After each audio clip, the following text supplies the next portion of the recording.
Chapter 326, Taming an Exotic Beast. Following the map Wind Chim had given him, Xia Fei quickly found Bai Hao's home. Wealthy people usually lived in fortresses which had ceilings fitted with reinforced glass. This kept out the sandstorm while allowing sunlight to seep inside. As the local warlord, Bai Hao naturally had this kind of home. After the sight of so many slums, Bai Hao's luxurious residence was truly something to behold. The sand had painted the walls yellow, and it was no longer possible to see their original hue. The fortress stood at a height of 40 to 50 meters, and it was decorated in a mishmash fashion, with no style or taste to speak of. It matched with the owner's status as a nouveau riche. Xia Fei jumped up the walls and arrived at the top of the fortress. 4 muscular men in heavy-duty armor were standing there together. The sandstorm was blowing fiercely, so these people were constantly gesturing with their hands, only occasionally spitting a few curse words. Using his breath control technique, Xia Fei silently moved past the group of 4, opened the thick storm door, and entered the stairs leading into the fortress. The walls were made of rock and pretentiously decorated with the writings of famous calligraphers. Luxurious crystal lanterns hung overhead, and even the stone steps had been decorated with glistening ores. Removing the scarf around his neck, Xia Fei made his way down the stairs to the banquet hall on the 2nd floor. 2 guards lazily stood at the entrance, guns slung across their backs, while the sounds of raucous feasting came from within. A servant woman with a silver tray walked out of the banquet room. The tray contained a few scraps of meat and bone. A ponytailed bodyguard walked over and pinched the woman's butt, and the servant woman hastily jumped to the side. Feigning anger, she turned her large eyes on the guard and said, "Annoying. Gorgeous, where are you going?" The large-eyed servant woman twisted her waist and flirtatiously replied, "Master Bai wants me to feed the leftover meat and bones to that big cat in the dungeon." The ponytailed bodyguard heartily laughed. "Gorgeous, that's no cat in the dungeon but a real exotic beast. You'd better be careful, or else that savage fellow might just eat you." After saying this, that lecherous bodyguard lunged at her like a tiger, his coarse hands grabbing the soft lumps on her chest and kneading them. "What are you doing?" The servant woman had to exert some effort to break free, leaving with the tray after flashing that bodyguard a coquettish smile. Seeing the servant woman walk away, the bodyguards grew bored and began to chat with one another. Xia Fei snuck past by exploiting their blind spots, not making a single noise. The path leading to the dungeon was much darker, the light flickering and inconsistent. The deeper one went, the more unbearable the stench became. Phantom frowned. How could that Bai fellow put the gilded green face in such a filthy place? Green-face beasts love cleanliness and loathe filth. By doing this, he'll drive that beast to madness. What will he do if the beast becomes overly anxious and attempts to break out of its cage? Xia Fei replied, "How many people in this universe truly understand the habits of exotic beasts? I can only hope that this green-face beast isn't too angry, or else I'll have to use the beast spirit codex to control it, and that will take quite some effort." Before he could finish, a wailing cry came from underground. The servant woman walking in front of them was forced to use a hand to cover her ears. She looked around in panic, her face pale, and that feisty spark in her eyes when she had flirted with the ponytailed bodyguard dimmed a little. "My God," said the woman fearfully. Standing on her tiptoes, she rushed over and hurriedly placed the tray on a stone table. After hastily knocking on the dungeon door, she turned and left. Xia Fei hid in the shadows, and the servant woman noticed nothing as she ran past him. Around 2 minutes later, the metal alloy door flew open and a person's big bald head poked out. It was only upon spotting the leftover meat and bones on the table that this big fatty emerged fully. As he picked up the tray, he shouted, "If you keep shouting, I'm not giving you anything to eat." Awoo! Exotic beasts had intelligence, and the bald man's threats only made the beast's howls become even more unbearable. Xia Fei shook his head. Exotic beasts were no puppies or kittens, particularly high-grade exotic beasts like the gilded green face which had intelligence on par with humans. Moreover, exotic beasts had a lot of dignity and would never accept food handed out in contempt. The baldy's words had only added fuel to the fire, and that gilded green face in the cage was undoubtedly enraged. Zing! Before the bald man could react, the cold edge of the life-seeker tri-dagger was pressed against his neck. Xia Fei said nothing, only indicating that he should continue forward. This dungeon was very spacious, but he was its only guard. The sharp dagger slit the baldy's throat open without making a single noise. The silver tray in the baldy's left hand slid from his grip, but Xia Fei nimbly caught it. Placing the corpse on the ground, Xia Fei entered the room and observed the gilded green face beast. The creature looked like a giant cat with a body covered in golden lines, but its face was green. Not bad. This is none other than the exotic beast gilded green face, possessing the elements of ice and fire. Its golden eyes can release fire element attacks, while its mouth can breath out air which can reach temperatures of almost absolute zero. This beast hasn't matured yet, and that's why it was captured, but once it matures, an expert at eternal rank is needed to deal with it. Phantom excitedly said. The gilded green face quickly realized how dangerous Xia Fei was and slowly retreated, a low growl coming from its mouth. It's afraid. This exotic beast has very keen senses and can tell that you are more dangerous than its previous watcher. It's threatening you but also beseeching you. The more Phantom saw, the more he liked.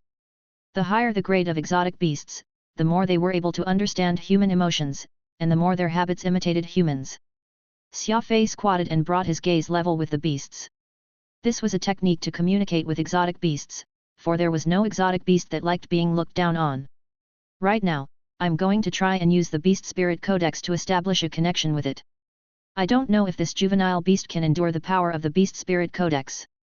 Phantom replied, there shouldn't be a problem. It may be young, but its body is rather large, and its bones and muscles are dense and sturdy. Hurry and tame it so that we can leave this cursed place. Xia Fei nodded, his eyes turning sharp. A large amount of information was transferred through Xia Fei's eyes into the gilded green face beast's mind gradually. The gilded green face froze, feeling curiosity toward this new train of thought in its mind. Danger! Extreme danger! The beast quickly realized that this consciousness was not friendly and that it wanted to control its thoughts. The gilded green face immediately counterattacked, attempting to drive Xia Fei's consciousness out of its mind. The man and beast were motionless, but the seemingly calm air was brimming with agitation. Neither side backed down, and a pitched battle unfolded in the mind of the gilded green face. Xia Fei took in a deep breath. The green face beast was too young, and too much mental battle might damage its mind. He had to end the battle quickly. Beast Spirit Codex Stage 2, Xia Fei silently said. The amount of information Xia Fei was sending into the mind of the gilded green face suddenly multiplied, and the pressure was so great that the breathing of both Xia Fei and the green face beast became heavy. Some dozen of minutes later, the gilded green face in the cage became abnormally docile. Through the cage bars, it tried to ingratiate itself with Xia Fei. Xia Fei was speechless. As he stood up and wiped away the sweat on his brows, he muttered, "Why is this fellow as much of a kiss-up as Furball?" Phantom was still overjoyed from the successful taming of the gilded green face. Nodding his head, he said, "Maybe it's because they're both exotic beasts." Xia Fei rolled his eyes at Phantom. This explanation was clearly a load of nonsense. You've only cultivated your Beast Spirit Codex up to level 3, so you can just barely tame exotic beasts of this grade. You still need to work harder. Don't forget that there's still a Thanatos-class carrier awaiting you in the Wild Star region. That's a carrier, a real capital ship. Just by sending out drones, it can drown the enemies to death. Phantom gushed. Xia Fei stroked his chin with his right hand. You're right. I'm already an A-list supplier for the Alliance military, so maybe I really can apply for a capital ship license, but before that, I'll have to think of a way to handle that annoying Black Star Phantom Bat. It was not like anyone could get a capital ship if they wanted one. They had far too much strategic significance and were symbols of strength and status. Xia Fei had only recently obtained a permit to own a cruiser and the authorization to establish a small armed force of his own. At most, he could set up a cruiser fleet, but as Quantum Holdings developed, there was a chance that he could get his hands on a capital ship license. Even if he could not set up a capital ship fleet, he had high hopes of having 1 or 2 capital ships under his name. That unblemished Thanatos carrier was so formidable and so beautiful that Xia Fei would often dream about it in his sleep, but the thought of that maddening Black Star Phantom Bat made both Xia Fei and Phantom scowl. That wicked creature was beyond terrifying. Xia Fei had just barely managed to escape from its jaws the last time. In order to take it down, he needed to be fully prepared. I'm not saying that you should run off to the Wild Star region to fight with that Black Star Phantom Bat right now. I'm just reminding you to get yourself ready. You're much stronger than when you came back from Heritage Planet, and you're now an A-list supplier to the military. Also, you're also gradually improving in terms of your hardware as well. You might have failed to beat the Black Star Phantom Bat before, and even if you had beaten it then, you wouldn't have been able to get a capital ship license, but things are completely different now. Xia Fei nodded, sternly speaking. I understand what you're saying. Killing that Black Star Phantom Bat and obtaining the Thanatos carrier is a long-term goal that requires a lot of preparation. Once we get back, I'll start making plans, and when the time is right, we can execute them.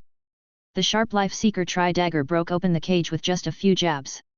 The gilded green face, which had just acknowledged a new master, wanted to win its master's approval, so the beast jumped into Xia Fei's bosom and affectionately snuggled against him.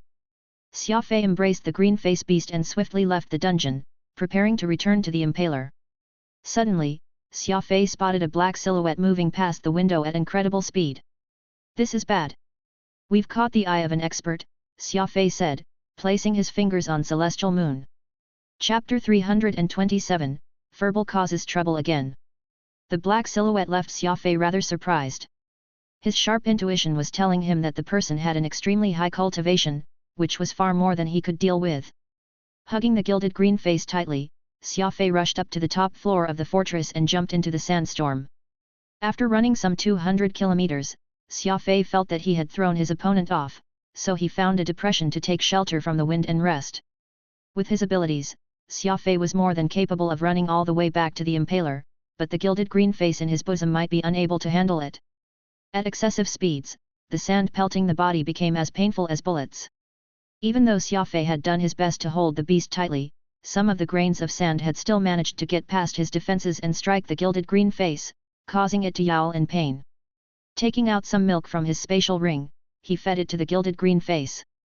Xia Fei's infiltration of the gilded green face's mind had worn away some of its mental energy, and the damage done to its body on the journey had also left the beast rather weak, so it drank down the milk without hesitation. This gilded green face has good bones. Take a look at its broad hip bones and straight waistline. If you take good care of it, it'll become a mighty top-class special beast. Phantom could not help but praise. Xia Fei was also very happy, petting the green face beast with both hands. At this time, Furball, which had spent this entire time in sweet dreams, lazily emerged from Xia Fei's bosom. Yawning, it glanced with disdain at the green face beast which was still guzzling down milk. The moment Furball's gaze fell on the green face beast, the latter became so frightened that it began shuddering, all of its golden fur standing on end. The beast retreated many steps before groveling on the ground, terror in its eyes as it stared at the ground, its head almost getting buried in the sand. Xia Fei was flabbergasted. He looked at the green face beast and then at Furball, failing to understand what had just happened. Furball still had that mischievous look on its face. Sticking out its tongue, this ball of fur licked Xia Fei, its eyes innocent and cute. However, it paid no attention to the nearby gilded green face, apparently feeling that the beast did not have the right to be beside it. Xia Fei was infuriated, finding Furball's arrogance to be unbearable. Thus, he grabbed it, but the boot-licking Furball was not afraid at all. It looked at Xia Fei with watery and pitiful eyes, seemingly asking, "Master, why would you hurt cute lil ol me?" Xia Fei was not falling for it. He had seen Furball try this act numerous times and knew that he was a master at feigning being pitiful. This ball could not be so lightly trusted. Let me tell you, starting today, you and this green face beast will be my companions. Beast and ball will have to live and work together. After saying that, Xia Fei placed Furball next to the green face beast so that they could get to know each other. At this moment, something that Xia Fei could not even dream about happened. Furball had a disgusted look on its face, but it did not dare to defy Xia Fei's orders. Thus, Furball simply gave that big cat next to it a weird look. The gilded green face shuddered even more intensely, and a pitiful mew came from its throat. It almost sounded as if the beast was begging for its life. Burp. Furball suddenly burped, and this tiny noise in the ears of the gilded green face frightened it out of its wits. The cat-like beast's eyes rolled over and it collapsed to the ground. Shock. Extreme shock. The gilded green face was in existence second only to Beast King's, but Furball's burp had left it paralyzed. Xia Fei took a few seconds to come to his senses. He hastily ran up to the gilded green face and waved his finger in front of its nose. He felt its pulse, and after which, he paled in shock. It's dead. The gilded green face beast is dead. Xia Fei's jaw dropped, ignoring the fact that sand was blowing into his throat and eyes. What did you say? Phantom was even more stunned. He went up to the green face beast for what seemed like half a day before falling onto his butt in shock. It's really dead. How did it die? You're asking me, but I'm just as clueless as you. The two of them turned in unison to Furball. The sly fellow had started tiptoeing away the moment it sensed something wrong, but then it felt two burning gazes on its back, so it could only clumsily turn around with an innocent look on its face. One look at Xia Fei's eyes made Furball break out in a cold sweat. Xia Fei's eyes had turned green. Zing! Xia Fei snatched up Furball. You scoundrel, what did you do? This was a gilded green face beast. A very formidable special beast. A special beast worth a lot of money. Furball saw that Xia Fei was truly angry, so it put its all into acting, trying to appear as lovable and pitiful as possible. The ball of fur was very ingratiating when it came to Xia Fei, but if Xia Fei mentioned the gilded green face, it would show a look of disdain. I'll kill you. Nothing good has happened since I met you. You ate my purple heart of spirit, almost destroyed my butterfly serpent, and even killed my gilded green face now. You bastard! Bastard! Xia Fei raged and cursed, and Phantom tried to pacify him. Forget it. The beast can't be revived, and there's no need to make Furball pay with its life. Xia Fei rolled his eyes at Phantom before savagely roaring at Furball, you killed my gilded green face. How are you going to pay this debt? At this moment, a black silhouette shot out from the sandstorm and began inspecting the gilded green face's body. Zing! He stood up and angrily glared at Xia Fei. This man of nearly 100 years old was so enraged that the points of his beard were rising to the skies. You killed my gilded green face. How are you going to pay this debt?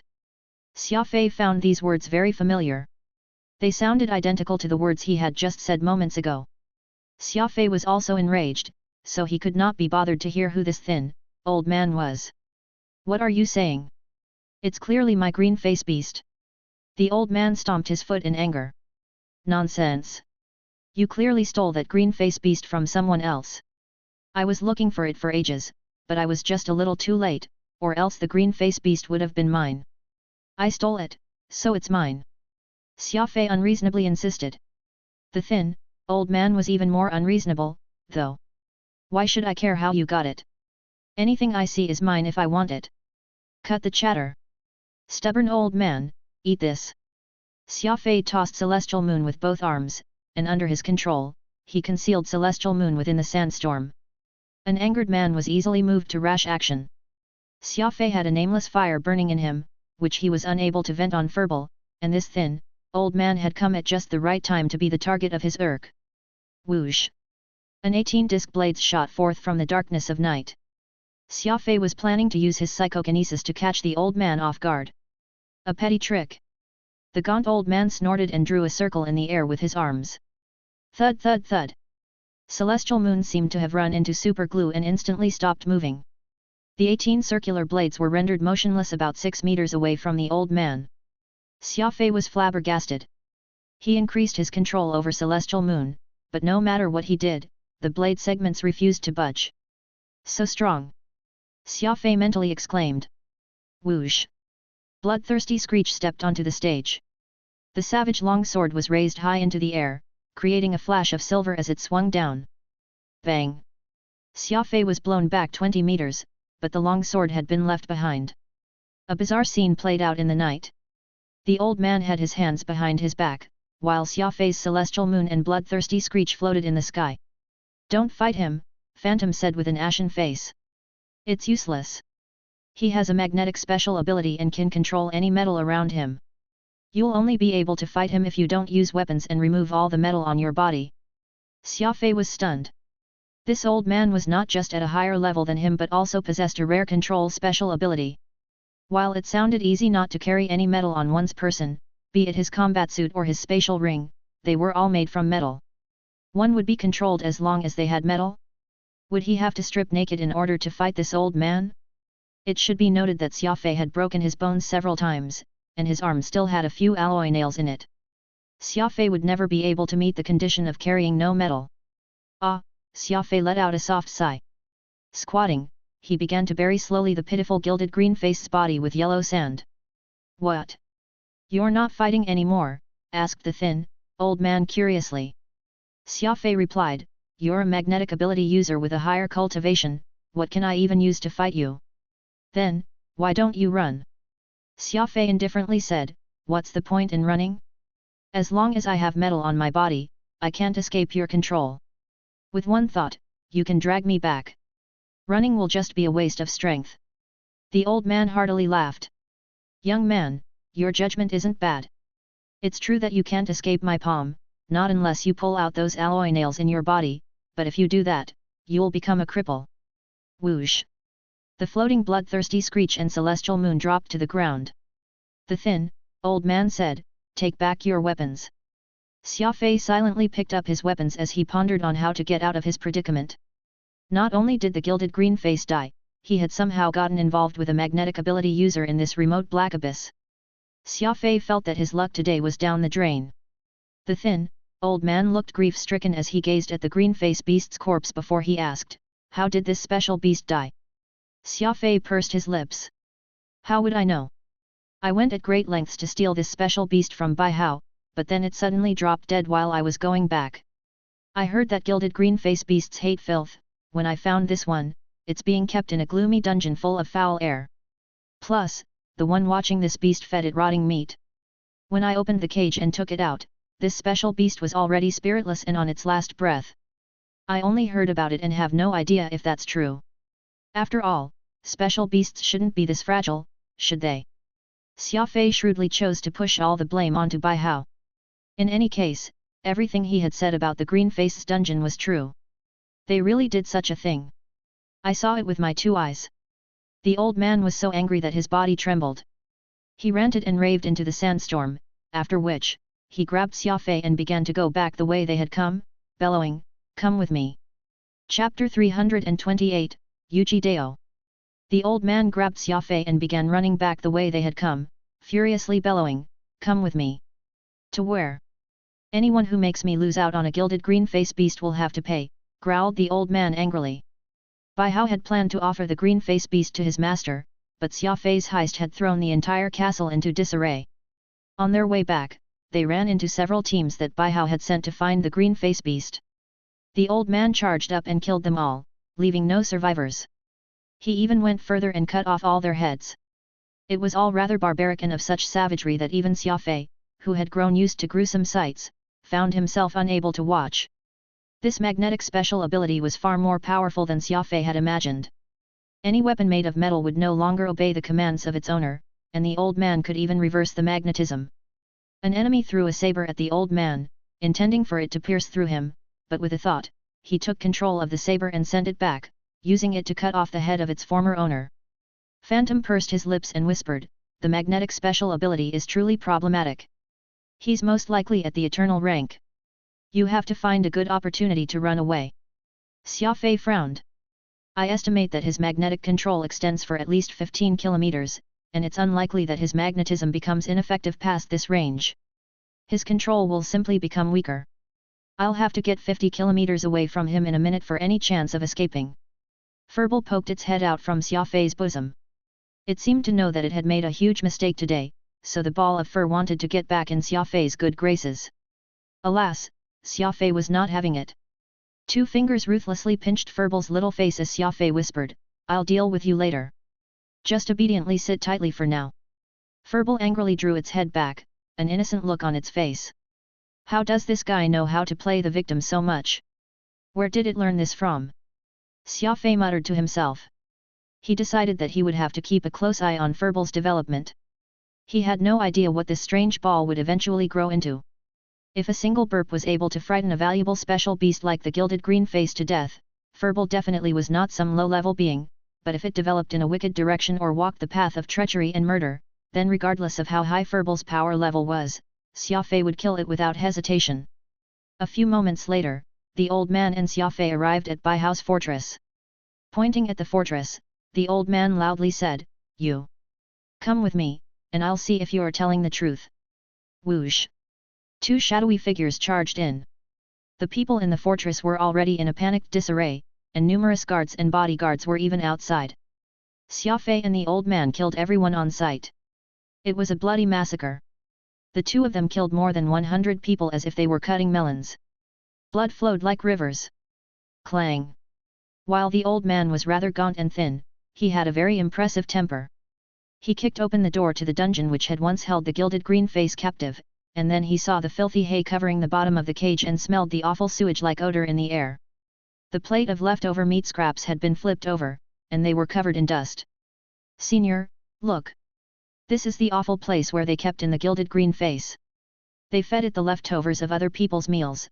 I even saw for myself that big Baldy watching the green face beast, throwing the food to the ground and kicking it a few times before feeding it to him. The green face beast had its dignity and refused to eat, so that Baldy forced open its mouth and made it eat. It's a terribly humiliating sight." Xia Fei added fuel to the fire. The old man got so furious that his dark-skinned face had turned purple. He sighed in shock before furiously saying, "Very good. These people dared to treat such a precious and cute gilded green face beast like this. I'll kill every last one of them." Thus, another massacre commenced. Once the killing was done, the old man lit everything on fire, setting ablaze Baihao's imposing residence with all the corpses within. The old man sullenly walked in front, while Xia Fei cautiously followed, ready to escape at any moment. "It seems that I really did blame you wrongly. The one who killed the green face beast isn't you but that lot of scoundrels." The old man fumed. He had killed at least 1,000 people, but his rage had still not cooled. One could not help but admire this sort of explosive temper. Xia Fei hurriedly said in a righteous tone, "Elder, I'm certain that the gilded green face down in the underworld will be soothed now that you've avenged it." Phantom sighed and shook his head. Xia Fei's ability to lie without batting an eyelid could match with Firbal's. In fact, Firbal might have learned it from him. The old man nodded. "My name is Yuji Dao, and because I'm always too late, people call me the late one uncle.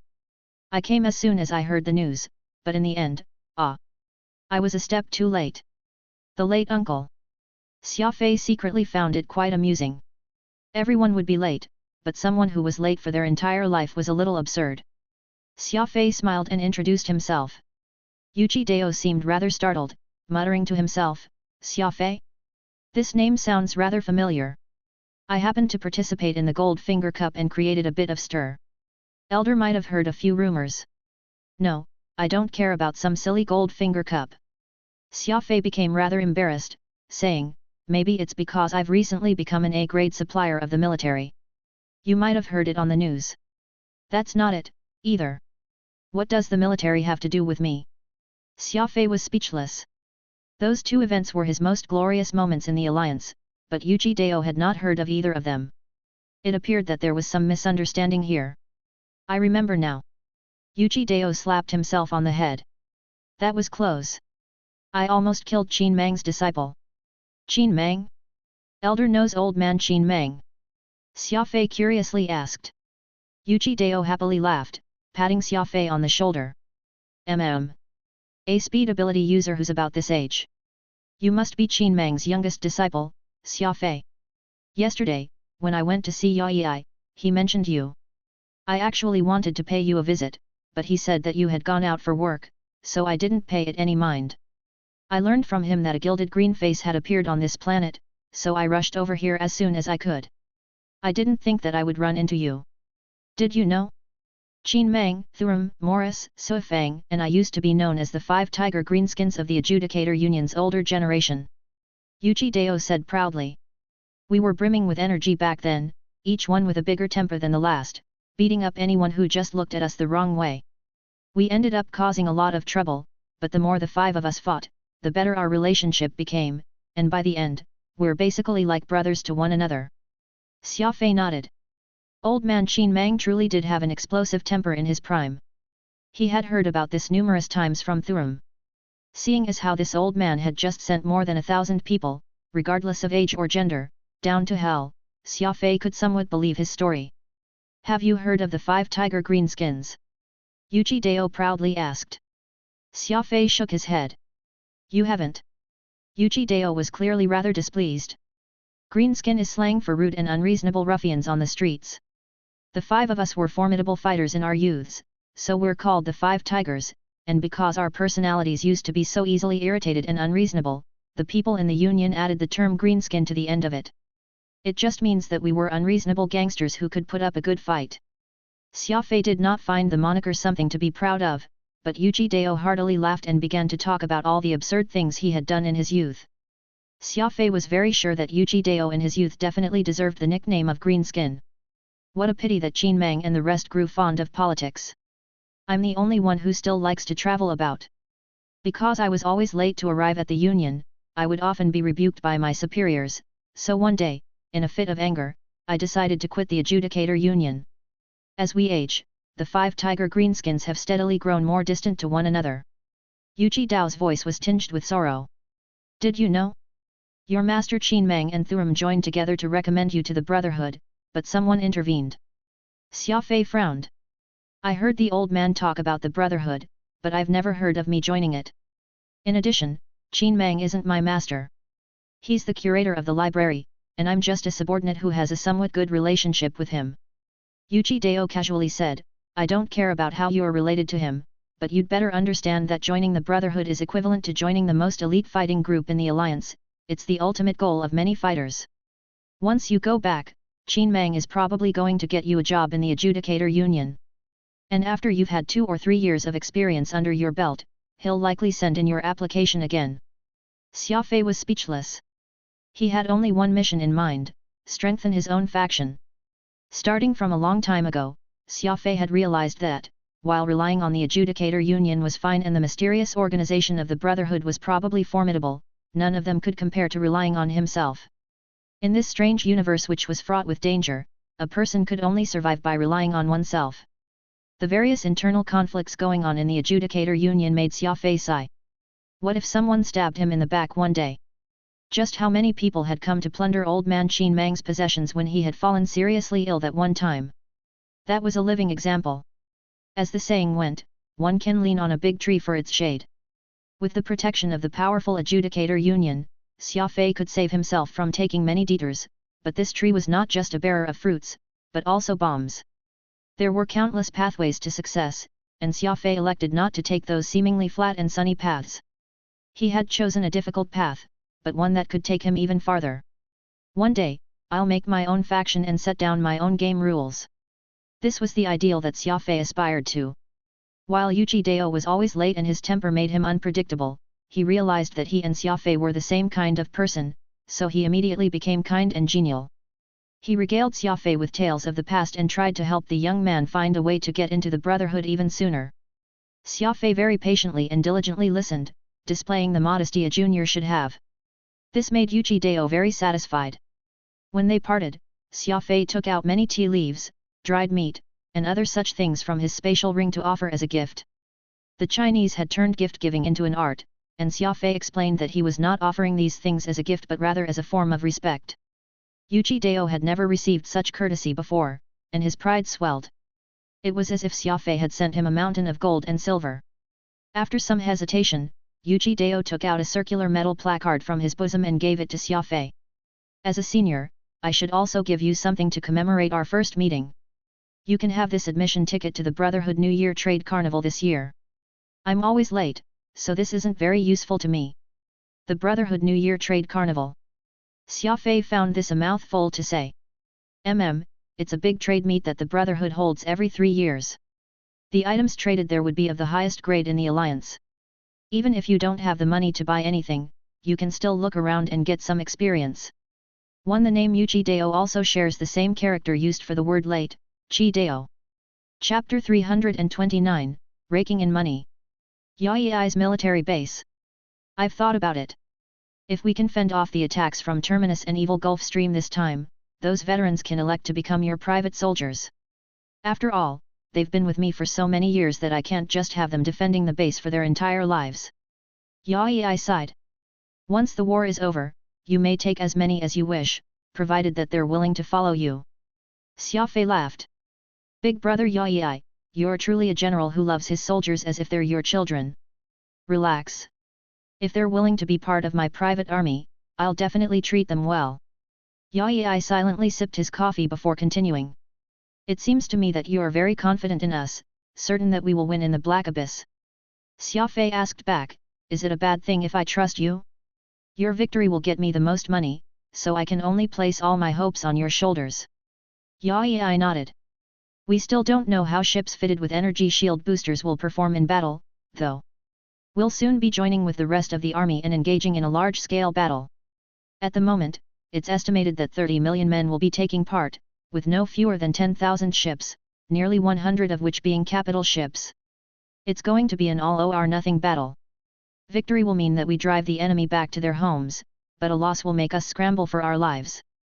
Xia Fei calmly replied, military strategy isn't my forte, but I sincerely wish you good luck. Yi replied, I understand that it's in your best interests to count on us. The two of them laughed, understanding what the other was thinking. Right, I already sent over the equipment you promised that rebel army or whatever. Are those people your friends? Do you want me to give them some support from the shadows? Yi asked. Xia Fei smiled wickedly as he sternly said, Big brother Yi, those people certainly aren't my friends, so let them live and die on their own. If they don't die, Wind Chim will continue to have a worry in her heart. Your meaning is? Yi was somewhat taken aback. Xia Fei clearly hoped that this rebel army would disappear. Yes, Xia Fei firmly declared. Wind Chim is connected to someone very important to me. I need that lady to focus and be a good wife, so she can't have any worries weighing on her mind. Yi exhaled, his brows creasing. You're quite the vicious person, helping someone in the open but secretly working to their demise. Xia Fei did not take the comment to heart, saying, Big brother Yi, I'm sure that you'd do the same if our positions were switched. In truth, it doesn't matter how vicious or ruthless it is. To reach our goals, we, at times, must resort to some small tricks. Yi smiled and patted Xia Fei on the shoulder. That's true. Getting someone's trust is usually a multifaceted affair, not something that one can just get with money. Leave this matter to me, I'll make sure it's done cleanly. Thank you. If there's nothing else, I plan to be on my way. So soon? You don't wish to stay any longer? Xia Fei chuckled. The Death Tri region is a war zone. Trust me when I say that I'll be staying some more here, but not right now. Once the war is over, I'll move my home here as a victor rightly should. 2 months later, Earth. The butcher had parted with Xia Fei midway. Desiring Eden, they had joined a grandiose exploration army. Ever since the matter of Eden emerged, countless exploration teams and corporations had appeared in the alliance overnight.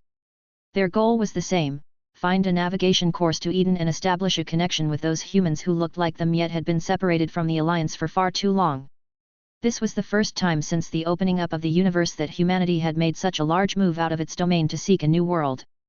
Butcher and his brothers, who had come out of the blood matrix, were naturally overcome with excitement.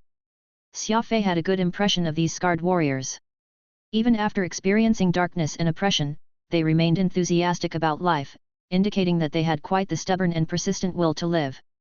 While Xia Fei was not that old, he was very good at judging people. One principle he always kept was to look at what people did rather than what they said. Xia Fei would get Butcher's crew on his side one day, but before that, he would let them vent all the pressure on their chests. He would have plenty of time to recruit them once they calmed down.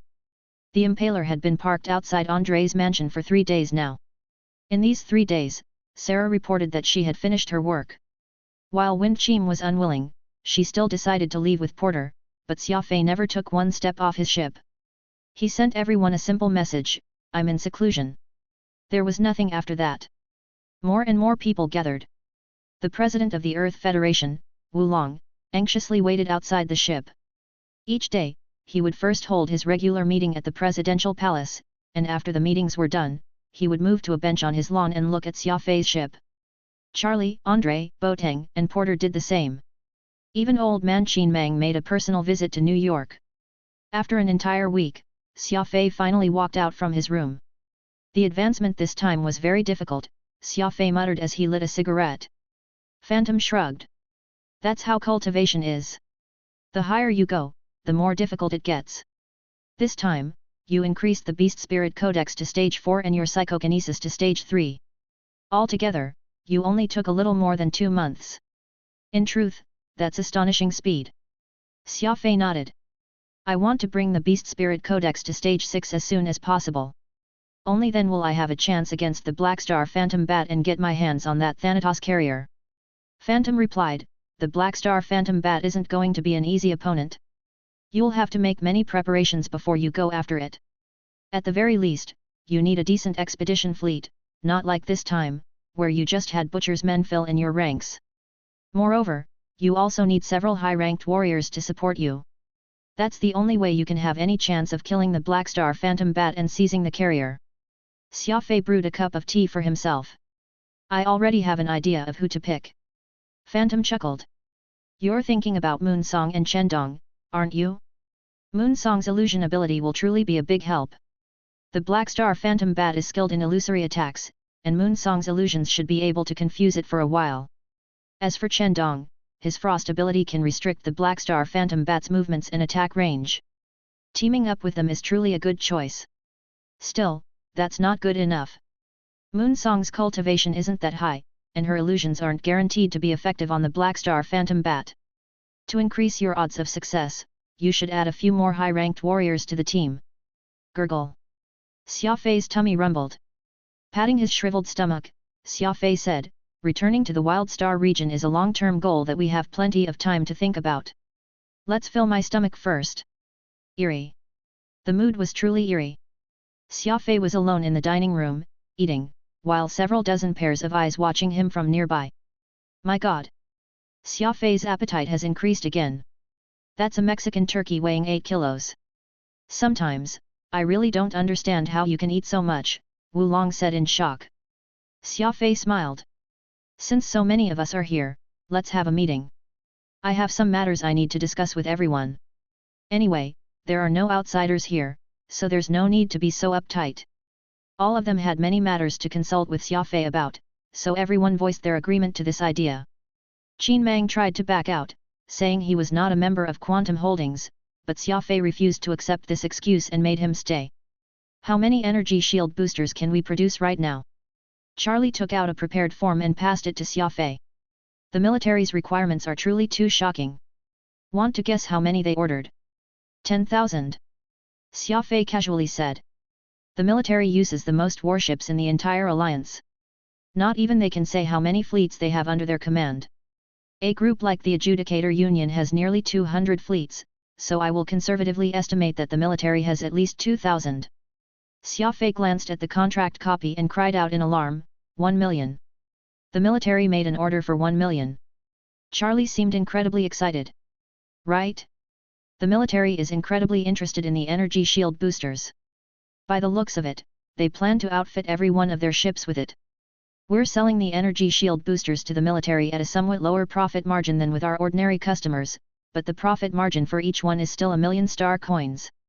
If we complete this order, Quantum Holdings will make a profit of 1 trillion star coins. Besides Qin Mang, Porter, and Phantom, everyone else was flabbergasted. This was 1 trillion star coins. Someone of Qin Mang's status did not care that much about money, but Xia Fei was different. As someone who used to scrimp and scrounge even when he went out to eat fried paste noodles, when had he ever heard of such an astronomical sum? When he had come to possess 1 million star coins, he had been so excited that he could not speak for several days and nights, and when his account broke to 100 million, he had been over the moon with excitement. Now, his capital was about to break through the 1 trillion mark, and Xia Fei found it hard to conceal his ecstasy. In truth, Xia Fei did not need much money to fund his lifestyle. Someone who ate fried paste noodles and smoked hung tashan as much as they could would not even spend $10,000 every month. The greatest benefit of this capital to Xia Fei was not dignity or luxury but rather dreams. With money, he had the chance to realize his dreams. One needed the support of enormous capital to purchase high-grade medicinal ingredients and equipment. The Thanatos Carrier Seizure Plan, the Death Tri-Region Development Plan, and even the far-off plan to build a Titan, which one of these things that Xia Fei had dreamed long ago would not cost an astronomical amount of money? There was also Avril. Xia Fei did not want the woman he loved to be in poverty because of him. She deserved a better life. Avril might not care about money, but Xia Fei had to. Heavens! This much money is enough to buy several dozens of Earth. Wu Long exclaimed. Xia Fei, you can now consider yourself a part of the wealthy class of the Alliance. Chapter 330, The Pioneer Plan. Qin Mang softly coughed. To make the accounting easier, in the Alliance, 1 trillion star coins is considered 1 dun. A dun. Correct. The Alliance has over 1 trillion people, so the total capital of it is astronomical. I'll use the Adjudicator Union as an example. The wages and benefits paid to its members each year cost thousands of dun, even as much as 10,000. So while Quantum Holdings reaching dun levels of revenue makes it a first-rate company, it still can't compare to the true giants. Xia Fei nodded. Regardless, the fact that Quantum Holdings made a profit of 1 trillion was something to celebrate.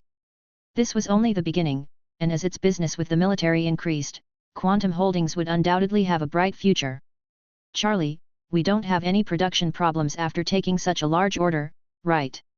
Charlie smiled. Ever since the corporation became an A-list supplier of the military, we can't even meet with the number of corporations that want to work with us each day.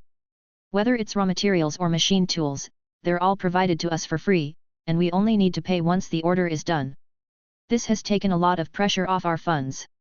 The Earth Federation's Wulong also helped, working with the top 1,000 universities to start up a middle management training program. In those schools, college students can begin learning relevant knowledge to the profession, and every year, they will intern at the factory for 3 months. Once they graduate, they can immediately be assigned to wherever they're needed. As for workers, we don't need to worry about that. At present, Earth has a population of 7 billion, and men and women of working age surpass 2 billion. These people can all serve as an enormous pool of labor that we can use. After all, Quantum Holdings is famous, and the number of people who want to enter it is uncountable. Porter followed up. We're currently pushing for automated production within the company, using many machines to replace human labor. After all, a person's mental energy is limited, and working non-stop for 8 hours is essentially the limit, but machines are different. As long as they're undamaged, they can continue operating, and they'll never make mistakes. If things go smoothly, within a year, we can increase the production of energy shield boosters to at least 10,000 a day. Xia Fei nodded. If Quantum Holdings could reach a daily production of 10,000, then it would be able to generate an annual profit of at least 3.65 trillion. Moreover, the energy shield boosters were not just restricted to the standard version. There were also the enhanced and the deluxe versions which had higher profit margins. The most conservative estimate was an annual profit of 4 trillion. The beautiful future had everyone excited. Xia Fei gave them all a simple explanation of the company's 5-year development plan, which was to use the foundation given to them by the competitive products like the energy shield boosters to develop other equipment, such as the coordinated energy distribution devices which was necessary for the energy shield arrays. The plan was to expand vigorously in all directions. The corporation matters end here. I now want to declare an even more long-term plan, an enormous undertaking which may involve several dozens or even several hundred tons, Xia Fei sternly said. After learning about the unit of dun from Qin Meng, Xia Fei had swiftly put it to use. A new plan. Several hundred tons. Everyone was flabbergasted, and even Qin Meng could not help but be surprised. Within the next few years, there's a high chance that I'll become the owner of a large territory in the fringe of the Alliance territory. Conservatively speaking, it'll consist of several dozen star systems, with at least 5 habitable planets. An uproar commenced. Several dozen star systems. 5 inhabitable planets. This region was unimaginably vast. Besides shock, they were also curious just how Xia Fei had managed to claim such a large region. After pausing a moment, Xia Fei continued. I will call this plan Pioneer. There are 3 phases in this Pioneer plan. The first phase is to recruit a large number of migrants willing to venture into the stars beyond Earth and set up new homes in a distant place. The population of Earth is far from enough, though, so I'm considering recruiting migrants who are seeking more living spaces from other places. As long as they have specialized skills and are willing to endure some harsh environments, they would be able to obtain vast space to develop. As for the second phase, Pioneer requires 2 battle-capable fleets to safeguard its execution. These fleets must possess astounding fighting power. My plan calls for at least 20 battleships to serve as the main force, and they should be assisted by logistics and scout ships. At least 500,000 people will be needed to operate these ships. In the third phase, while Quantum Holdings will keep Earth as its main production base, the company's operations will be moved to the capital ring. After all, the most elite corporations and organizations are all gathered around the capital ring. If we truly wish to become a mega-corporation that can guide the development of the Alliance, we must develop closer connections with the other top corporations. With regard to the work on Earth, they'll be directed from the headquarters. Does anyone have any objections? Xia Fei asked. All were silent. None of them had been mentally prepared for this plan of unprecedented scale. An immense colonization plan, top-class fleets, hundreds of trillions in capital, all of this had shaken their nerves, and not even Qin Meng imagined that Xia Fei would have such an ambitious plan. Though this plan has many areas that have yet to be touched upon, we have to start moving ahead of time and begin planning for the future, Xia Fei added. Wulong dumbly nodded. I agree. Charlie followed in showing his support for the pioneer plan. All this time, Xia Fei had been their undisputed leader, and reality had proven that Xia Fei was a good fit for this role. Though he was younger than most of them, just as he said, age was only proof of how long someone had lived, nothing more. Since everyone agreed to this, I'll give everyone their assignment. Big Brother Wulong, you're currently the president of the Earth Federation, so you'll have to push along the colonization plan. For now, keep this matter under wraps, but the Ministry of Civil Affairs should immediately begin carrying out surveys and drafting a list of potential migrants. We should choose suitable candidates, and once the plan is executed, we can quickly start the work of persuading them. Remember, this matter needs to be kept secret. Wulong hurriedly nodded. Relax. I'll take care of the matter myself. Charlie, once the plan starts, we may have to mobilize a large amount of capital in a very short time. I need you to get in touch with the big banks and expand Quantum Holdings' credit lines. If we need the money, I need them to transfer it into the company's accounts as quickly as possible. However, the Alliance's #1 financial corporation, Planet Financial, must be excluded. I don't want to develop any connections with Planet Financial or any of their subsidiaries. Uncle Porter, Sarah, Boateng, I will place the important responsibility of the fleet's formation on your shoulders. With a casual and understated tone, Xia Fei laid out his shocking new plan. Each person was given their assignment. This was simply the preparation stage. Once Pioneer entered the execution stage, the work would only grow more intense. All of them were nervous and excited. This was the first time Quantum Holdings had ever engaged in a plan of this scale. Not even the explosive expansion of production could compare. None of them was sure if this plan could actually be realized, but when they saw how assured and confident Xia Fei was, all of them felt slightly less nervous. They had developed a habit of depending on Xia Fei. The saying went that when the heavens fell, someone tall would hold them up, but for Quantum Holdings, this person had always been Xia Fei. As they excitedly chattered, Xia Fei quietly took Porter to the side and whispered, "Is Windchime doing well?" Porter awkwardly nodded. He did not know what methods Xia Fei had employed, but there was no disputing the fact that his beloved was by his side. She's doing well, but she's somewhat worried that she hasn't been able to get in touch with the friends she made in the Black Abyss. Xia Fei nodded. Yi had definitely done as they had agreed and quietly removed that so-called rebel army. Windchime now had no other worries on her mind. Moreover, she originally cared about Porter, but various minor matters had kept them from getting together. With time, the woman would undoubtedly willingly become a good wife for Porter. Uncle, you have to pamper women. Windchime just came from the Death Tri region to Earth. She has no friends on this planet, so it's only natural for her to feel unhappy. It'll all depend on how you treat her during this period. Porter sullenly asked, "There's one thing I don't get. Back when I sought her about wanting to be with her, she refused. What did you do to convince her?" Xia Fei chuckled. The past isn't the present. The Death TR region has become a chaotic war zone now. Naturally, she has to start planning for the future. Porter took this as the truth, unaware that Xia Fei had actually exploited Windchime's righteous nature to force her into coming. The means were not important to Xia Fei as long as the end was good, even if it earned him a bad name. What did it matter if the whole world hated him?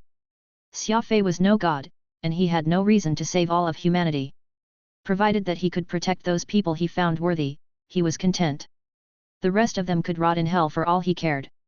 Old man Qin Mang quietly stepped into the courtyard for a walk, and Xia Fei asked for leave from the others to follow. "This is a big undertaking," Qin Mang said, smiling as he walked. Xia Fei replied, "A human's life is one of constant hustle and bustle. Since the heavens gave me this opportunity to mess around, it would be a great pity to waste it." "Smooth talker," Qin Mang heckled, "but I'm quite optimistic about this fearless endeavor of yours. I actually heard from Yi that you wanted to purchase a big piece of territory in Terminus. Initially, I thought that you had seen some business opportunity there and decided to profit from it, but after hearing what you said, I now see that you want to form your own faction. In other words, you're not willing to follow my plan of becoming a core part of the Adjudicator Union and then finding a chance to join the Brotherhood." Xia Fei silently nodded. He would have to lay his cards on the table at some point, and since Qin Mang had already seen through everything, Xia Fei might as well confess.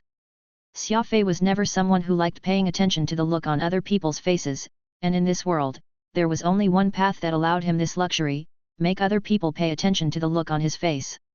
Though Xia Fei was still far from reaching that level, there was no harm in making this his goal. I heard that Yuji Dao gave you an admission ticket to the Brotherhood New Year Trade Carnival this year. Qin Mang paused before asking. Chapter 331, Pricey Capital Real Estate. I heard that Yuji Dao gave you an entry pass to the Brotherhood's New Year Trade Carnival this year. Qin Mang asked. Xia Fei nodded. That's true. I bumped into him in Black Abyss and nearly had a misunderstanding. Yuji Dao is the strongest opponent I've encountered so far, and his magnetic special ability is already at eternal rank, putting so much pressure on me that I could hardly breathe. Fortunately, he's friends with you, or else he might have made me stay in there.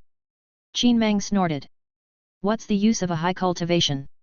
He's the most unreliable person I've known. Did he tell you what his nickname was? Xia Fei chuckled. Apparently, his nickname is the Late Uncle, though I don't know if it's for real. To be more precise, he should be called the Eternally Late Uncle. Qin Mang angrily huffed. From his youth until now, Yuji Dao has always been an absent-minded and temperamental weirdo. Remember, don't ever depend on that fellow for anything. He'll never be able to do anything he promises you. Xia Fei said nothing. He had no desire to involve himself in Qin Mang and his old brother's quarrels. The Brotherhood holds its New Year Trade Carnival only once every 3 years. It's the most exclusive get-together in the entire alliance. How could he give you his pass? Yuji Dao said that he'll arrive late regardless, so he gave it to me since it's pointless for him to have it. Saying this, Xia Fei took out that plate made of unknown metal from his spatial ring and handed it to Qin Mang. Old man, take a look, this is what he gave me. Qin Mang casually glanced at the entry pass before handing it back.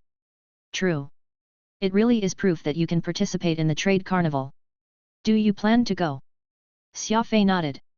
I heard that many top-class products within the alliance will appear at the trade carnival, so I plan to take a look and broaden my horizons. Plus, it's being held close to the capital ring, and I'm going there to set up a new office for Quantum Holdings, anyway. I might as well go and take a look. Qin Mang replied, it's good to take a look. You might be able to find something useful. Right, I have a residence on the edge of the capital ring on a planet called Dawu. When you head to the capital ring, I'll join you. Xia Fei curiously asked, Old man, are you unsatisfied with living on Earth? Qin Mang shook his head. Your home planet is fine. I simply have some matters to take care of in the capital. 3 days later, Xia Fei, Qin Mang, and Andre boarded the Impaler and set off for the capital ring. I never dreamed that I would one day leave Earth to head out into the thriving universe, and it's to the capital of the Human Alliance to boot. Andre's eyes were brimming with glee as he excitedly looked out from a ship window. Xia Fei smiled. The Human Alliance has this annoying law where those with special abilities can't obtain interstellar travel permits, but now that Quantum Holdings is an A-list military supplier, employees of our company are no longer restricted by that law. You can go wherever you want. Andre chuckled. To someone of my age, being able to take a trip to the capital ring is enough. I don't dare to imagine anything more. Xia Fei replied, you can't think this way. Charlie and the others have to remain on Earth and handle the headquarters move. You're the one who will have to handle the selection of the office and the subsequent move.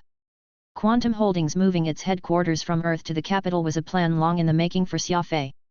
After all, the capital was where the best and brightest of the alliance were gathered and was where the most resources were collected. While the expenses may seem daunting, this relocation was more a benefit than a detriment to the long-term development of Quantum Holdings. Moreover, setting up a headquarters in as expensive an area as the capital was in itself a show of strength.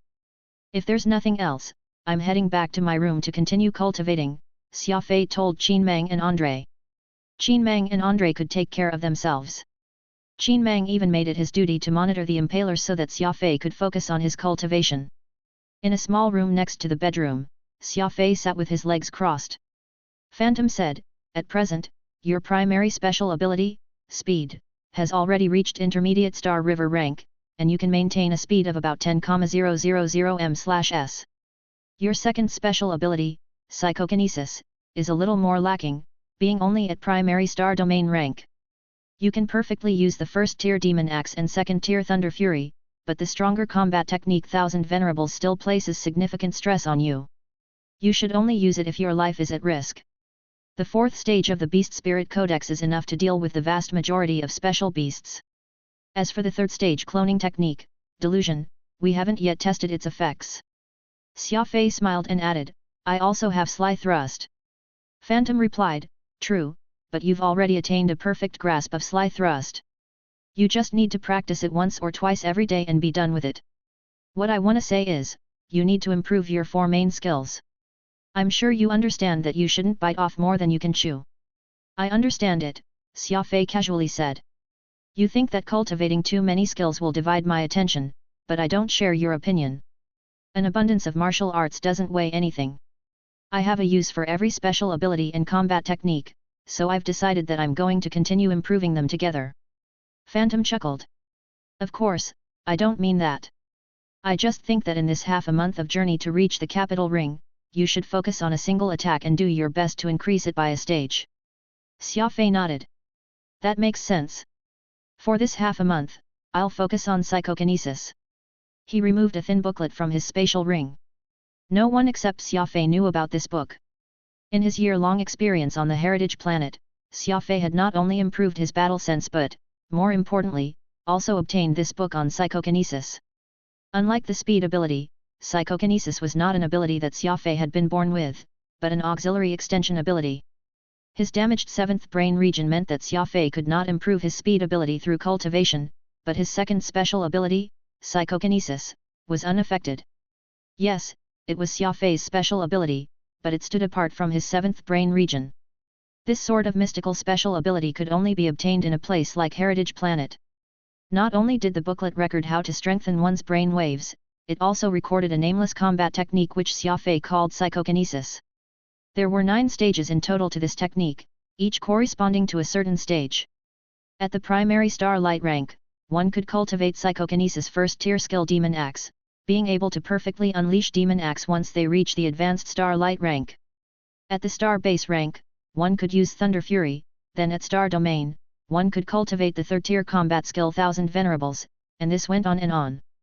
Xia Fei was currently at primary star domain rank, so while he could use Thousand Venerables, it was not perfected. Forcefully using it would do enormous damage to his body. Xia Fei planned to use the time on this voyage to improve his psychokinesis and, hopefully, reach advanced star domain rank. Cultivating psychokinesis was rather boring. Xia Fei spent every day attempting to use his mind to lift heavy objects and fly them around. As he improved, he became able to lift heavier and heavier objects with psychokinesis. Under Xia Fei's control, a steel ball weighing 400 kilograms flew circles around the room. Change direction. Xia Fei roared, and the heavy steel ball stopped advancing along its current trajectory, instead weaving around like a butterfly through flowers while leaving after images in its wake. Just hold out for the last 5 minutes. Phantom encouraged. Xia Fei gritted his teeth, the immense mental strain making his brain ache. 5 minutes later, the steel ball slowly dropped to the ground, and Xia Fei exhaled and lay down flat on the floor. Xia Fei, you did it. Your psychokinesis has reached the advanced star domain rank. With your current level, you can even use your mind to lift yourself and fly. Xia Fei panted for breath. Flying was a sort of a definitive threshold to evaluate psychokinesis users. When a person's mental strength reached this level, they could control weapons from a distance and pull off many techniques, which would seem absurd. It would be very difficult for anything to impede their path. Xia Fei was fortunate that his special abilities and combat techniques all had synergy with one another. His speed ability could maximize the unpredictability of his Sly Thrust, and the Beast Spirit Codex and Delusion were both mental type abilities that were necessary to bolster his psychokinesis. You can now use Thousand Venerables without hurting yourself. Though it would be quite some time before we can use the 4th-tier combat technique, Fearless, Phantom excitedly said. Dawa was an important agricultural planet near the capital ring. 60% of the capital's fruits were produced here. Qin Mang's home was located on a hillside, and from here, he had a view of a boundless strawberry plantation. The sight of the glistening and plump red fruits was heartening to the soul. Thuram had long ago sent someone to clean up this long unused mansion. Qin Mang had many friends in the capital ring, and he naturally had people tending to his needs, so there was no need for Xia Fei to concern himself over it.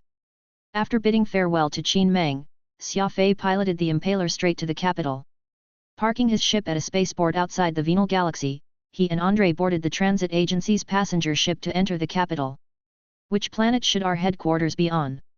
Besides the 6 planets reserved for the military, there are 23 planets in the capital's Venal Galaxy available for humans to live in. All of them have their distinct styles and scenery, Andre said. Xia Fei replied, I've long decided to locate it on Venal 19. Quantum Holdings is primarily focused on manufacturing military equipment, and the Alliance's 4 largest warship corporations, as well as other military manufacturers, are all headquartered on that planet. Having them as neighbors will make communication much easier. Plus, the nearby Venal 20 is the Alliance's economic lifelines, while Venal 17 is where the Alliance's government is the upper and lower legislative chambers. The location is pretty good. Andre expressed his agreement. He opened his microcomputer and took a look at the real estate prices in the capital ring. He exclaimed in shock, Good Lord! The commercial real estate price index on Venal 19 is more than 1800, and this is only the 6th highest in the Venal Galaxy. Each square meter of an office building costs an average of 600,000 star coins, and the price is even higher at more popular locations. 600,000 star coins per square meter. This is robbery. Xia Fei helplessly shrugged his shoulders. This place is the location of the Alliance's headquarters, after all. The real estate prices have to be high. To tell the truth, I don't even think 600,000 star coins per square meter can buy us the office tower we need, for this price includes the more remote areas. As an A-list military supplier, Quantum Holdings cannot afford to be careless with appearances. If we're moving, we have to move to the most luxurious city center. Chapter 332, Our Home. Do you plan to rent this office tower? A real estate broker carrying a briefcase tilted his head and asked. His hair was impeccably combed and looked as if it had just been licked by some family pet. His face was freckled and he had a sharp and unkind chin. Xia Fei nodded. This tower is in a pretty good location, but I want to take a look inside first before making up my mind. The freckled man nonchalantly sighed. Xia Fei had simple exercise clothes and a pair of mountain boots on, appearing like a good-for-nothing. Andre appeared rather like an old gentleman in his tailor-made western suit of pure cotton and with a cane in hand. Alas, the styles popular on Earth were not in vogue in the capital ring. The freckled man glanced at Xia Fei and Andre and immediately took them for countryside bumpkins. Someone in this line of work had to have the ability to read people's faces. The freckled man was very disappointed, believing that he would be unable to extract much profit from Xia Fei. Of course, this is a good location. It's on the western side of the Central Park and adjacent to Mufulin Avenue. It's only 5 minutes away from the spaceport, and around us are the headquarters of the Alliance's top corporations. The freckled man suddenly stopped. He realized that saying all this to a countryside bumpkin like Xia Fei was just a waste of energy. He immediately changed the topic. While the location is good, the rent isn't cheap. This tower has 28 floors, each one being 1500 square meters.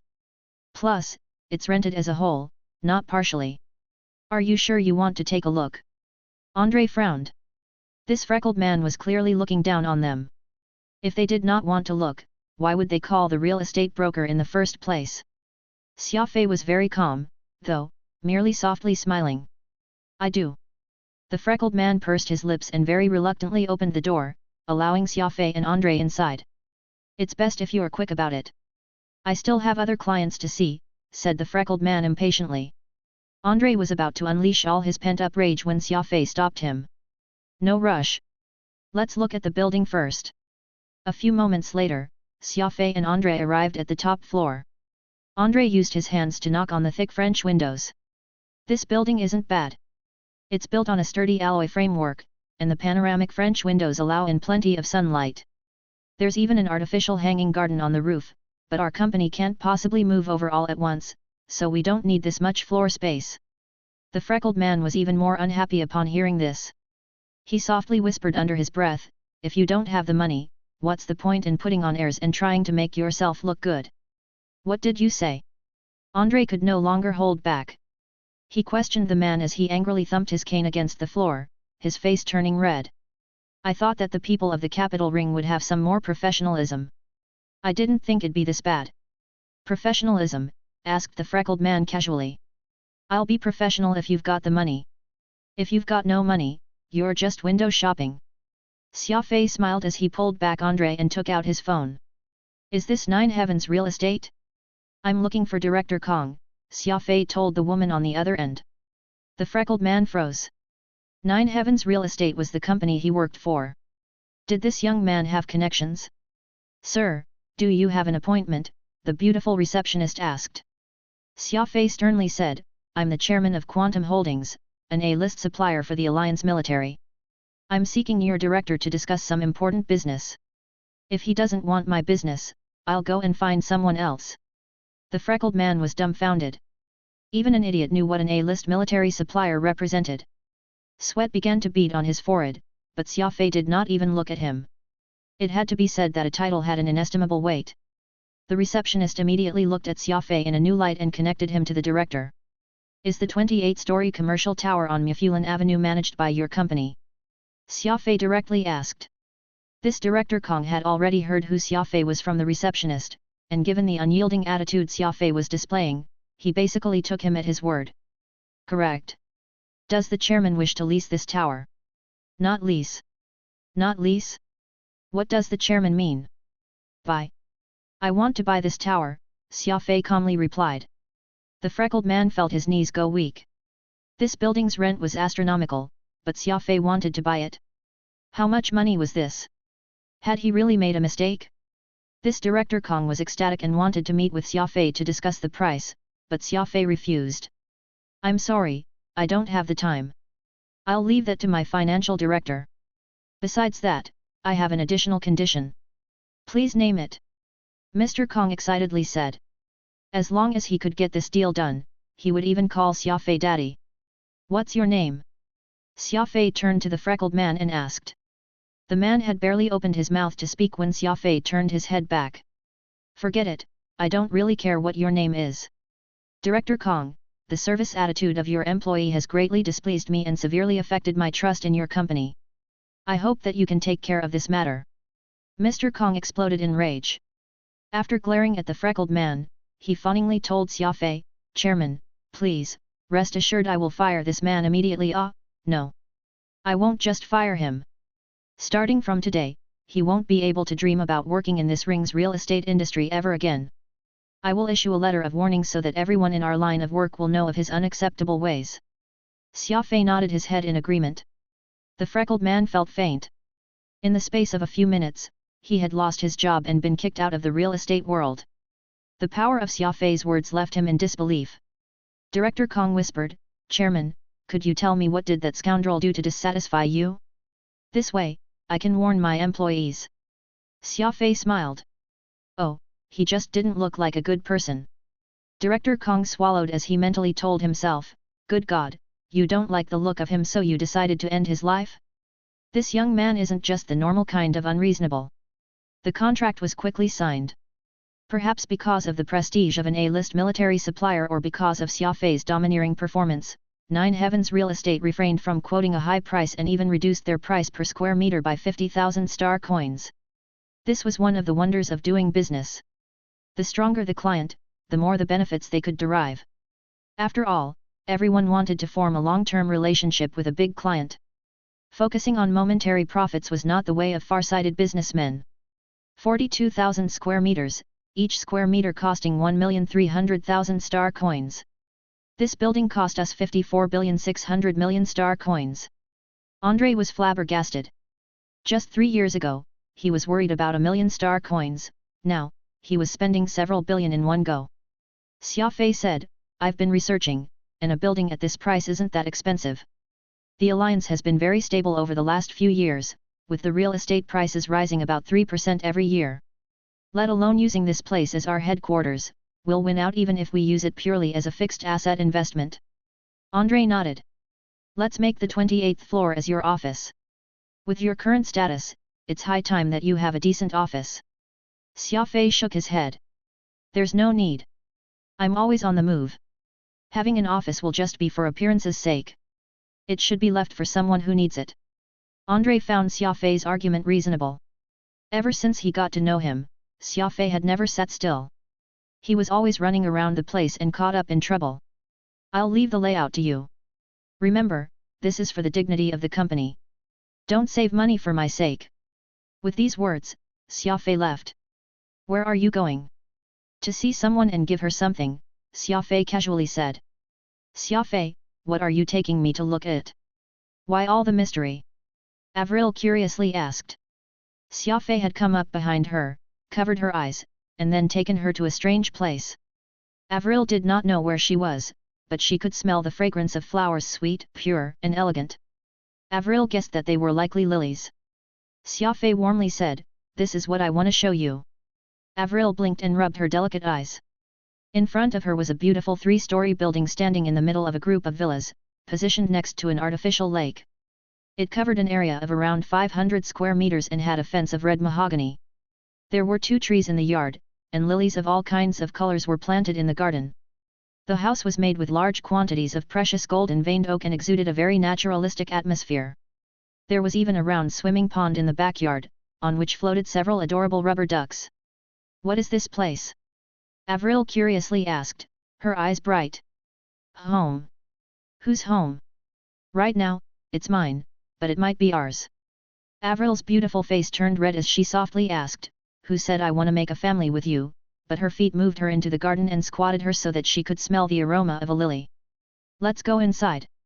Avril firmly nodded, taking Xia Fei's hand as he opened the door and walked inside. There was nothing in the house, and the sunlight slanting in seemed very warm and comfortable. Your home has nothing in it. Avril walked to the French door in the back, looking out at the pond and the man-made lake farther out. I want to leave the decoration of my home to someone who likes that sort of thing. I certainly don't understand it. Avril craftily asked, how do you know that I will want to decorate your home? What if I don't want to? Xia Fei helplessly shrugged. Then I'll have to find someone else.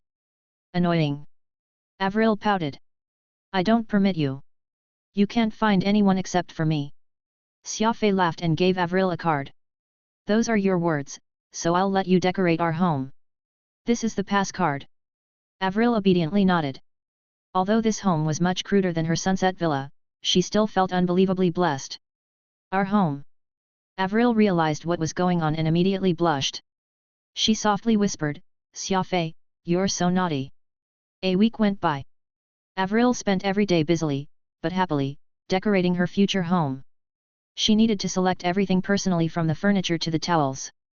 She dragged Xia Fei around everywhere and made him complain endlessly.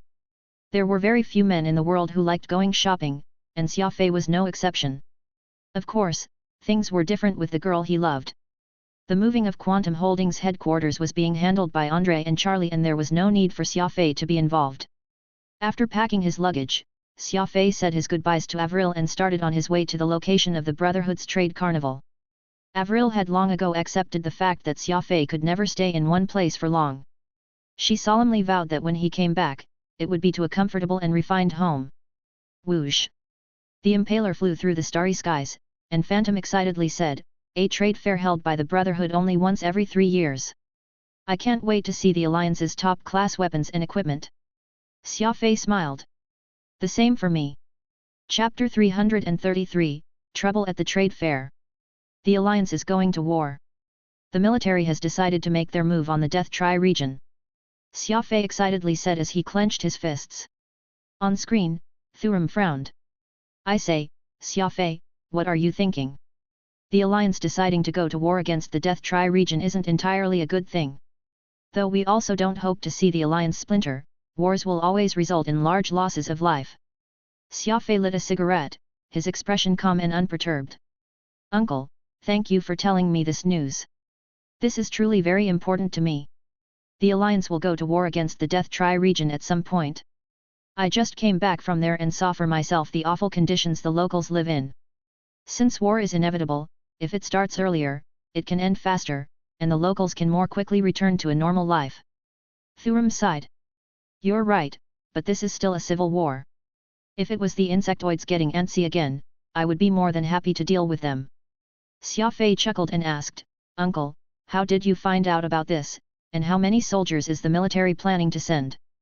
Thuram puffed up his chest and proudly said, such a minor matter is no problem for me. The President finished his meeting with his cabinet 30 minutes ago. The Ministry of Military Affairs, the Ministry of Finance, the Ministry of the Interior, the Alliance Security Ministry, and 12 speakers of the upper house all passed this war proposal. Tomorrow, it will be offered up to both houses for discussion, and they will probably take 3 working days at most to reach a conclusion. My sources said that the ones pushing for military pacification of the Death Tri region this time are the Hawks led by 6-star General Tai of the military. While the President and the Conservatives are somewhat hesitant, they don't have any objections in particular. After all, everyone wants to recapture the Death Tri region. No one wants to defy the public's wishes for order. Everyone is currently focused on the rebuilding effort. Rebuilding 3 whole-star regions will take an enormous amount of wealth. Plus, the journey is long, making transportation difficult. This will be a heavy burden on the Alliance's finances. Xia Fei nodded. Everything was going exactly as he predicted. Compared to the cost of militarily recapturing the Death Tri region, the rebuilding cost was far greater. The Alliance might not have the finances for it, and when the time came, the warlords of the Black Abyss who favored the Alliance would take the stage. As long as they agreed to nominally be under the Alliance, willing to give up their military privileges and take up the task of rebuilding war zones, the crafty politicians would silently permit their rule over the Death Tri region. At most, the Alliance would set up an intimidating garrison in the region. This was the chance Xia Fei had been waiting for. As long as the Alliance silently recognized the rule of the warlords over the Death Tri region, Xia Fei could become one of those warlords and take some territory for himself. Thuram paused a moment before continuing. The military plans to send 40 regular fleets, 30 combined fleets, and 30 logistics and security fleets for this war. From what I know, Tai has already given orders for 5 vanguard fleets to move out 24 hours ago, and only then did he bring up his war proposal with the cabinet. Xia Fei thought it over and began to clap. General Tai truly deserves to be the leader of the Hawks, striking first and reporting later, announcing to the cabinet that there's no stopping this war. Even if you don't agree, you must. Correct. Thuram sternly said, Tai is an extremely unyielding person and deserves his title as the leader of the military. Even though he entered the cabinet 10 some years ago, Tai has always remained a soldier. At crucial moments, he has the guts to make a call for action, but he's truly sending a lot of the military force this time. The Death Tri region can't have more than 40 fleets, which belong to different factions and are outfitted terribly. Once Tai's army arrives at the Death Tri region, it will be unstoppable. Xia Fei said, that's what makes General Tai so smart. By using a powerful fleet to crush them, the enemy will probably be frightened out of their wits and scatter before the battle actually takes place. I estimate that Tai's fleet will need 6 months at most to sweep through the Death Tri region. This will both raise the prestige of the Alliance army and minimize the length of the war and probable losses incurred in it. This is the most effective and most economical way of fighting. It's much better than sending small fleets to wrangle with the enemies.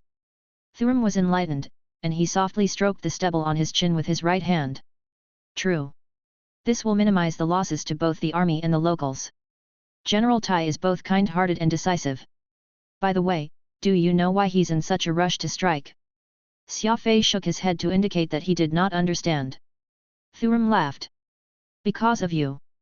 Your delivery of 10,000 energy shield boosters to the Black Abyss directly altered the trends of the battles over the last few days. While those 10,000 ships were on campaign, the armies of Terminus and Evil Gulf Stream were ambushed, more than half of the main force lost. Thus, the two sides became somewhat balanced, neither side willing to go on the offensive. Tai didn't want this stalemate to continue, so he decided to go on the offensive. Xia Fei said nothing. His accidental acceleration of the Alliance's attack on the Death Tri region was a pleasant surprise, allowing him to receive that large piece of territory in Terminus much earlier than usual. Uncle Thuram, when are you going to head off for the Brotherhood Trade Carnival? Is the old man going? Xia Fei asked. That old thing won't be going. There are people there he doesn't want to see. The carnival will last for half a month, and a lot of good things often don't appear until the very end. Only newcomers like you will go so early. I am going to finish the work on my desk first and will probably head out after a week. Before then, you need to be careful and do your best not to provoke any of those old devils. If you do end up causing trouble, Qin Meng and I may be unable to protect you, Thuram sternly warned. Xia Fei nodded. I understand. I'm mostly going to broaden my horizons. I'll definitely keep a low profile. Once the screen was off, Phantom naughtily chuckled. Don't cause trouble? Why do I feel that's not your style? After 16 hours of flight, the Impaler arrived at an azure planet peppered with islands. Xia Fei estimated that at least 95% of this planet's surface had to be covered by water. Countless islands were visible on the ocean's surface like candied fruits dropped into the water. The islands were connected to each other by large bridges. Besides this, there were also ships, passenger planes, and even impressive submarines being used as transportation methods. The variety was truly a feast for the eyes. After parking the Impaler on an island designated for docking warships, Xia Fei strode out to the shore and took in a deep breath of fresh air. The Brotherhood should be an extremely secretive existence in the Alliance, so why would they hold their trade fair in such an obvious place? Phantom frowned. He was always thinking about things like an assassin, and he believed that for secrets, the more inconspicuous they were, the better. Thus, he could not understand what the Brotherhood was doing. Xia Fei smiled. Qin Mang once told me what the Brotherhood represented. It is the Alliance's oldest fighting organization, and its symbolic meaning is to surpass itself. In terms of strength, the Brotherhood may not be a match for the Adjudicator Union, but the Adjudicator Union was born from the Brotherhood. From a certain perspective, the Brotherhood is the father, while the Adjudicator Union and the monastic order are its sons. Now that a father with so many sons wants to hold a trade fair, while the sons may not get along with each other, they all have to show some respect to their father. Think about it, if you had several hundred sons like the Adjudicator Union, you would find it hard to be inconspicuous even if you wanted to. Phantom understood. This is what it means for a starving camel to still be larger than a horse.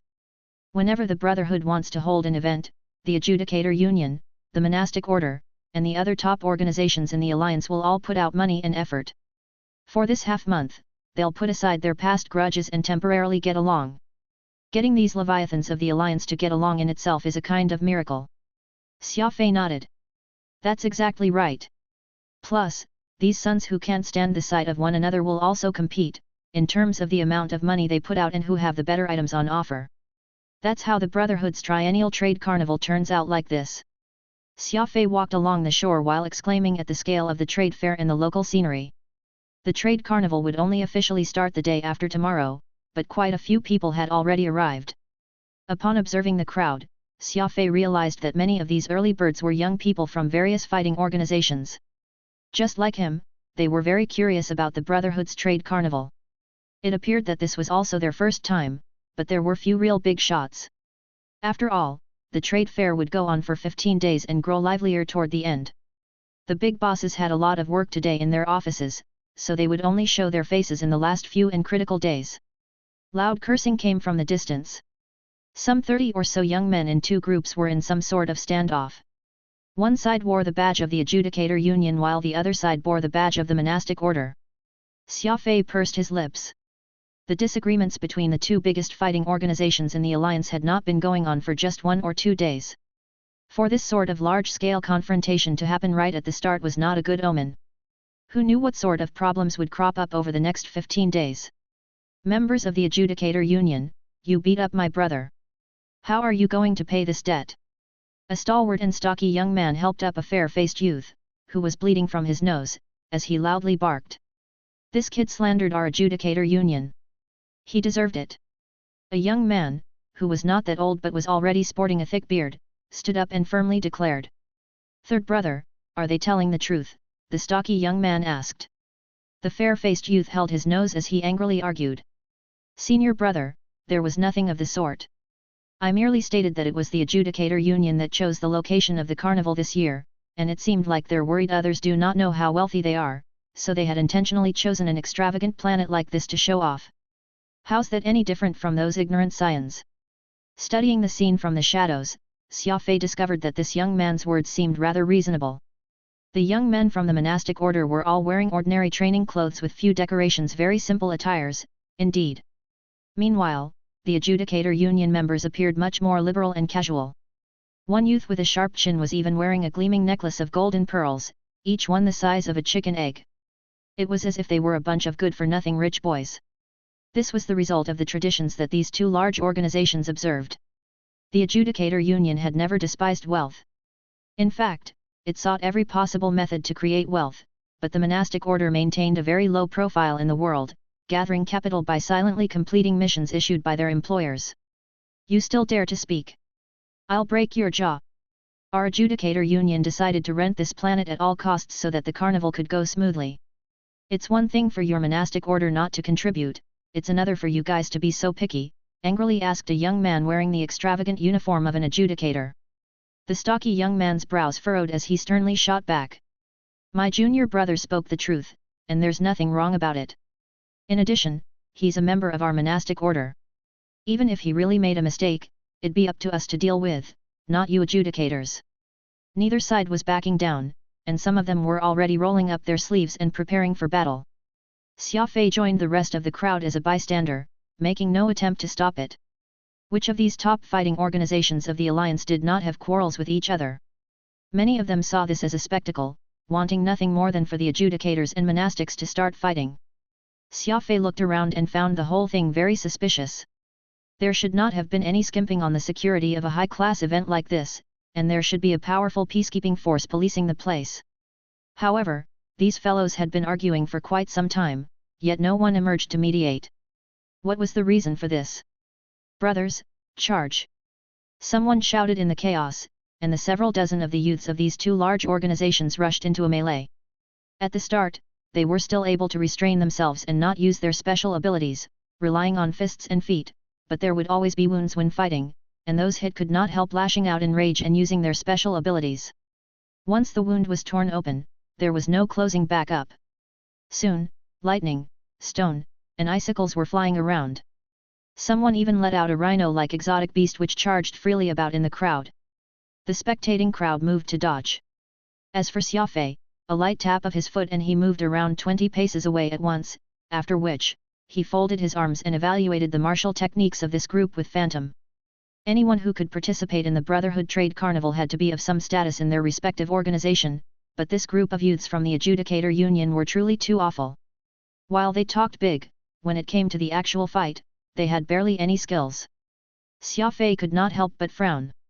Their combat techniques are far too sloppy and average. How did they even get their entry passes? Look, the three of them are ganging up on one monastic, but they're just getting themselves roasted by the flames from that man's fire-type ability. Isn't that just shameful? Phantom could barely watch. Nothing but fancy and impractical techniques. It's not as if they're putting on a show, so why all the pizzazz? The worst disciple of the assassin sect would overcome these fools easily. At this moment, a monastic youth was punched at the chest and staggered backward in Xia Fei's direction. Xia Fei did not think much about it. Using his intuition, he reached out to pull the young man up, for he preferred that the monastics win over these rich boys from the Adjudicator Union, but this youth had apparently been knocked silly. He took Xia Fei's outstretched hand as having ill intentions in his days, so he retaliated by opening his mouth and belching out a ball of green fire. The fireball struck Xia Fei at the chest and burned the new set of exercise clothes he had just bought. Fortunately, he was wearing the bloodthirsty ice god for protection underneath and was not hurt, but his face was blackened like he had just clambered out of a mine shaft. Xia Fei could not help but be angered, a nameless fire igniting in his chest. A dog biting the hand trying to feed it. Looks like you're tired of living. Chapter 334, Rich Good-for-Nothings. No one liked having good intentions returned with harm, and Xia Fei was no exception. He had tried to help that young man from the monastic order to get back up on his feet, but all he received in return was a green fireball which partially burned his clothes. Xia Fei was enraged, not imagining that someone would take his kindness for evil. What exactly could he say? Screw you. Xia Fei's face was ashen as he gave a vicious slap. Xia Fei thought that he had not put much strength into this slap, but he was actually stronger than these youths. An obvious handprint soon swelled up on the young man's face, and the young man clenched his teeth as he coldly stared at Xia Fei. Fireball. The young man wanted to counterattack, but Xia Fei was not about to give him a second chance. He gave the youth a swift kick, which sent the latter flying 10-some meters away, where the youth crumpled on the ground while clenching his stomach and moaning in pain. Xia Fei used his sleeve to wipe his face, and when he put down his arm, he realized that several dozen fiendish pairs of eyes were staring at him.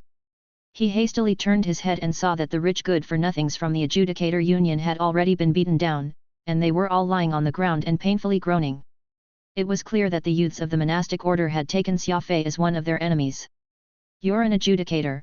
angrily asked the stocky youth as he pointed at Xia Fei.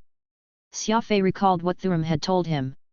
If he caused any big problems, since he was not wearing any sort of identifying badge, he could just push the responsibility onto someone else. However, before Xia Fei could make up a lie, someone in the crowd shouted, "You don't have to ask." Of course they're all together. The several dozen youths immediately charged forward. Xia Fei felt rather indignant. This matter had nothing to do with him, but he was now being attacked from all sides. Anyone else in the situation would be unhappy. It's true that I'm part of the adjudicator, but I'm just an insignificant librarian there. When did the affairs of the Union become my responsibility? Xia Fei inwardly grumbled. With his greater martial prowess, Xia Fei dealt with the ceaseless attacks while trying to explain what was going on. Alas, these youths were red in the eyes from anger, so why would they listen to him? Those little scoundrels from the Adjudicator Union lying sprawled on the ground saw Xia Fei single-handedly deal with the monastic order and grew excited. Taking Xia Fei as their savior, they struggled to their feet and began cheering for Xia Fei. This made it seem even more like Xia Fei was with them, which vexed him to no end. The monastics were enraged, believing that Xia Fei was not being genuine. He just watched as his brothers got beaten up and then tried to explain himself. Thus, they intensified their offensive, using every attack at their disposal. Xia Fei had never had a good temper, and after a few rounds, he was truly angry. Since these fellows would not listen to reason, he would just end them. Screw you all! Get on your knees! Xia Fei suddenly changed tact, going from pure defense to a swift and fierce offensive. Down! Xia Fei accelerated and vanished from sight. By the time these young monastics reacted, they had already been struck. Crack! Boom! In the blink of an eye, the 20-some monastics all dropped to the ground, holding their shoulders in pain. Xia Fei had used a knife to stab each of them once in the shoulder, taking all of them down in one go. Great job! Which department of the Union do you belong to? I'll have my father richly reward you. Have you thought about joining the arbitration department? I'll have my dad put in a word. I can guarantee that you'll get in. These rich good-for-nothings, who had received sound quite the beating, all regained their vigor, putting to use the lessons they had learned in life and beating down their downed enemies. Some mounted their enemies and punched them more, others even took out knives and stabbed their foes in the butt, with the short and scrawny youth even urinating on the stocky youth. Xia Fei truly wanted to just disappear into the earth. After all, these youths all wore badges of the Adjudicator Union. This was the first time Xia Fei had felt ashamed to be in the Adjudicator Union, being grouped with trash like this. Looking more closely at them, he realized that the lowest of these youths had bronze badges, and there were even a few silver badges in their ranks. Xia Fei himself only got an iron badge and was merely a cadet adjudicator, making him lower ranked than all of them. How the hell does this world work? A bunch of lazy good-for-nothings can be silver adjudicators? With this level of cultivation? Just mentioning it will make anyone blush with shame. Xia Fei sullenly complained to himself. The rich adjudicator good-for-nothings used very shameful methods to take revenge, then they gathered around Xia Fei and began chatting him up, calling him their brother. Their faces were not red at all, the thickness of their skin was truly praiseworthy. Xia Fei sighed, but just when he was about to keep his distance from this useless bunch, a large group of people charged to the scene. They wore identical pseudo-classical fighting uniforms and held various weapons. The leader was a big man with a yellow face. Sweeping his gaze around the crowd, he roared, "Very good! Daring to cause trouble at the Brotherhood's carnival? Arrest them all!"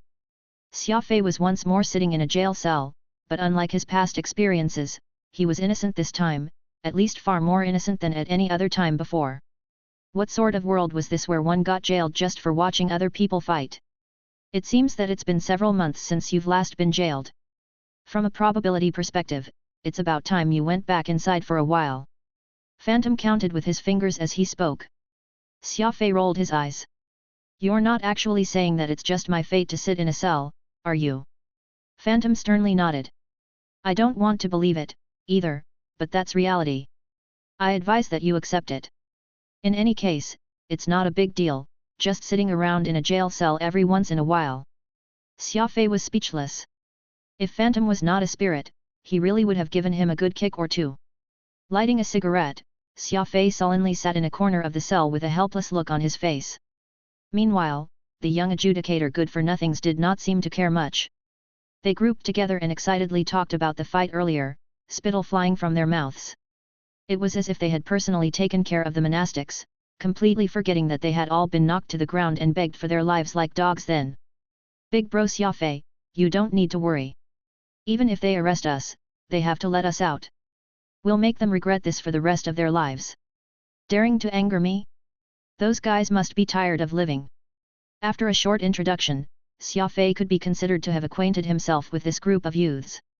This one had the nickname of Bean and was no more than 16 years old. His height did not reach Xia Fei's waist and his phoenix eyes glimmered with a crafty light. Before the fight, he was the one who yelled the loudest, but once the fighting began, he was the first to run.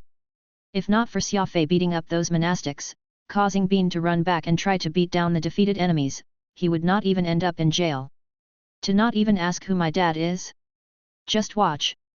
I'll have these guys begging for their lives at my feet. Bean clenched his fists and viciously said. Chapter 335, Meteor Ball. Xia Fei finally understood that these young men were the rumored princelings of the Adjudicator Union. Their parents all held high positions in the organization. If they were not the heads of departments, then they were elders of the enforcement committee. In fact, Bean's father was the president of the Adjudicator Union, Baines. In the power hierarchy of the Adjudicator Union, at the very top were the mysterious 10 great elders. Qin Mang had once been among these 10, even after he resigned, he still wielded unfathomable power. After that were the president and the 4 vice-presidents, in addition to 13 elders of the enforcement committee. Normally, the enforcement committee was chaired by the department heads, Thuram happened to be one of them. With such powerful parents backing them, it was no wonder Bean's group of youths could become bronze or silver members in the union, and it was no wonder they could be so rampant. After all, these people perfectly fitted the saying when a man ascends to the heavens, his dog and chickens come along with him. These princelings did not care that they were in jail and even felt the experience to be fresh and new. They quickly cozied up to Xia Fei, and since he was older than all of them, these rich good-for-nothings called him Big Bro Xia Fei. These youths each had a nickname. There was Little Bean, Tough-Faced Hammer, and Scrawny Monkey, who was acknowledged by the rest as their leader.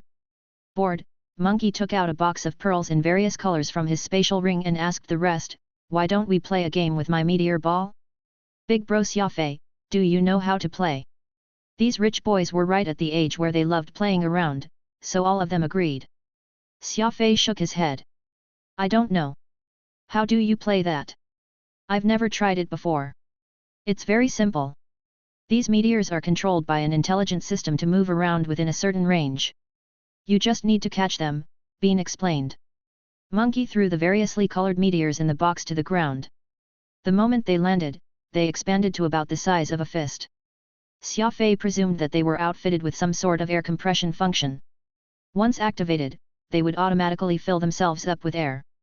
The 12 rainbow meteors did not move very quickly at the start, but after a minute, they began moving even faster than a hover bike, leaving behind after images and appearing like rainbow comets shooting across the sky as they flew about. Astonishingly, these meteors were extremely cunning. They deftly wove their way through the pack like mud fish. Start! Bean excitedly shouted. The members of the group displayed their best skills to try and catch them. Alas, the colored meteors were like fairies, elusively flitting about as they sped away. Not only did the youths fail to catch any, they made laughingstocks of themselves in their attempts, too. If they're slightly faster and more numerous, these would be perfect for training my agility, Xia Fei stroked his chin and said. Phantom replied, true. I wonder which company designed them? Their movement is so flighty that it reminds of crafty approach. Xia Fei agreed with this opinion. He originally took this for a children's toy, but when these colored meteors were activated, he realized how wrong he was. Whether it was their reaction speed or movements, they were very bizarre. Moreover, these meteors possessed high intelligence. At times, they would intentionally provoke someone to chase them, even matching their speed to their pursuers. Whoosh, asterisk. A blue one swayed in front of Xia Fei, going back and forth like a bell. It was as if it wanted him to catch it. Xia Fei found this interesting and reached out with his right hand to take it.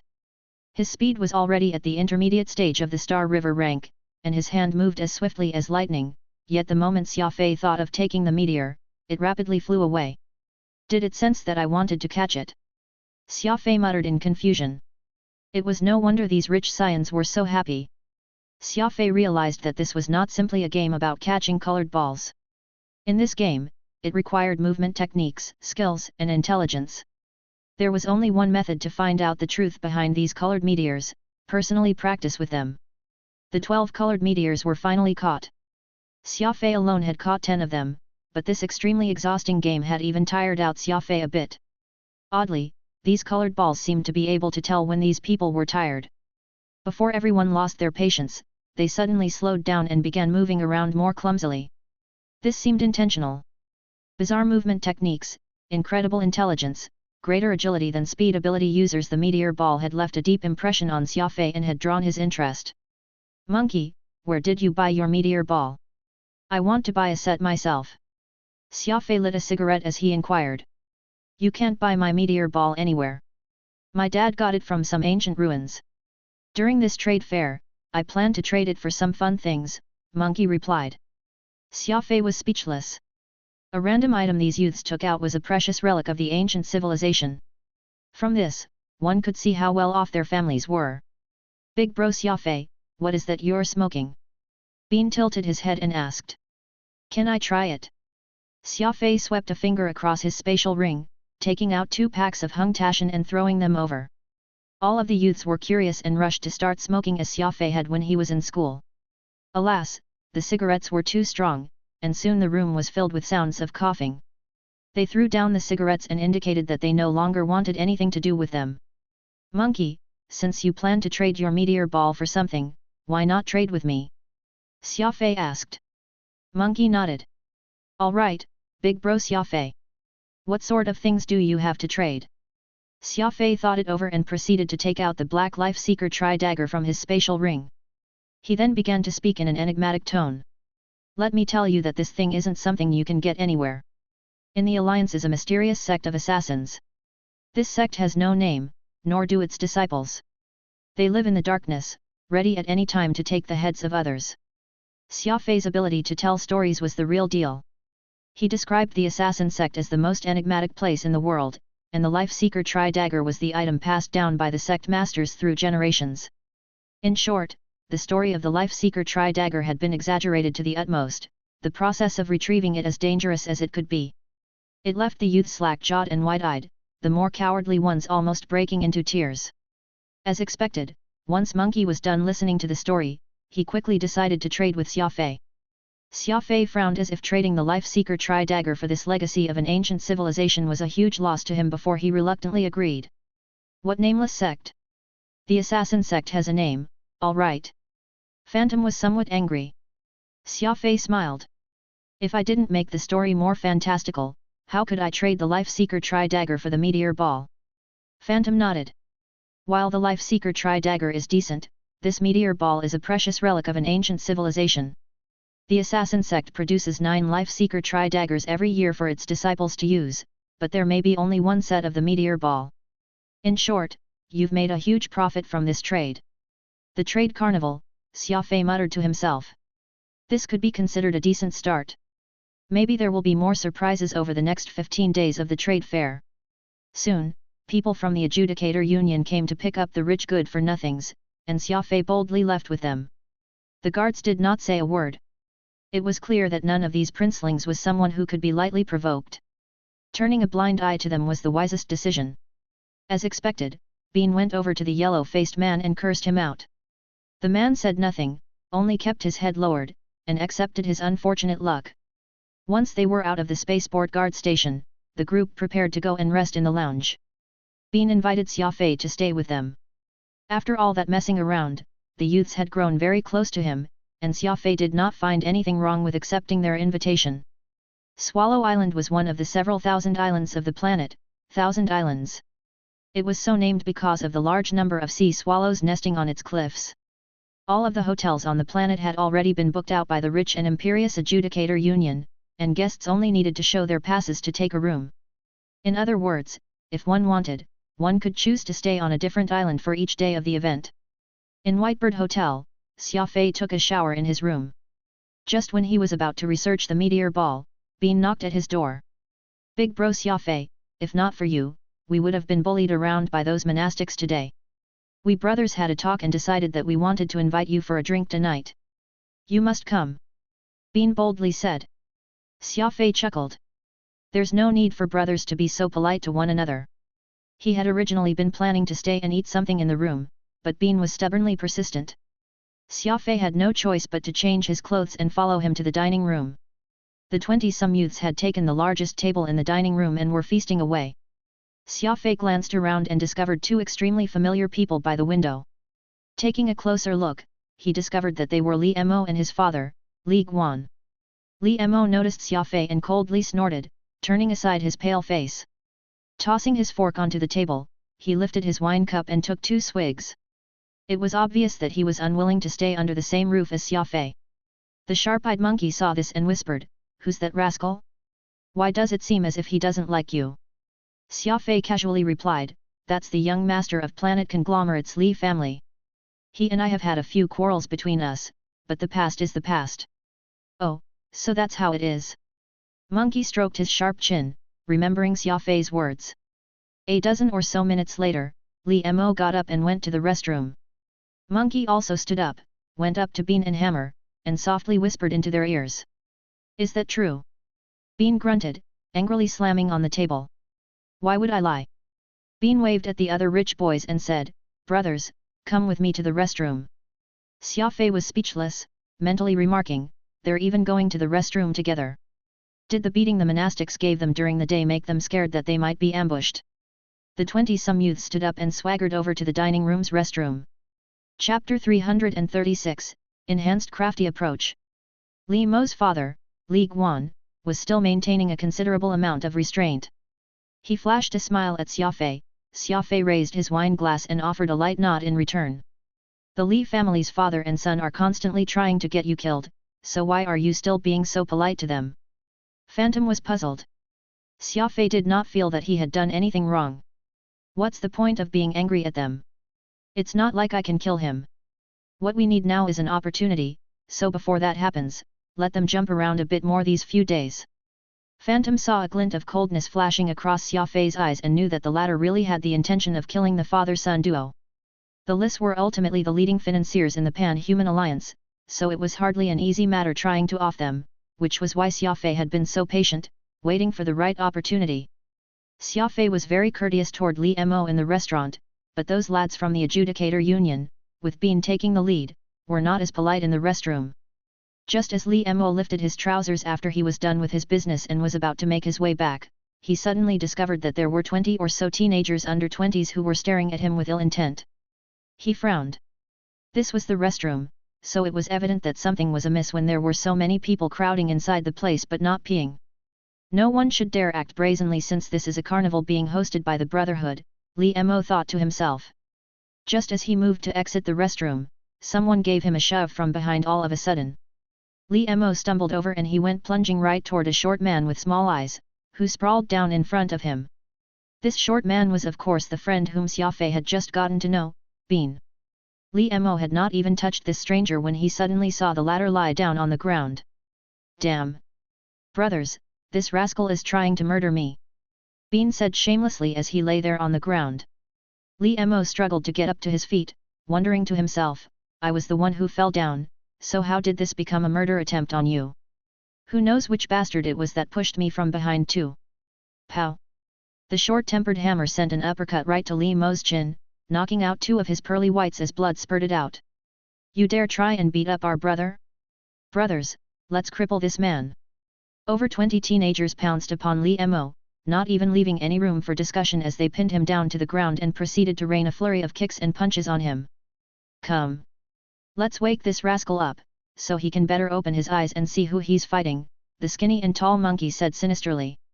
Everyone carried Li Mo, now beaten black and blue, over in front to the nearest toilet bowl, opened the lid and proceeded to shove his head down inside.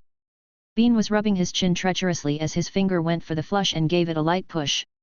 Flush! Icy cold water gushed out and poured into Li Mo's mouth and nose. Li Mo, who was a wealthy princeling, was of course incapable of suffering such an affront. His blood boiled and his whole body shuddered. He wanted to scream, but doing so only caused even more water to flow down his throat and into his stomach. The poor Prince Li had not even had his fill of food, yet he already had had his fill of toilet water.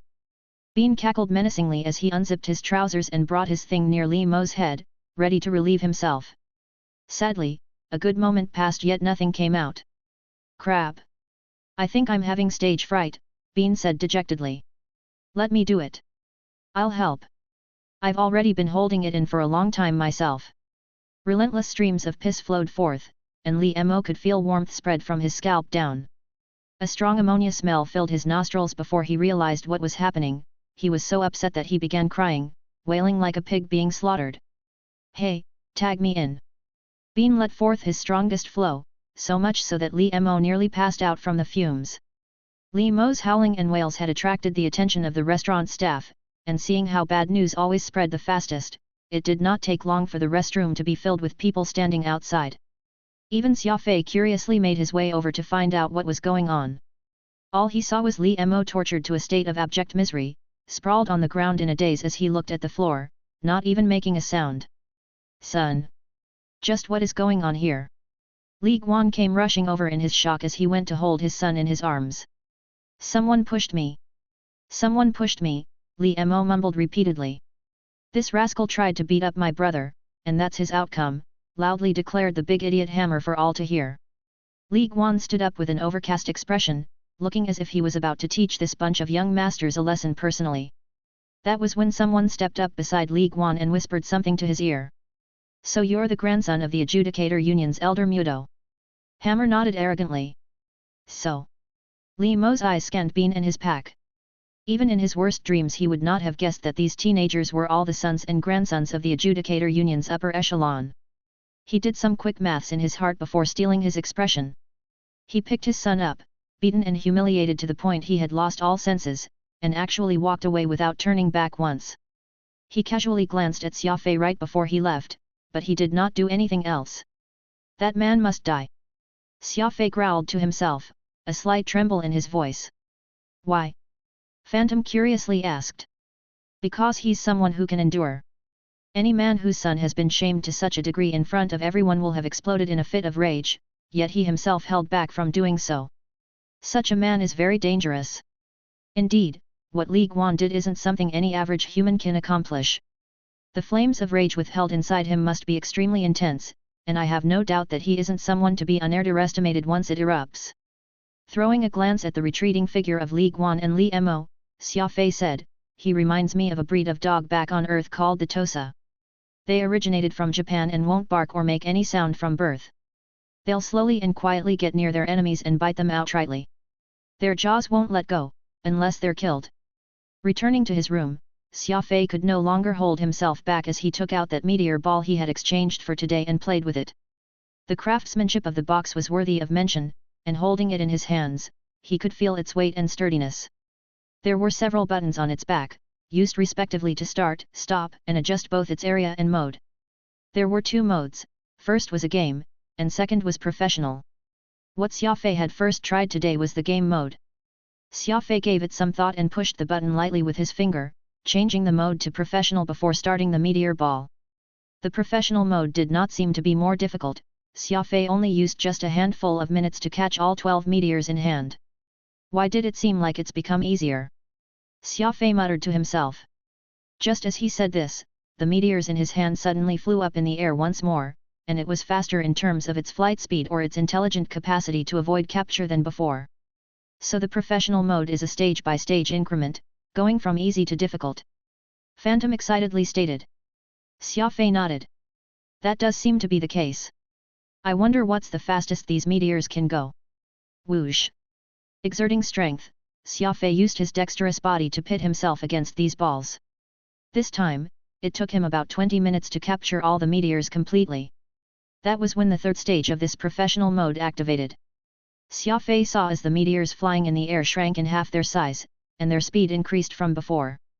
Xia Fei still had to capture these meteors, but it was much harder to catch something smaller.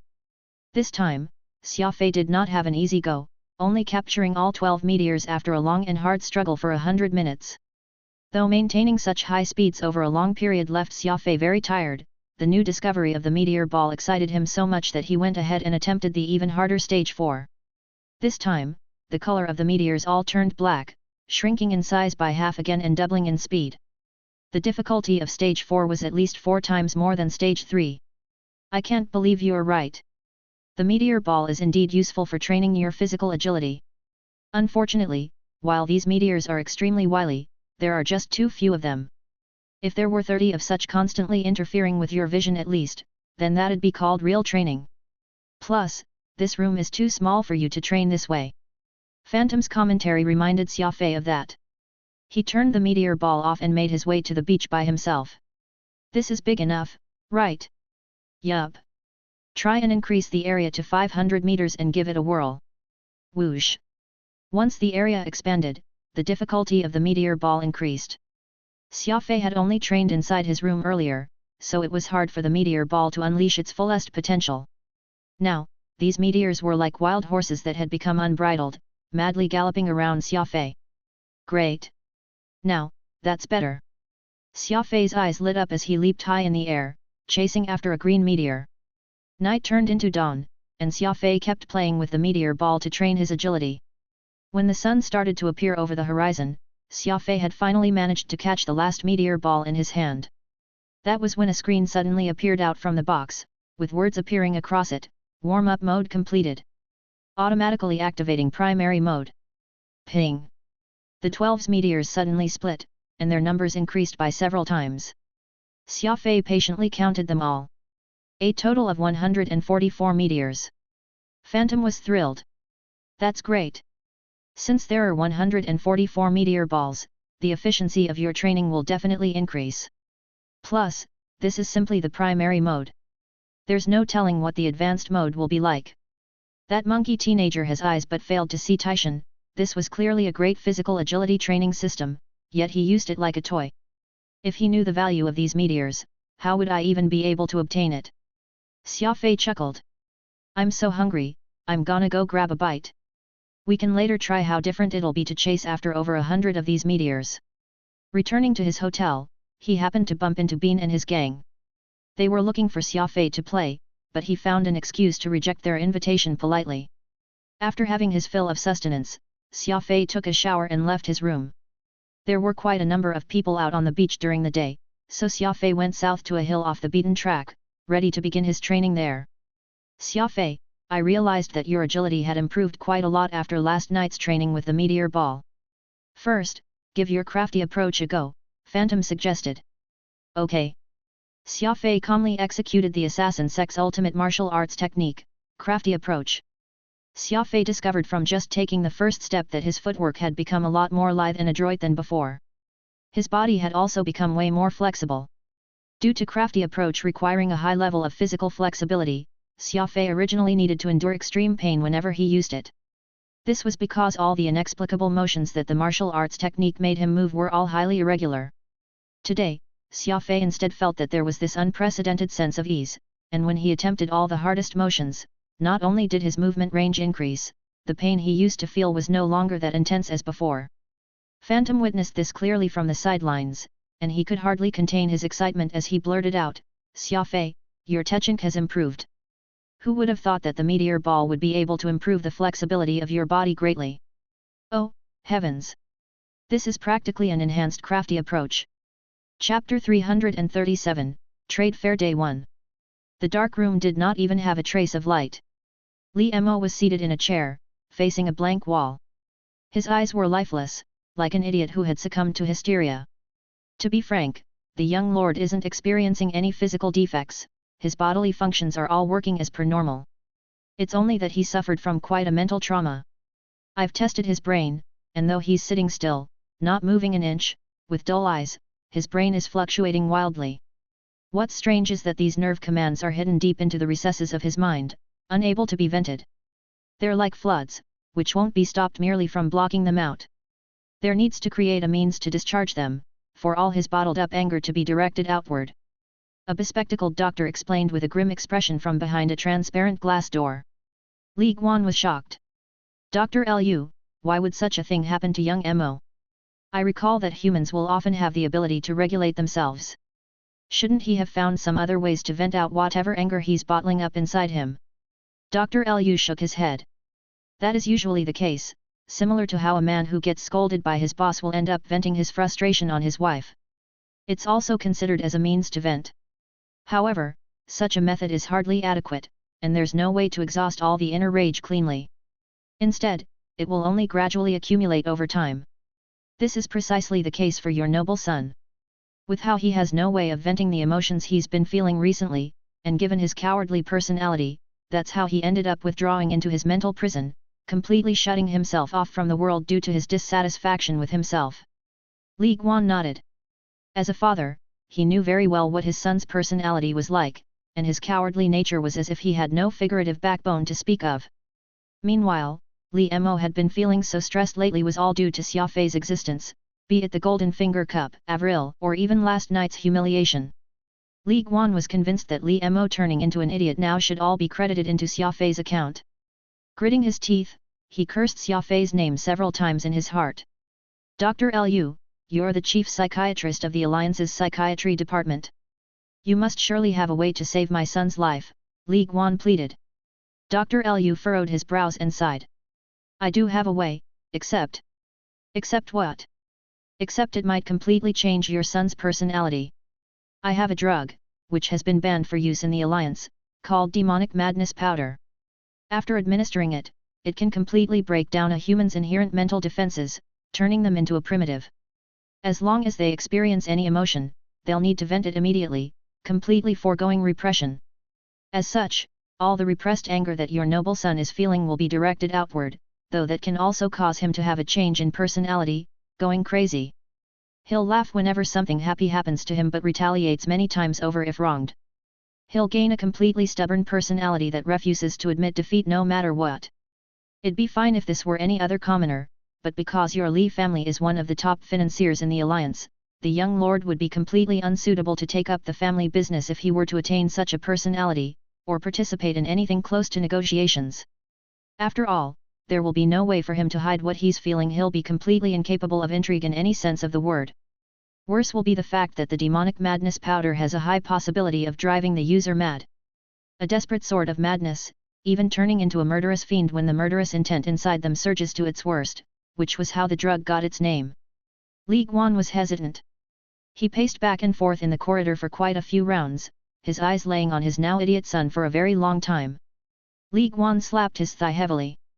Dr. Lu, please give the demonic madness powder to my son. I, Li Guan, will shoulder any and all responsibility for whatever else that may happen. Dr. Lu was stunned. Are you sure you want to do this? Though Li Mo is a bit of a shut-in and somewhat of a coward, he's still a very obedient son. If he takes the demonic madness powder, you may very well lose your filial son and have a savage one who is completely insane and gives in to his madness. Li Guan stubbornly nodded, his eyes radiating an emotionless coldness. I'd rather have that for a son. The Li family has never had a coward in our bloodline, now and forevermore. Xia Fei faced 144 meteors, and their speed and intelligence had all been boosted from before. The difficulty of capturing all these utterly wily meteors was extremely difficult. Another sunrise approached, and Xia Fei was leaning against the hill, exhausted. He was chewing on a piece of grass in his mouth. While the training difficulty of this meteor ball's primary mode is very high, it's very beneficial to your physical agility. In just this day and night, I've personally witnessed you slowly improve. Crafty approach is also called the technique that pushes the limits of human flexibility, but over the last 2 days of training with the meteor ball, you've managed to push your crafty approach to greater heights. If you persist with this for long periods of time, I'm certain that you'll be able to achieve peerless agility, Phantom said in all seriousness. Xia Fei nodded. I'll definitely keep pushing myself. While speed is great, having flexibility is important as well. Returning to the hotel, he spotted Bean and his group already dressed in suits, looking fairly striking and appearing very excited. Brother Xia Fei, you're back. We brothers have been searching for you the whole morning, but we're unable to find you at all, said the simple and honest Hammer as he approached him. Xia Fei smiled. I went out for a walk. Where are all of you off to? To head to the fair, of course. All of us here are definitely looking forward to picking out some good stuff from there. Today's the official opening of the carnival, so you'd better quickly get changed. We can all go together and have a look around, explained the little person Bean very excitedly. Xia Fei knitted his brows. Heading off to the fair? Aren't we standing here in the fair venue right now? It was the bespectacled mosquito who shook his head earnestly. Oh, no. Not at all. This is the trade carnival, while the real fair we're talking about will only be held on the 13 Pearl Island. This is why the carnival is meant to be a place of celebration and gathering, whereas the trade fair is independent from the residential venue. It opens at a set time every day, where auctions, tagged pricing, or private transactions will all be accomplished there. Without even waiting for him to finish, the crafty monkey slapped him at the back of his head. Look at you speaking so gently, totally embarrassing your brothers. Xia Fei was speechless, uncertain whether it was the bookish mosquito or the hooligan-like monkey who was the one losing face. Brother Xia Fei, Planet Thousand Island has a total of 1,111 islands, and 13 of which form a circle, looking like a string of pearls. That's why it's called the 13 Pearl Islands. That's where the trade fair will be taking place. Xia Fei nodded. He had spent the last 2 days focusing only on training with the meteor ball that he had actually forgotten to inquire about the rules behind the fair carefully. Mosquito clutched the back of his head as he muttered to himself pitifully, "Isn't that the same as what I just said?" Xia Fei followed the 20-odd princelings of the Adjudicator Union as they swaggered boldly out of the hotel. They hired a high-speed yacht by the pier and sped across the azure blue sea, going straight toward the 13 Pearl Islands. Along the way, plenty of rapid passenger planes flew overhead, going in the direction of the trade fair. Many luxury liners were still on the sea, and their numbers were clearly more than what there was 2 days ago. The jet-powered yachts were extremely fast, able to reach a speed of 800 km an hour, so they arrived at the 13 Pearl Islands in under 20 minutes. Looking from afar, these islands were even more majestic than the Sparrow Island, where Xia Fei was residing on. The terrain was also fairly even, with a single island having no problem accommodating over 100,000 people at any given time. Meanwhile, there were also more buildings here on these islands, so using them as the venue for the trade was far more suitable than those smaller, tourist islands. Alighting from the yacht, Xia Fei followed the crowd and got ready to pass through inspection. After Xia Fei verified his identity and safely made it past, he found an excuse to separate from Bean and the others. These hooligans were clearly here to check out the chicks, and it was more important for them to join in the revelry in the trade than to search for treasures that they might need. Mixing around with them would surely invite plenty of trouble, which was why Xia Fei had decided to go off on his own. The road was lined with stalls on both sides, and the identity of these merchants was all apparent from the badge they wore. It was just that none of the goods they were hawking caught Xia Fei's eye. He already had weapons of such quality like Celestial Moon and the Butterfly Serpent, so he was hardly interested in most that were on display. There was a tower a distance away. He referred to the map, which informed what sort of items were being sold there. He saw that there was an exhibition hall, set up by a company called Extreme Force, dedicated to showcasing weapons and equipment made by it, at the tower. There ought to be some pretty decent items in such a large exhibition hall, right? Xia Fei muttered to himself as he made his way over. 5 minutes later, Xia Fei found himself walking away in disappointment. It turned out that most of what was sold inside were thermal weapons, and they were the portable type. These were hardly a threat to a high-rank ability user like Xia Fei, unless they were weapons of mass destruction, and were much better suited to defenseless and frail commoners looking to defend themselves. He took a look around several more exhibition halls and all Xia Fei felt was further dissatisfaction. Though the trade fair was huge in size, and the crowds were plenty, the items available were all fairly routine and normal. Could there be some trick to this? Xia Fei could not make sense of it, so he decided to check out the other islands that were exclusively set aside for this fair. Perhaps what was on offer in these other locations would be more suited for his needs. Choosing a path off the beaten track, Xia Fei scanned through the items displayed on the stalls as he continued toward the pier. Xia Fei realized that these stalls were not exactly completely stocked with useless trinkets but rather featured a mixed variety of goods. It was actually more interesting than the exhibition halls, since there would at least be novel items to be found. Phantom was explaining to Xia Fei along the way, for he had a far more discerning eye than Xia Fei, able to play the role as an evaluator and advisor to what they came across. A strong gust of wind from the shore came blowing landward, toppling a golden vase that a stall had on display, causing it to roll right over to Xia Fei's feet. The old man tending to the stall quickly hurried over to retrieve it. Xia Fei used his foot to stop it in motion, causing a transparent bracelet to fall out from inside due to inertia. Xia Fei's eyes lit up. What's this? Chapter 338, Zephyr Combat Boots. Xia Fei huffed. The old man quickly scurried over to pick up his golden vase, as well as that transparent bracelet, while thanking Xia Fei profusely. Old man, Do you mind letting me take a look at that bracelet? Xia Fei asked. Have a look over here. I still have to tend to my stall. Xia Fei nodded, following him to where his stall was set up.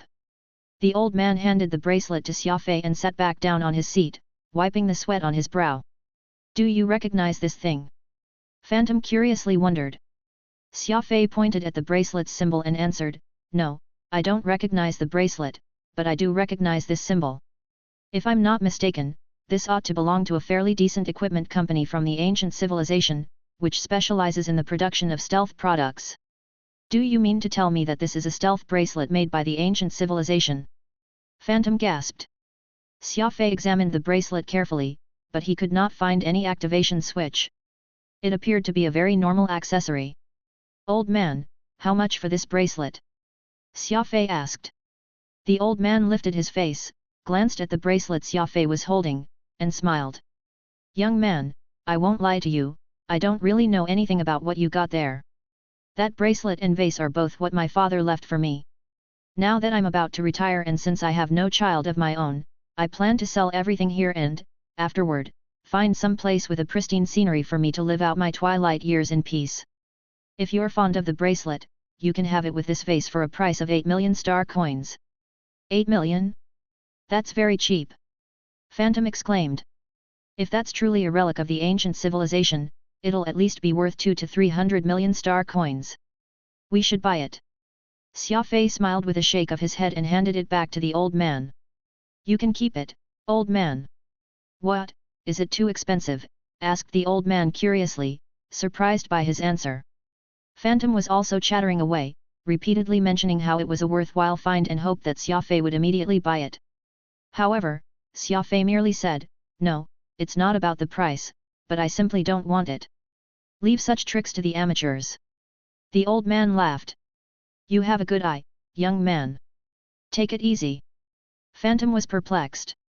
How were you able to tell that the bracelet is fake? Xia Fei nonchalantly replied, I wasn't. What did you say?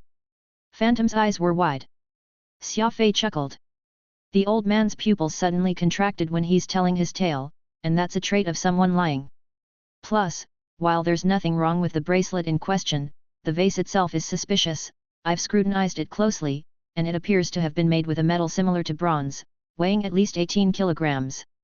Logically speaking, there's no way a gust of wind could knock such a heavy vase over, which coincidentally holds a bracelet with a symbol of the ancient civilization engraved.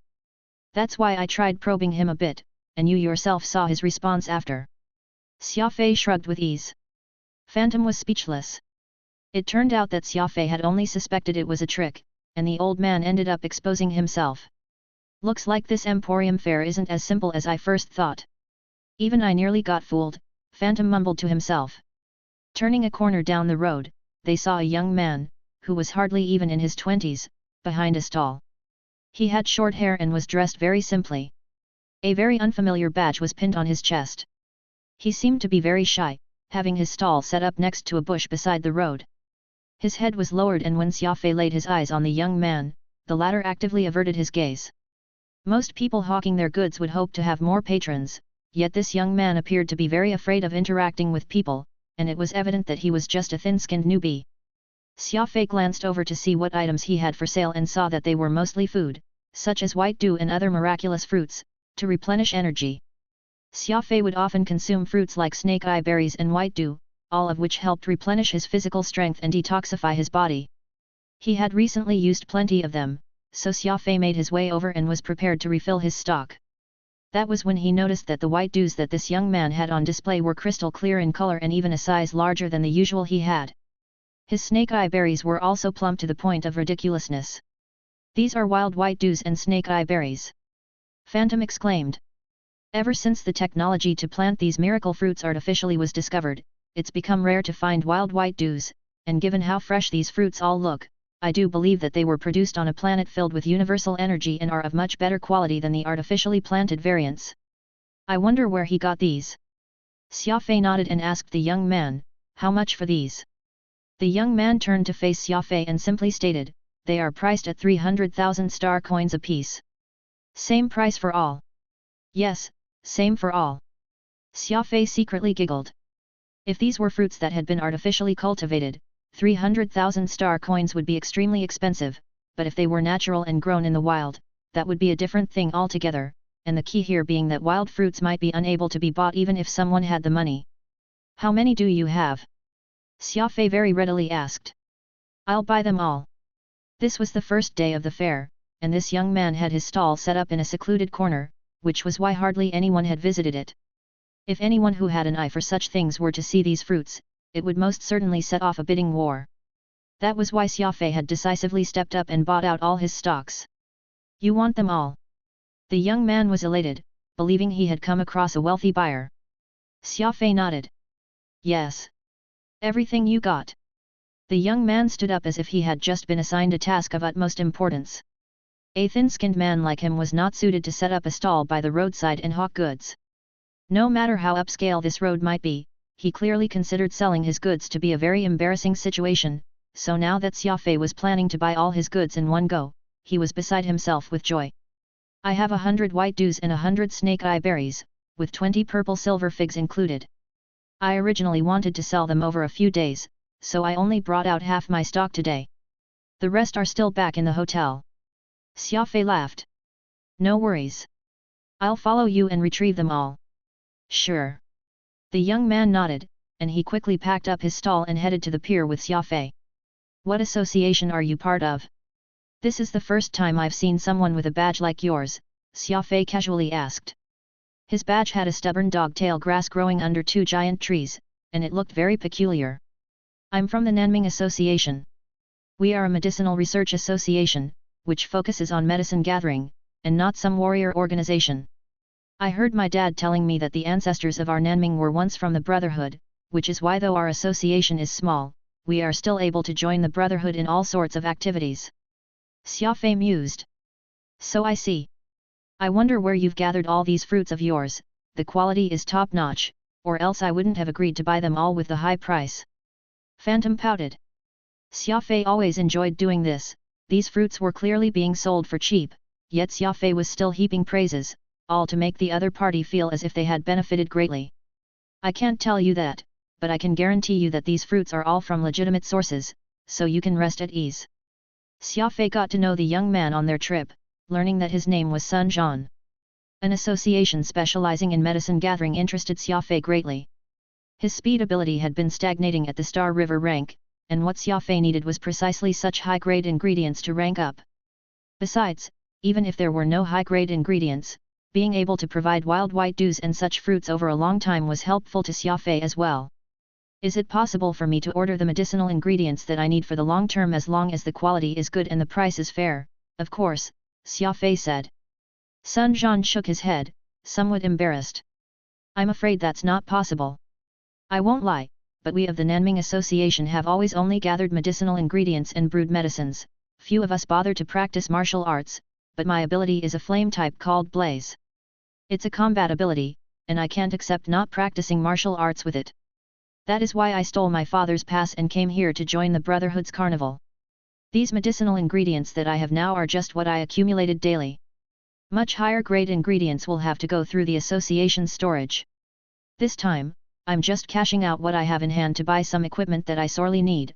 I'm also using this opportunity when many major organizations have gathered to find one who will be willing to take me in and teach me some combat skills. I plan to become a warrior in the future, not a pharmacologist. Even if you offer me all the money you have, I won't be willing to return and help gather what you need. My father's going to break my legs if he ever learns what I'm about to do. Xia Fei nodded. So that's how it is. While it's true that there's plenty of equipment out here in the Emporium, I don't think it will be that simple for you to find some major organization to join. Many of these large warrior organizations won't simply recruit anyone off the streets. One will have to go through selections and tests before they can get accepted. Sun Zhan was helpless. Even a small organization will do. It's fine as long as I can learn martial arts. The two continued to chat and soon reached the hotel Sun Zhan was staying in. He opened the door and invited Xia Fei in. Take a seat, I'll retrieve the fruits right now, they're stored in a crisper to keep fresh. Xia Fei lit a cigarette and looked around the room. Sun Zhan had quite a lot of luggage, and it seemed that he did not have anything like a spatial ring to store his things, so he would have to carry everything he needed on his back. That was when Phantom croaked, "Oh, my heavens! That's a zephyr, a real one." "What?" Xia Fei curiously asked. Phantom pointed to a dirty pair of boots and said, "Look at the boots' streamlined design and the carefully arranged function keys on their side. I dare guarantee that this pair of boots you see is the rumored Zephyr combat boots, the super weapon of any speed ability user." Super weapon? Xia Fei was startled. He set his gaze upon that completely muddy pair of boots, and noticed that it was strangely shaped. They were shaped like slender dolphins and of decent craftsmanship. Even the buttons were well crafted, with each one placed in the most suitable position, allowing both easy access and them not to get in the way when running at high speed. The combat boots were covered in mud and had been very casually tossed behind the door. "What's so good about these Zephyr combat boots? What has gotten you making such a fuss over it?" Xia Fei asked. Phantom explained, "They're not just good, they're practically great. If you must know, this model of combat boots has been specifically produced for speed ability users, made with the already extinct twin claw soaring dragon leather. Today, be it the original materials used to craft the Zephyr combat boots or the fact that the skills to do so have already been lost to time, every pair of Zephyr combat boots is universally recognized as a rarity in the vast space. Wearing it, your speed will increase by 10%. Phantom's two eyes sparkled as he spoke seriously. Chapter 339, A New Discovery. Speed was the best defense as well as the best offense, but speed was also the hardest to raise out of all the abilities, especially now that Xia Fei had reached the intermediate Star River rank. Raising it any further would be exceptionally difficult. For a pair of unseemingly combat boots to raise the wearer's speed by 10%, such an effect was simply unbelievable. Xia Fei maintained his composure, his eyes resting on the Zephyr combat boots for but a moment before flicking away, pretending to think nothing of them. He even started a tuneless hum. "All the fruits I have are here. I originally wanted to save some for myself, but since brother Xia Fei is such a straightforward person, I'll just let you have them all," Sun Zhan very courteously said. He pulled out a square crisper, which was specifically used to store fruits in from his heavy backpack, and handed it over to Xia Fei. "Then, I'm truly thankful for your generosity." Xia Fei smiled as he took the box and opened it. He rummaged inside the crisper briefly and noted that there were a total of 738 fruits inside.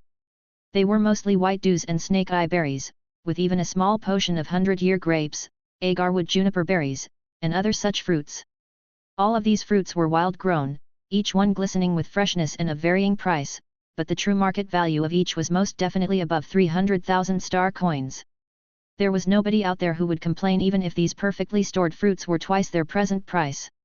Closing its lid, Xia Fei pulled out a spontaneous transfer reader from his spatial ring. This clever device was no bigger than a box of cigarettes, and there were 2 slots on it. It enabled users to transfer funds across bank cards at any time without requiring any complicated login to e-banking services or requiring people to head down to a branch office to complete transactions. There are 738 fruits, each at 300,000 star coins, for a total of 221,400,000 star coins. I'll transfer the amount to you right now. Okay. Sun Zhan nodded, barely containing his excitement as he handed his bank card to Xia Fei. The 2 cards were slotted in, and the amount was transferred. Later, with the 2-factor authentication of retina and fingerprint scan, the over 200 million star coins were instantly transferred into Sun Zhan's account. The young man stared at the new balance displayed on his bank card and flushed red with glee. "Now that the funds have been transferred, it should be enough for you to purchase the weapon and equipment you need from the fair. Do take note of a few things before you buy, though." Xia Fei very kindly informed him of the essentials when it came to making equipment purchases. Phantom was incessantly reminding Xia Fei to buy that pair of Zephyr combat boots quickly, but Xia Fei had his plans, so he ignored him. The very detailed information and analysis Xia Fei gave Sun Zhan benefited the young man greatly. After all, he was but a fresh warrior, hardly well versed when it came to weapons or equipment. Though he had learned quite a lot of information from the interplanetary internet, they were still mostly superficial morsels, which were nothing compared to the wise words a veteran warrior, who had plenty of experience, would be able to impart. "It's getting late, so that's more or less it for now. If you have any other questions, feel free to give me a ring or send an email to me. If I know the answer, I will not hesitate to give it to you," Xia Fei said. Sun Zhan had a face of gratitude, thanking Xia Fei profusely from the bottom of his heart.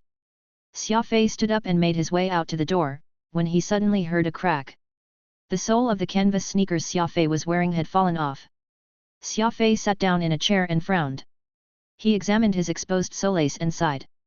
Ah, I originally thought I would merely be strolling about, so I merely wore some simple shoes, who would have thought that they would be so shoddy and get spoiled after a bit of walking.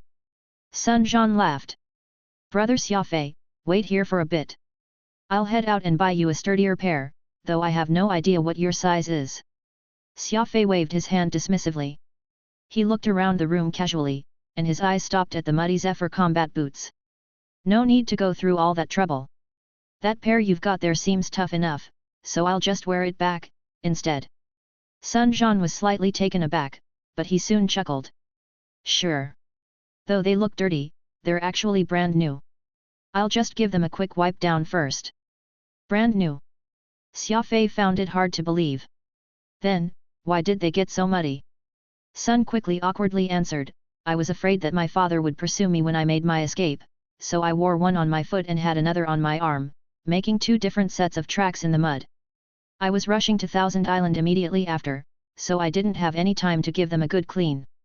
Xia Fei now understood the reason why the boots were muddy. It was all because Sun Jian had used it to tamper with the scene. Not long after, Sun Jian came with the Zephyr combat boots all cleaned up. Sure enough, the boots were essentially brand new, and the twin-claw soaring dragon leather used to make this pair of boots hardly even had a single crease on it. Oh, not bad. These boots are really lightweight. They're also pretty sturdy. Xia Fei changed out his shoes to the boots and did a few test jumps. All he felt was a sense of lightness on his feet. That's a pair my father gifted me.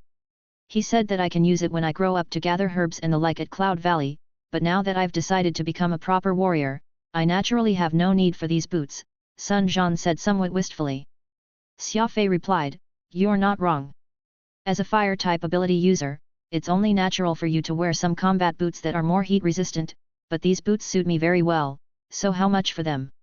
I'll transfer the amount to you. Sun Jian hurriedly rejected this. Brother Xia Fei, you've already helped so much, how could I accept more money from you? Just take it as me gifting this pair of combat boots to you. Besides, my father's warehouse still has plenty of the same boots, so I doubt it's worth much. Xia Fei and Phantom were stunned when they heard that. The Zephyr combat boots were eternal-grade equipment, and it had the extraordinary effect of raising the wearer's speed. Xia Fei was already ecstatic that he found a single pair in this world, yet Sun Jian said that his father had plenty more in storage. Just what sort of organization was this Nanming Association? Xia Fei pondered over this new information in his mind. Sun Jian and this Nanming Association was quite the mystery, perhaps it could be of help to him in the future. Sun Jian was most definitely not someone he should just randomly walk away from. He ought to use him to dig out the Nanming Association, which was hidden deep within the mountains and old forests. With such a thought in mind, Xia Fei chuckled. Brother, I thank you for your kind intentions. I won't deny it, I don't really have anything I can give you, so why don't we do it this way? We've still got some daylight left today, so I'll accompany you to the fair and help you pick out the equipment you need, then tonight, you can accompany me back to where I'm staying, and I'll introduce you to some friends of mine? Who knows? You may even be able to join and train in the Adjudicator Union. Adjudicator Union. Sun Jian could hardly hide the excitement in his voice.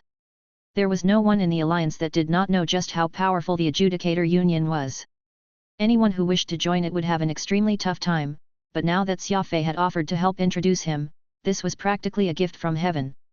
Sun Jian got the concierge to send his luggage to Sparrow Island, having decided to stay in the same hotel as Xia Fei this night. Meanwhile, Xia Fei was thrilled. An association that was able to produce a large amount of superb wild herbs and medicinal ingredients, as well as a warehouse that had several pairs of Zephyr combat boots in storage, was most definitely anything but simple, which was why he had decided to keep Sun Jian around. It was evening, and Xia Fei returned to Sparrow Island with the newly decked-out Sun Jian. At Xia Fei's behest, Sun Jian purchased for himself a Seraph 2 combat suit dedicated to fire-type ability users and a set of short and long weapons, a dagger called the Fire Bee Stinger, shaped like a wasp stinger, which could be hidden under his sleeve, and a long sword called Heaven's Burning Blade, which looked fairly nondescript but was of good quality and most suitable for beginner warriors like himself. Aside from these, he also got himself a set of commonly used tools, with the total coming up to be around 160 million star coins. The remaining 80 million star coins Sun Jian had to his name would be enough for his daily and other such expenses. Sun Jian stood tall as he followed behind Xia Fei, looking absolutely dashing and proud. He could not bear to toss out his old clothes, however, and had them all in a small bundle, which he slung on his back. It was late evening.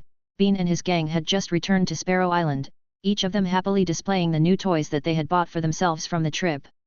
These men were truly not the typical martial arts practitioner, for what they bought was hardly proper equipment used by warriors but rather sinister and diabolical hidden weaponry of sorts.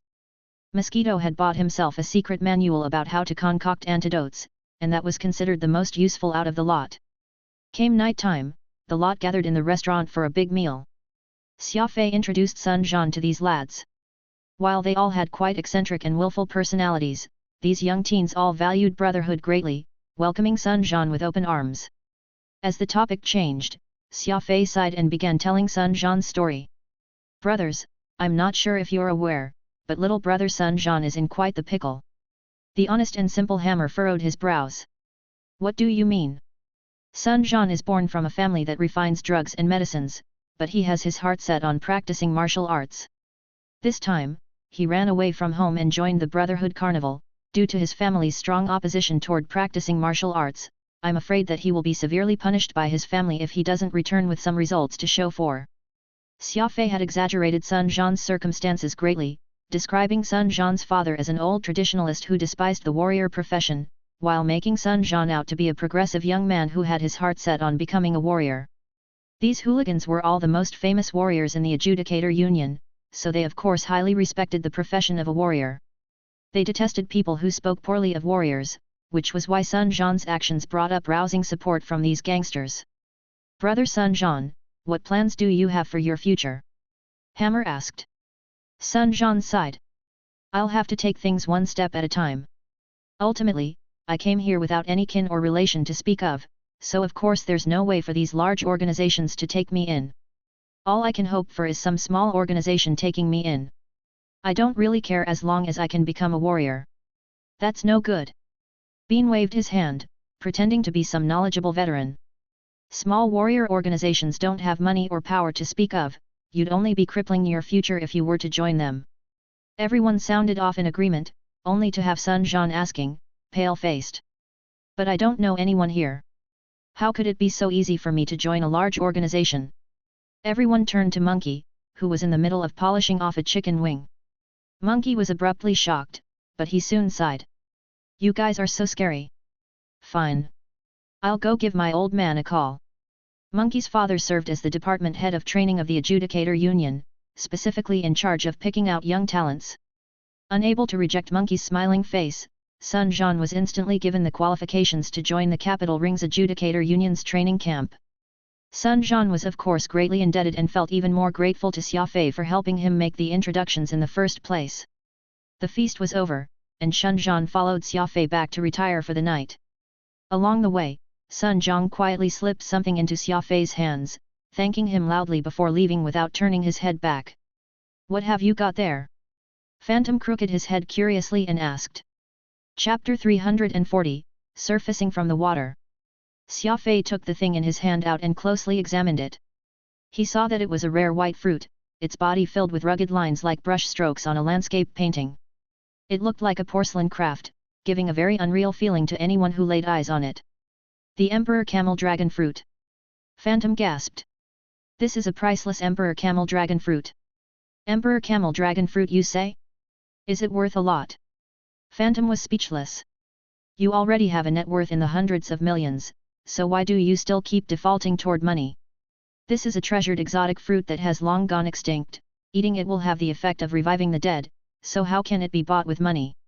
It's truly unthinkable that Sun Jian will have something so precious. Xia Fei thought about it for some time. Don't you think it's strange? What do you mean? Sun Jian and his Nanming Association is just some nameless organization that no one has ever heard of, yet he has so many rare and precious items like the Zephyr Combat Boots or the Emperor Camel Dragon Fruit. What's even more baffling is the fact that these items have all disappeared from the known world for many years and are considered peerless masterpieces. Something strange must be afoot if things are abnormal, there must surely be some secret amidst all this that we don't know of. Phantom nodded in agreement. You're right. Zephyr combat boots are made from the leather of the twin-claw soaring dragon, while a Emperor Camel Dragon fruit only grows on the Emperor Camel Dragon tree, which has disappeared from tens of thousands of years, blossoming every 1,000 years while bearing fruit every 10,000 years. It's beyond precious, so there's no way it can remain in such a pristine condition to this day. This is far too strange. No, you must make sense of everything behind this. Xia Fei shook his head. There's no rush. Shenzhen must surely have his reasons for intentionally keeping the matter of the Nanming Association a secret. If we just go and ask him about it now, I'm afraid that we will just come under suspicion. Besides, he's already part of the Adjudicator Union. Why don't I first get to know him better before prying the truth from him, bit by bit?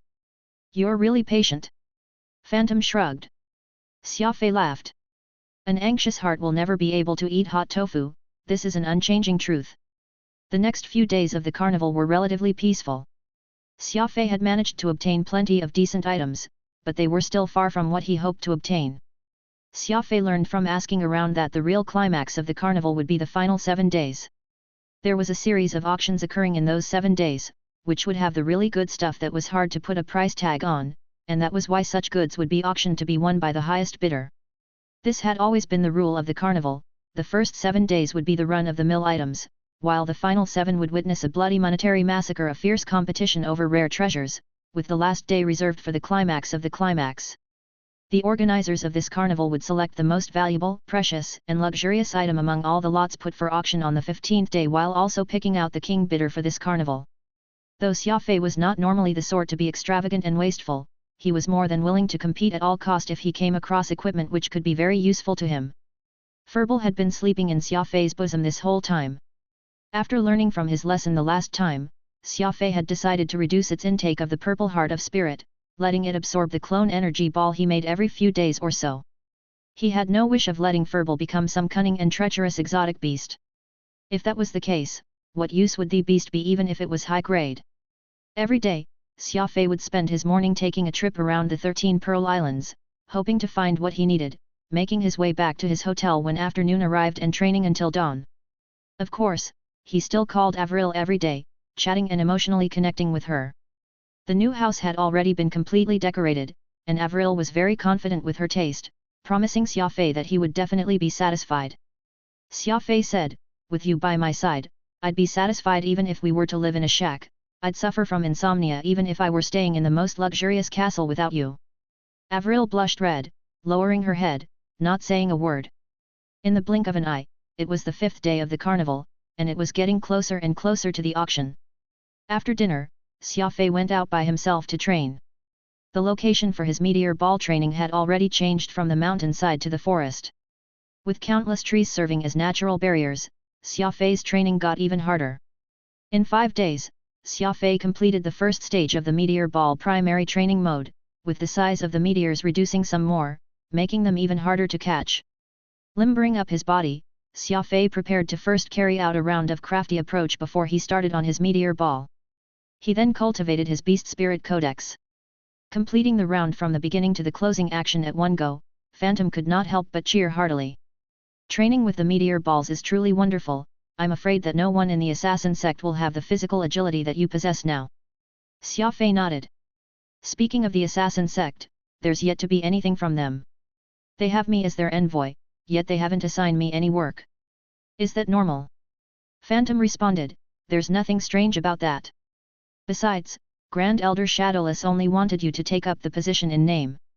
What, are you hoping to do some work for them? Xia Fei hurriedly shook his head. That's not what I mean. I'm only worried that by the time someone from the sect remembers to have me do something, I won't have time for it. Before Xia Fei could even finish his speech in thought, a flash of red neon light from far in the sea appeared, the brilliance of which seemed quite a distance from the Sparrow Island Xia Fei was currently on. Ah! What was that? Xia Fei curiously wondered out loud. All of a sudden, the neon light burst in every direction, changing into a silvery squall, dancing madly as it shot forth to the clouds from the calm sea surface. That's the demonic squall! Phantom yelped. That's the sign of an ancient civilization ruin being opened. Demonic squall! Xia Fei exclaimed. He had already read about it from books. The ancient civilization had energy protection in place to protect their cities from harsh climate and enemy attacks. If an ancient city remained undisturbed and had not been swallowed by the robot army, the protection system in place could preserve it all the time, but even the best machinery produced by the ancient civilization could not remain in operation forever, and after many years of natural weather, these energy protection systems slowly deteriorated, enough for a powerful external force exerted on the protection systems to make them blow up. This was why people had named the explosion of this energy protection system as demonic squall. It meant completely intact ancient ruins had been unveiled. To think the Thousand Islands would have completely intact ancient ruins, Xia Fei simply could not believe his eyes. The only thing he was uncertain about, though, was whether the ancient ruins this time had resurfaced due to years of neglect or had been discovered by someone who proceeded to blow the whole thing up. If it was the latter, then perhaps someone had already taken the lead. Quick, we need to get there fast. According to the Alliance's Protection Act on Ancient Civilization Ruins, the first people to enter can take for themselves their find, so if we manage to get our hands on some precious relics, we'll be rich. Phantom yelled, his ears red. Yet. Xia Fei nodded as he sped off to the pier. It was nighttime, and the staff around had already knocked off from work. There were dozens of empty high-speed jet yachts with no one at the helm by the docks. Xia Fei decisively used his celestial moon and cut the ropes holding one such yacht, leaping aboard. A quick brush of his finger on his spatial ring and Xia Fei pulled out his personal toolkit. It hardly took him much time or effort to bypass the boat's lock function. Zoom! The high-speed jet yacht let out a loud roar as he sped out of the pier, going at a speed well over 1,500 km an hour as he steered it in the direction of the demonic squall. Whoosh! A rapid passenger plane flew overhead, its tail end flashing high-altitude indicators, seemingly heading for where the supposed ancient ruins were sighted. The rapid passenger plane was faster than his jet yacht, so Xia Fei spat, "Someone's going to be a step ahead of us." Just as he said this, he saw two similar yachts coming from his left and right. It looked like quite a lot of people had witnessed the phenomenon moments ago. There was bound to be a little competition over this. Xia Fei swiftly took out his bloodthirsty ice god armor from his spatial ring and wore it with the Zephyr combat boots, his celestial moon gleaming coldly on his right arm. "I'm not gonna let some intact ancient ruins slip my hands. Since a fight's what they want, I'm not about to go easy on them," Xia Fei promised himself. Half an hour later, a pitch-black island appeared in front of Xia Fei. This place differed from the other islands as it was uninhabited, and no light illuminating the place, looking completely desolate at first glance. The size of the island was not huge, approximately 20 square kilometers or so. There were no other islands around, and it was all alone in this part of the sea. About 5 or 6 other jet yachts were already docked near the shore. The people aboard them ought to have all gone ashore. There are still more who have reached the island before us. Phantom huffed. Xia Fei quickly anchored the ship near the shore and dashed right out before it even completely came to a stop. With great speed, Xia Fei went along the circular path as he rapidly searched the island once. There were quite a lot of weird stones on the island, which looked particularly peculiar, as if each held a silhouette flickering under the moonlight. All of a sudden, a black figure came flashing from the strange rocks, immediately making a beeline for Xia Fei without a word, waving a silver saber in hand. "All right. For the sake of the ancient ruins, these men are also ignoring the rule of using weapons. Since they are acting flagrant, don't blame me for responding in kind," Xia Fei thought to himself. He was originally approaching at a slow cruising speed, not at all exerting his speed ability to the fullest. It was why the person had assumed that Xia Fei was low rank and decided to take care of a potential adversary in secret. Only, this person did not know that Xia Fei's speed was much faster than what he saw, and Xia Fei even had crafty approach. Shing! As that saber came close, Xia Fei's body suddenly did an unbelievable turn sideways and shunted to the right of the saber tip. At the same time, Xia Fei used one hand to grab hold of the man's shoulder, and with just a bit of strength, he borrowed the impetus from the person's attack to twist the latter's arm, causing it to head for the man's own throat. Stab! The tip of the saber went right through this attacker's neck to reappear at the back of his throat. Not even 0.1 second passed before he died. What was even more depressing was he had ended up killing himself with his hands and saber. Whoosh! Xia Fei increased his speed as his eyes glowed fiercely. "Anyone who gets in my way shall die." Chapter 341, Monsters in the Deep Sea Trench. Along the way, Xia Fei discovered 2 corpses. The blood on their bodies had not dried yet, and they were still warm, signs that it had not been long since they were killed, and the reason for their death was none other than this fight over the ancient civilization's ruins. After all, this was a rare opportunity that many would not come across in thousands of years. Anyone would see a complete change in their fate if they came upon such ruins or if they managed to obtain a large number of relics which held extraordinary value. Of course, this was not something everyone could succeed in doing, and those few men who had died before were just the sacrifice for this ruthless struggle. Anxiety was quietly building in Xia Fei's heart, for as time passed, more and more people gathered here on this unnamed island. More and more rapid transport ships landed, and the sea became filled with the roaring sounds of jet yachts. He reckoned that the people here on this island at the moment had already broken to 1,000. What made him even more annoyed was how this island was originally deserted. Xia Fei found no traces of the ancient civilization's ruins when he did his cursory search of the place. Could he have arrived at the wrong location? There was a bluff several hundred meters ahead, and he saw nearly over 100 warriors all gathered there. They had split into several factions according to their organizations, and the one with the most was of course the Adjudicator Union, with more than 30 men together. Second was the monastic order, numbering in the 20s, all the other smaller organizations, meanwhile, varied in numbers, with the most just above a dozen. They were all standing opposite, keeping a safe distance from the other factions. Xia Fei found a large boulder for him to hide himself behind as he pricked his ears to eavesdrop on what they were discussing. We of the Adjudicator Union were the first to find this place, best for those people unaffiliated with us to leave immediately. You must be kidding. None of you can prove that you are the first discoverers of the place. We of the monastic order were the ones who first got here. It sounded as if they were arguing over the rights to the ancient ruins, which Xia Fei found hilarious. None of them had even found where the ruins were located, yet they were already arguing over being the beneficiaries. Pondering over this for a moment, Xia Fei decided to continue searching for traces of the ruins by himself, since staying to hear them bicker would simply just be a waste of time. All of a sudden, the demonic squall erupted once more. This time, it was a lot nearer, and Xia Fei could finally see the huge and snaking beams of light diffusing from deep within the sea. He saw them intermingled, the resulting glow shooting forth into the clouds, making it somewhat hard for anyone to see. So the ruins are underwater. Xia Fei was shocked. It was too late. Over 1,000 of these warriors still on the island went splashing into the water, swimming swiftly in the direction where the demonic squall had appeared. There were some, those poor swimmers or timid warriors, who scrambled to their jet-powered yachts, but they would most definitely waste quite some time this way. The place where the lights had appeared were about 30 away to the west of the island. Xia Fei did not think too much, and just like the other warriors, he leaped into the sea and swam. His two arms moved rapidly. Given that he was a speed ability user, though he was in water, his speed was still faster than what any normal humans could demonstrate. Very soon, he was ahead with plenty of other water-type, speed, and strength ability users ahead of the majority. There was an ice-type ability user some 500 meters in front of Xia Fei. Ice would form every time the tip of his feet touched the surface of the water, and he would step on this to rapidly advance across the ice. What made Xia Fei curious was not how outstanding his ability was but rather the professional scuba gear from Cimarron Company strapped on his back. The gear was shaped like a tortoise shell, which was secured snugly on his back.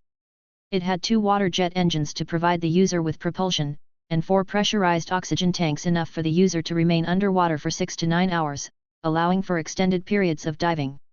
An idea came to Xia Fei. The ruins were very clearly underwater, and there was no telling how deep they were located. There was a very good chance that the oxygen tank his combat suit had would not be enough to reach the said ruins, so the professional scuba gear in front was perfect for his need. With this quick thought came quick action. His finger swiped across his spatial ring and Xia Fei retrieved that ancient weapon butterfly serpent. A light tap of the activation switch on its tail, and the metal snake went chasing without a sound. Wrapped and bound in the space of a breath. That man, who was tied up like a dumpling in the blink of an eye, abruptly lost his balance, falling into the water. Xia Fei held his breath and dove right up to that man like a nimble loach. Celestial moon very lightly brushed past his neck, ending that painful process of drowning. Phantom looked at the badge on his chest and wrinkled his forehead. Xia Fei, this person's from the Adjudicator Union just like you. Xia Fei was unfazed. Who cares which organization he's from? I'm only interested in the ancient ruins and can't be bothered about anyone else. Strapping on that professional scuba gear over his combat suit, he did not surface from the water anymore but went diving deeper for the seabed. Putting on his mask, he waited for the infrared vision to adjust itself. It was deep into the night now, and the sea was pitch black. There was no trace of light to speak of, which meant the infrared goggles were indispensable pieces of equipment. Splash! Dozens of warriors on the sea surface went diving one after another, but they very quickly surfaced again, for none of them had professional diving gear. It was very evident that the small canister of air they had was enough for deep-sea diving. Several water-type ability users went ahead and seized the opportunity due to their ability being compatible with diving, even as a tragic battle unfolded on the water surface, a massacre unfolding due to the limited diving gear around. Xia Fei ignored this chaos entirely. In his eyes, only people capable of diving could be considered his real opponent, while there was nothing to fear from those still on the surface. Though most of the warriors are unable to get underwater due to the lack of diving equipment, there are still quite a handful of competitors around you. What are we going to do? Phantom asked, feeling a mixture of excitement and anxiety. Xia Fei gritted his teeth. Anyone who or anything that gets in my way shall die, gods and Buddha alike.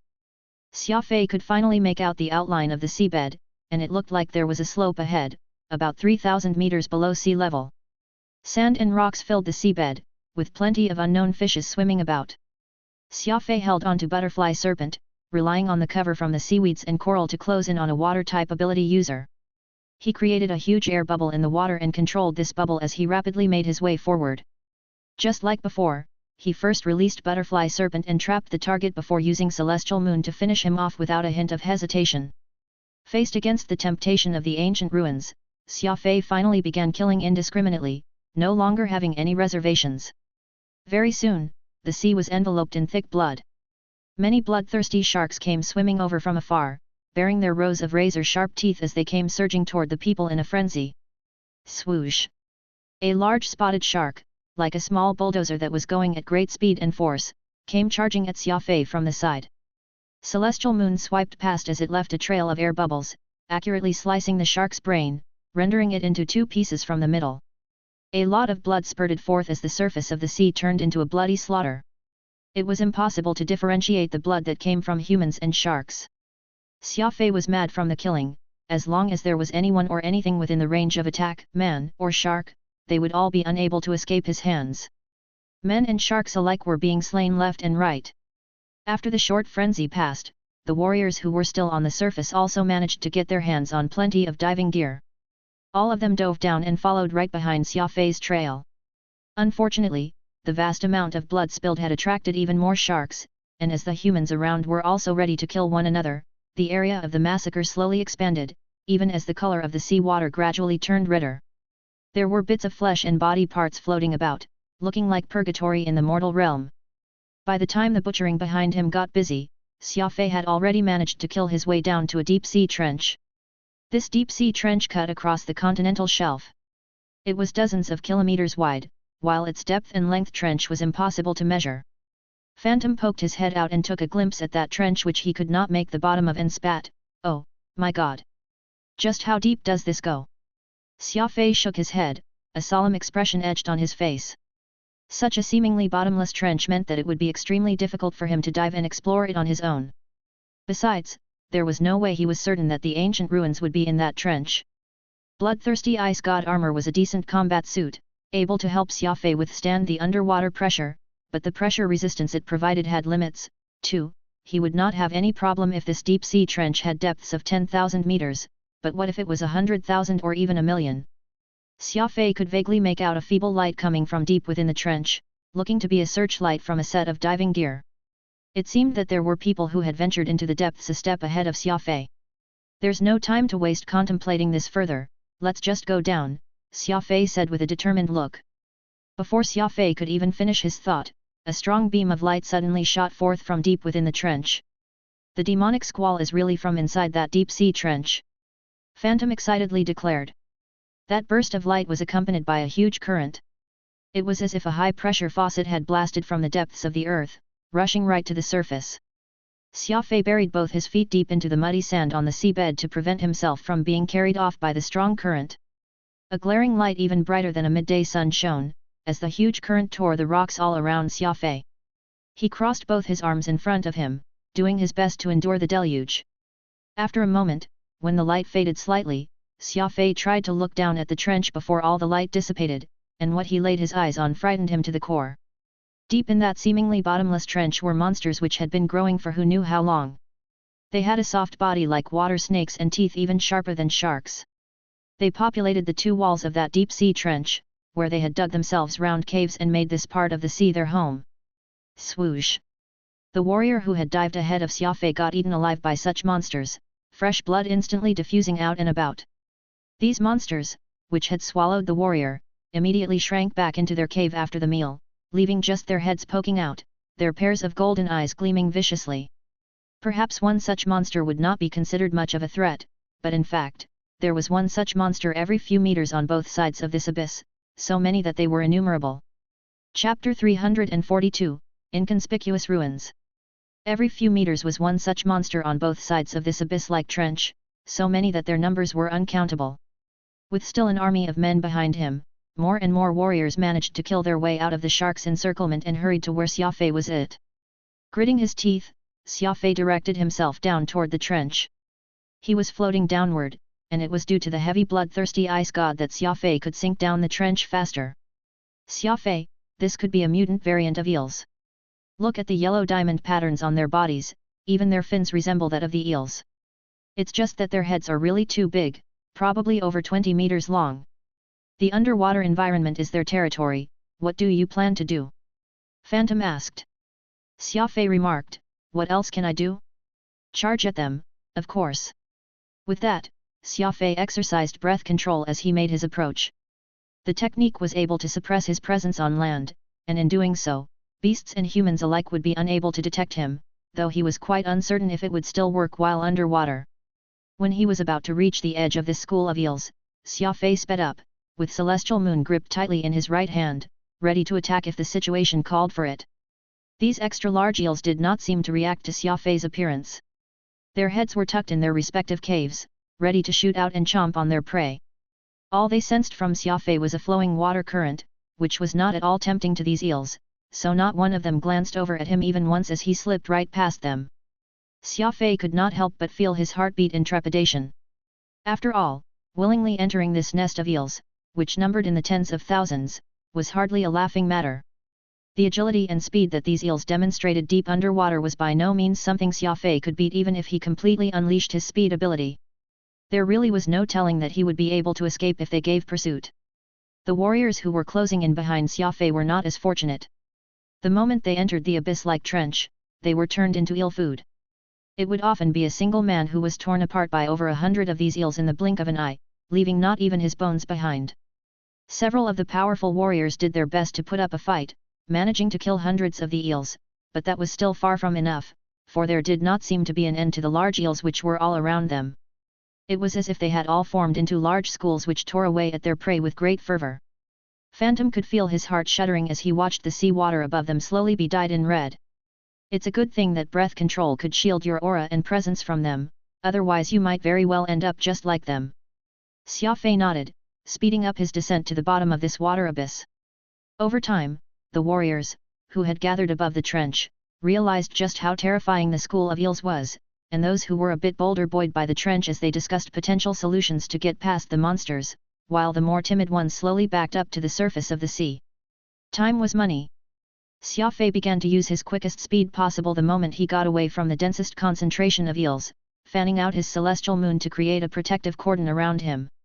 Though it took plenty of effort just to control celestial moon underwater, Xia Fei still went ahead and maintained the formation as a safeguard, so the occasional eels which accidentally wandered to his path would be easily dispatched as required. We're about to reach the bottom of this abyssal trench. Xia Fei, can you still hold on? Phantom asked, feeling excited. Xia Fei nodded. The immense water pressure had made breathing difficult, but it was a good thing that Xia Fei had spent time daily training, so he did not lack the physical fitness to last throughout this excursion. Silently, Xia Fei's 2 feet touched the sandy seabed. A strange sea worm came burrowing out between his legs, looking quite similar to a centipede. According to the direction where that last demonic squall appeared, it should be just up ahead, Phantom said. Xia Fei started up the water jet propulsion system and 2 bursts of water streamed out, propelling him rapidly forward. After about a few miles, he could see that the trench ahead seemed to abruptly sink lower, much like a crater, and it was in the center of this depression that an underwater city could be found. The ancient structures he could see were very obviously surrounded by an energy shield, so seawater could not get through. The streets, houses, and everything inside were still protected since it was clear that the energy system in this city remained operational. Unfortunately, this would not last for much longer. There were already very visible flashes of electric light from this energy shield surrounding the city. The energy was leaking fast, constantly creating an ear-splitting crackle in reaction to the seawater. Oh, my God! I've actually gotten to see a completely intact and operational ancient civilization city with my very two eyes. This is something that any scholar will be over the moon to witness. Phantom cackled in glee. Xia Fei squatted and started to examine everything around them carefully. An earthquake happened here not too long ago, which was why this originally deeply buried city under the ocean got unearthed. Look over there, there are clear signs of cracks with those rocks, and they've only happened recently. We need to hurry up, the earth crust isn't stable, so there may very well be another quake soon. The ancient city was sealed behind the energy shield, and getting in would prove to be quite a problem. All of a sudden, Xia Fei realized that there was a crack over by the right wall which led straight to the city. Furthermore, it seemed that someone had already ventured in via this path, for there were obvious traces of footprints left behind on the sandy ground. There are 4 of them, 3 men and 1 woman, Xia Fei said after a quick inspection of the footprints. He made his way in through the crack and arrived at the central plaza of this ancient city. Xia Fei squatted and continued to find traces of these 4 suspicious people. It was only prudent for him to be on his guard against people who could very well become his enemies in such a place. The water that kept seeping out beneath his feet reminded Xia Fei that the city was already losing air pressure. Once the energy shield weakened some more, a bracing amount of seawater would surely come pouring through that crack the earthquake created and into the ancient city. From the footprints, Xia Fei could tell that these 4 people were not together as a team. They had split off into 2 pairs and headed in separate directions. Xia Fei gave it some thought and decided to avoid any unnecessary confrontation. He planned to investigate this ancient city first before deciding whether to take care of the 4 interlopers who had come before him or not. From the outside looking in, these ancient ruins should be a once functional city, where the buildings sought practicality over extravagance. The residential area had plenty of apartment buildings. It was very likely that this used to be a mining colony in ancient times, and the people living here were deep-sea miners. Xia Fei opened a door to one such building, and though there was no one living there, the automated cleaning system had kept the place tidy. In fact, not even a speck of dust could be seen on the metal floor as if it had just been mopped. That's a video communication system of the ancient civilization. Phantom pointed to a milky white square box on the front desk. Xia Fei hurried over and stored the box into his spatial ring. The video communication system had plenty of functions in the ancient era. The entire apartment's electronics, including the household robots and their communication device, could be voice-controlled through this small square box. Though it doesn't have any practical value, it can be sold for quite a bit out there, Phantom happily said. There were treasures everywhere in ancient ruins. It did not take long for Xia Fei to fill up his spatial ring with all sorts of ancient relics, ranging from an automatic water purifier to a simple household drone with a massage function. These are all ancient remnants that money can't buy, Xia Fei ecstatically remarked. All of a sudden, a loud noise could be heard coming from above. Xia Fei hastily exited the room he was in and looked out. It turned out that the warriors, who had been racking their brains on how to deal with the school of eels from before, called for a large warship, which was now bombarding the eels in their caves. What a mess! This ancient city is already in a precarious state. What they're doing will only hasten the collapse of its energy shield. Phantom flustered. Xia Fei knitted his eyebrows together. There's no time to waste complaining. Let's just quickly collect the most valuable items as quickly as we can while the energy shield's holding up. He looked around these abandoned buildings and a very normal-looking square building caught Xia Fei's attention. Technically, the grade of these ancient ruins were not particularly high. Most of the houses here were very rudimental, but the intuition Xia Fei was so proud of was pegging that particular building as special because of its unique geographical location. With 4 of the broadest streets in this city all intersecting in this one building, not only was it convenient for traffic, its style was evidently also very unpretentious, making it appear outrageously inconspicuous. Sometimes, it was not the most extravagantly designed buildings that drew people's attention, rather, it was those overly nondescript structures that would conversely stand out. Constructing an inconspicuous structure here in such a central location, Xia Fei could not help but feel that there must be something more than met the eye about it. Zoom! Xia Fei dashed toward it and almost instantaneously appeared in front of the building. The square building looked like a brick which was laid right by the street. It was unremarkable and sturdy. There was a door on each of the 4 sides, with a large northern entrance and smaller doors on the other 3 sides. That door has just been activated by someone. Xia Fei took note of the gap in one of the doors.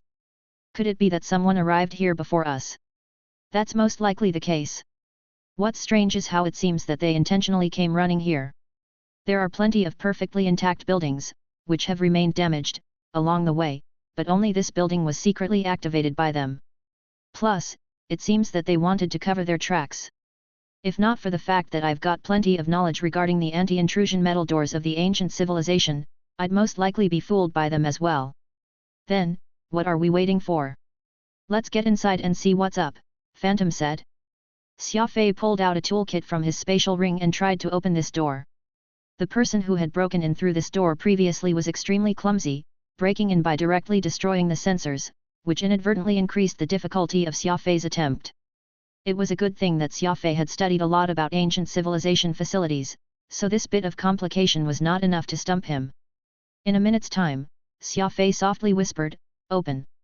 A crisp sound could be heard as that thick metal door slid open automatically. Meanwhile, the battle over the abyss-like trench was still ongoing, and though there were plenty of eels, they were not able to bite through the titanium alloy hull of a battleship. Furthermore, this reckless warship was firing away at the eels, causing the large rock walls on both sides of the abyss-like trench to fall, dropping right down onto the city's already fragile energy shield.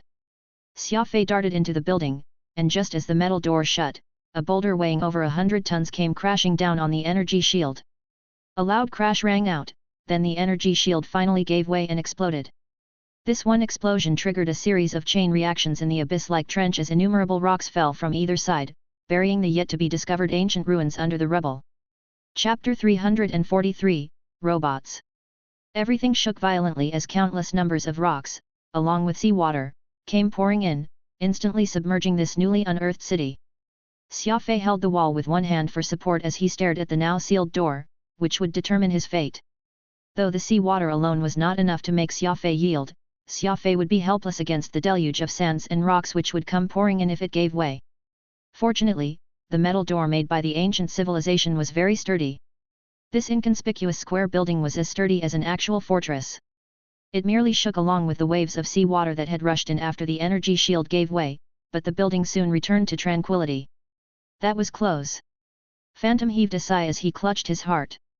A minute later and we would have been buried here deep underwater. Xia Fei was uneasy. Though we've managed to keep our lives for now, all our potential exits have also been sealed after what just happened. Right now, we have but 2 choices, either we find our own way out of this predicament or we wait for someone to come and rescue us. Phantom was speechless. It was easy to say rescue on paper, but faced against the 100 ton of sediments and rocks that they were now buried under, it would hardly be anything but easy even if the Adjudicator Union mobilized the most advanced underwater engineering ship. As for searching for a way out by themselves, that would all depend on luck. Lifting his head, Xia Fei took in his surroundings. While it was true that they would have to consider how best they could get out, they must not forget that there were also others who had entered this building they were now in. He still had no idea what rank these people were, or whether they were even friends or foes. There were plenty of rooms, and the corridors were all long and narrow. Xia Fei exercised his breath control technique and began walking forward. From the layout of the room, it seemed that they were in a common office for processing administrative work. Xia Fei did not forget to collect the office materials from the ancient civilization even as he searched the place. If he truly managed to find a way out, the haul he got today would surely be worth exchanging plenty of good things. There were plenty of rich people who would be proud to collect or use these trinkets of the ancient civilization. Only a fool would sell these items, since the greatest value of these priceless relics would be to exchange for equally precious objects, which Xia Fei would find more useful. Once things like weapons and equipment reach a certain grade, they would no longer be within the scope of money, and it was much better to exchange for other items. Blood. Xia Fei's heart momentarily stopped beating as he squatted to inspect it. He examined the drop of blood on that metal floor, and from the drip pattern, it looked as if this injured person was doing all he could to escape, which was why the oval drop of blood very clearly showed the direction this person was running toward. He touched the trace of blood lightly with his finger and noted that it was slightly warm. It seemed that this had only happened not too long. That was when a cleaning robot about forearm height appeared in the distance, diligently cleaning its way. It did not appear to be afraid of Xia Fei when it spotted him. It slowly rotated its two rubber wheels as it gingerly approached Xia Fei, cleaning up the blood on the ground. "A robot. Why isn't it attacking you?" Phantom wondered. Legend told of the robots betraying humans, taking the extermination of the human race as its responsibility, yet this little robot here did not have even an inch of ill intent toward him. Xia Fei picked it up with one hand and fiddled with its back for a bit. A half-AI model, able to execute orders from humans but lacking the components to give it sapience and sentience. Phantom nodded. The robots, which were said to have betrayed humans, were advanced models that had attained sapiency, and this was apparently valid. After all, this cleaning robot lacked any hint of ill intent. It was like an intricate robotic toy, except that it was still working even after so many years, going about its assigned duty. Xia Fei could not help but marvel at the technological development of the ancient civilization. Xia Fei turned off its power source and threw it together with the other items he collected. The impaler doesn't have anyone keeping the place clean and tidy. We can keep this little guy around as a cleaner, Xia Fei thought to himself. Cleaning had always been a nightmare for men, and it was the same for Xia Fei. This was especially the case given how messy his ship's interior had become after all the retrofitting, with plenty of nooks and crannies that made it difficult for a human to reach, which made this robot perfect for the job. A robot that would work 24/7, keeping the ship pristine, made for quite a pleasant living, and Xia Fei could not help but smile to himself thinking about this. This cleaning robot must have been mopping the trail of blood. All we have to do is follow the path it has taken and we will find the person who left this trail, Phantom said somberly. Xia Fei nodded. All of a sudden, he remembered something that he had missed, the little robot. Little Furball. Furball is still in my bosom. Given how long I've been diving, I wonder if it drowned. Xia Fei was so flustered that he broke into cold sweats. He hurriedly took the little creature out from his pocket, the thing no bigger than a chicken egg, with its body as soft as cotton. It was tucked in his chest and weighed close to nothing, which was why he had completely forgotten that he still had this small life on him. All he saw was Furball snoring away in deep sleep as if the sea water had not affected it one bit. Furball tossed to one side and burped a bit of sea water. Its little eyes flicked a glance at Xia Fei for a brief moment before it went back to sleep. Xia Fei was speechless. It turned out that his pet was not even the least bit afraid of high pressure or the sea water. Even Xia Fei could hear his bones strain and creak under the immense water pressure, yet Furball was apparently unaffected by any of those things.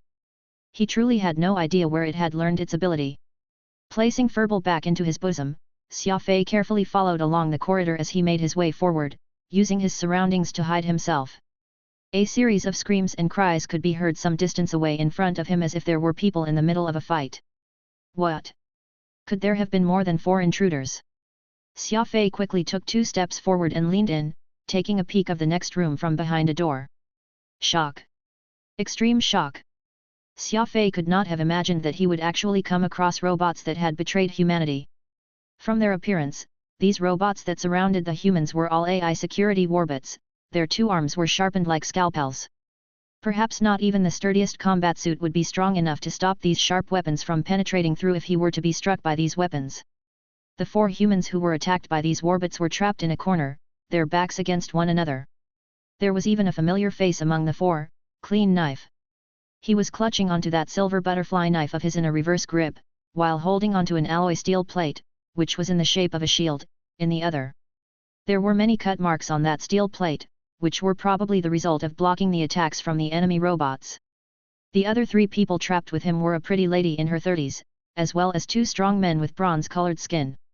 One of the 2 suffered an injury in his left arm from being struck by the warbot's weapon and had it bandaged for the moment, though it was still oozing blood. The 4 were all using their special abilities, doing their best to fight off the dozens of warbots around them. Since they were all warbots, all of them had impressive defense, normal attacks, therefore, hardly posed a threat to them. Conversely, their attacks on the 4 humans were extremely effective, and their simple cold weapons, coupled with the advanced hydraulics transmission system, made every strike of theirs have devastating momentum. Bang! One of the muscular men got his chest pierced through by a warbot's hand blade, as the impetus of that thrust pushed him back dozens of meters before crashing into a metal cabinet and creating that loud bang, deeply denting the cabinet as a result. With a low grunt, the man's 2 eyes rolled up and he died. The bones in his body most had probably shattered upon impact. Clean Knife gritted his teeth as he shouted to the woman, "Sun Yang, cover me." The woman nodded and pulled out a directional blasting grenade and tossed it out in front of her. The grenade would explode in the direction thrown, so the user would not be injured from the blast, and it was considered a standard equipment for military special operations. Boom! A blaze was instantly created. The powerful explosion forced about 7 or 8 of those warbits dozens of meters back. Clean Knife used this opportunity to unleash his butterfly 10 steps, dragging in the remaining warbits into his spatial plane. About half of the 17 to 18 warbits present were taken away by Clean Knife, relieving the pressure on the woman and man quite a lot. They gathered their senses and put up a strong fight against the enemies left. The 2 humans managed to damage 2 of the warbits heavily after launching 2 sneak attacks, causing them to lose their combat functions. "What do we do?" Phantom asked. Xia Fei flashed him a devious smirk. "We'll of course be waiting for them to be done massacring one another, then clean up the mess after." Phantom chuckled darkly. "The oriole that lies in wait as the cicada hunts the mantis, no matter what they've found so far, everything will ultimately end up in your pockets." How diabolical! Truly diabolical! It was a good plan, but things did not go according to what Xia Fei planned. This was not the only path that led to this room, and a robot happened to have appeared from the door right across Xia Fei's. This robot was even smaller than the cleaning robot from before, appearing to be in the shape of a teardrop. It utilized magnetic levitation as a means of movement. Its head drooped, looking to be upset with the scene in front of it. The fight between the humans and the robots had attracted its attention. It paused for a moment before charging into the fray. "Humans are in danger. Pod must protect the humans." "Stop! Robots can't harm humans." Even the pair who was fighting against the warbits were dumbfounded, wondering to themselves, didn't the robots rebel and betray the humans already? Crash! The weak, little robot was obviously no match for the powerful warbits. One of them merely raised a single hand against the little robot and smacked it to the side, and a dent instantly formed over its pretty and white outer shell. The little robot pod quickly climbed back up. "Bad as. You're all bad robots. Pod definitely won't let you harm these humans." The poor and weak, little robot did not have any combat capability to speak of, so all it could do was lower its head and try to headbutt the enemy with all its might. Crash! This one collision had quite a bit of strength behind it, and the warbit that it collided against staggered, losing its stability as it fell to the ground. Meanwhile, Pod was now sitting down on the ground, all groggy, stars appearing in its eyes to signify visually its dazed state. The warbit got angry and glared at Pod as it thrust its hand blade at it. Its blade pierced through Pod's chest and reappeared from its back. Shing! The warbit retracted its blade as sparks erupted from the wound on Pod's chest, its green eyes slowly dimming. It used its 2 hands to grab onto that warbit's leg, even as its robotic voice called in a slowly decreasing volume. "Robots need to obey humans' orders. Robots must protect humans from danger." Smack! The warbit gave it a harsh slap, which sent Pod back down onto the ground. It rolled several times before effortfully getting up again. It said in an adamant tone, "Humans are in danger, Pod must protect the humans at all cost." Xia Fei was stunned. He did not know what he should say to express the complex feelings in his heart. Was this a human or a mere robot? Crash! Pod had made another charge and got thrown to the ground by the warbit. Seeing how this robot demonstrated an unbending spirit and tenacity never to give up, Xia Fei could not help but think of the explosive vitality that humans would feel when they were on the cusp of death. Protect humans. Robots must protect humans. Pod's voice was becoming weaker and weaker as its power slowly leaked away. The chest wound it sustained had damaged half of its power source. Because the ones being hunted were humans, this little robot had staked its own life to protect them at all cost. Was it worth it? Crash! Pod was sent sprawling down onto the ground by a warbit again. It struggled for a good while before climbing back up. It no longer had enough power to sustain its magnetic levitation, so it used its 2 arms to drag its body, still speaking in that weak voice. "Protect humans from danger. Pod must protect the humans. Protect. Protect." Phantom turned to Xia Fei, and it was clear from his eyes that he could no longer bear to continue watching this. Xia Fei felt the same. All of a sudden, Clean Knife's spatial plane got shattered, and several warbot remains appeared lying on the ground. It looked as if he had managed to kill them all, though Clean Knife himself was also heavily injured. Blood was all over his face, and his cuff kept slipping off. Xia Fei was unconcerned with him but was instead staring anxiously at the crawling pod, muttering to himself, "Fool! Don't crawl your way over any more." Pod's persistence was heart palpitating, however. It kept repeating that line about protecting humans as it continued moving its two robotic arms forward to join in the battle. "I'm gonna kill them all." Xia Fei's anger had finally exploded into rage. Gripping his celestial moon, Xia Fei charged in with great fury. "I can't stand this, either, quickly kill them. Kill them all." Phantom was equally enraged as he yelled hoarsely. Soon, all that remained in that room were 3 humans and a single small robot. Xia Fei set Pod down on the ground and pulled out his toolkit from his spatial ring, ready to do some emergency repairs on the little robot. A short distance away, the woman who was called Sun Yang and Clean Knife were supporting each other. They had both been heavily injured and had already lost any ability to fight. Clean Knife was not a threat, and Xia Fei still had plenty to ask him, so he let him live for now, but right at this moment, he was urgently hoping to repair the little robot pod as soon as possible. Sun Yang thought about it for a while before walking over to Xia Fei's side. "Young man, thank you for saving us." As she said that, a sudden flash of silver passed, slicing right across her throat. Fresh scarlet blood as red as a blooming flower against a setting sun spurted out freely.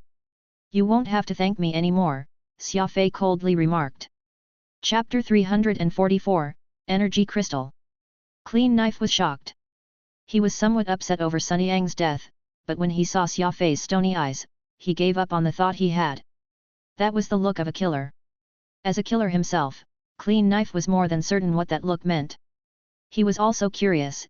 It had barely been over 2 months, so how had Xia Fei become even more cold and ruthless? "Stay there," Xia Fei said, and he could not be even clearer. If Clean Knife did not obediently do as he said, his life was as good as forfeit. Clean Knife did not enjoy being threatened by anyone, but the wound which was becoming more and more painful over time meant that he had no choice but to listen to Xia Fei. He nodded lightly, pulling out some medicinal drugs from his spatial ring to treat himself. At the same time, he stored his silver butterfly knife away, indicating that he had no intention of putting up a fight. Xia Fei quickly opened the robot pod's outer shell, his 2 hands moving swiftly. All sorts of tools were being used as he rapidly repaired its damaged body structure. "Is it serious?" Phantom asked out of concern. "Quite, especially its power source." Xia Fei pulled out a power source control valve from a nearby mutilated warbot, preparing to use it temporarily in place of Pod's damaged components. However, who would have thought that the warbot was actually still alive? It grabbed Xia Fei's leg with one hand as it repeated ceaselessly, "Robots must protect humans, which is why robots must kill humans. Robots must protect humans, which is why robots must kill humans." It repeated this line over and over again as Phantom glared at it viciously. "That's the most ridiculous statement I've ever heard. How could killing the human race be considered protecting it? I think the AI systems of these robots aren't all that great, not even able to process this most basic logic." Xia Fei did not make any comments of his own. He freed himself from the robot's grip and quickly returned to Pod's side, continuing with his repairs. Time passed, and the robot pod slowly recovered its motor functions and was even repeating nonsense. "Master, what are your orders? Master, do you need Pod to make you a cup of coffee? Master, do you need Pod to tuck you in?" Phantom could not help but laugh. Seems that these are the words it will often say. "You know, this little robot is actually quite cute, with a voice that sounds just like a child. It'd be great if I were still alive. I really wonder what a cup of coffee made by a robot tastes like. I can describe it to you after I try one myself." Xia Fei smiled. He connected the final connection tube to the appropriate valve with his finger and the robot pod sat itself up on the ground. The years of knowledge Xia Fei had accumulated with regards to robots had finally been put to good use. He had managed to repair this little robot through the spare parts that he found in the last minute here. "Master, you're finally back to pick up Pod." The robot hugged Xia Fei's neck like a child. Though there were no tears, its voice gave the sense that it had really been crying. Xia Fei was speechless. "I'm not your master. Master, you can't abandon Pod."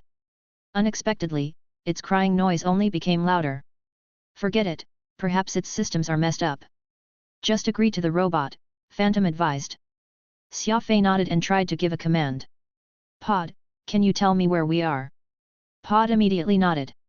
Master, this is codename Mining Center 15421, tasked with the production of high-grade energy crystals, with the maximum daily output at 1.75 cubic meters. What is this energy crystal? Xia Fei asked.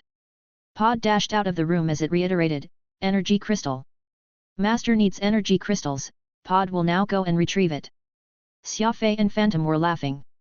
The little robot was really precocious, so attentive toward orders from humans, even more professional than a first-rate human servant.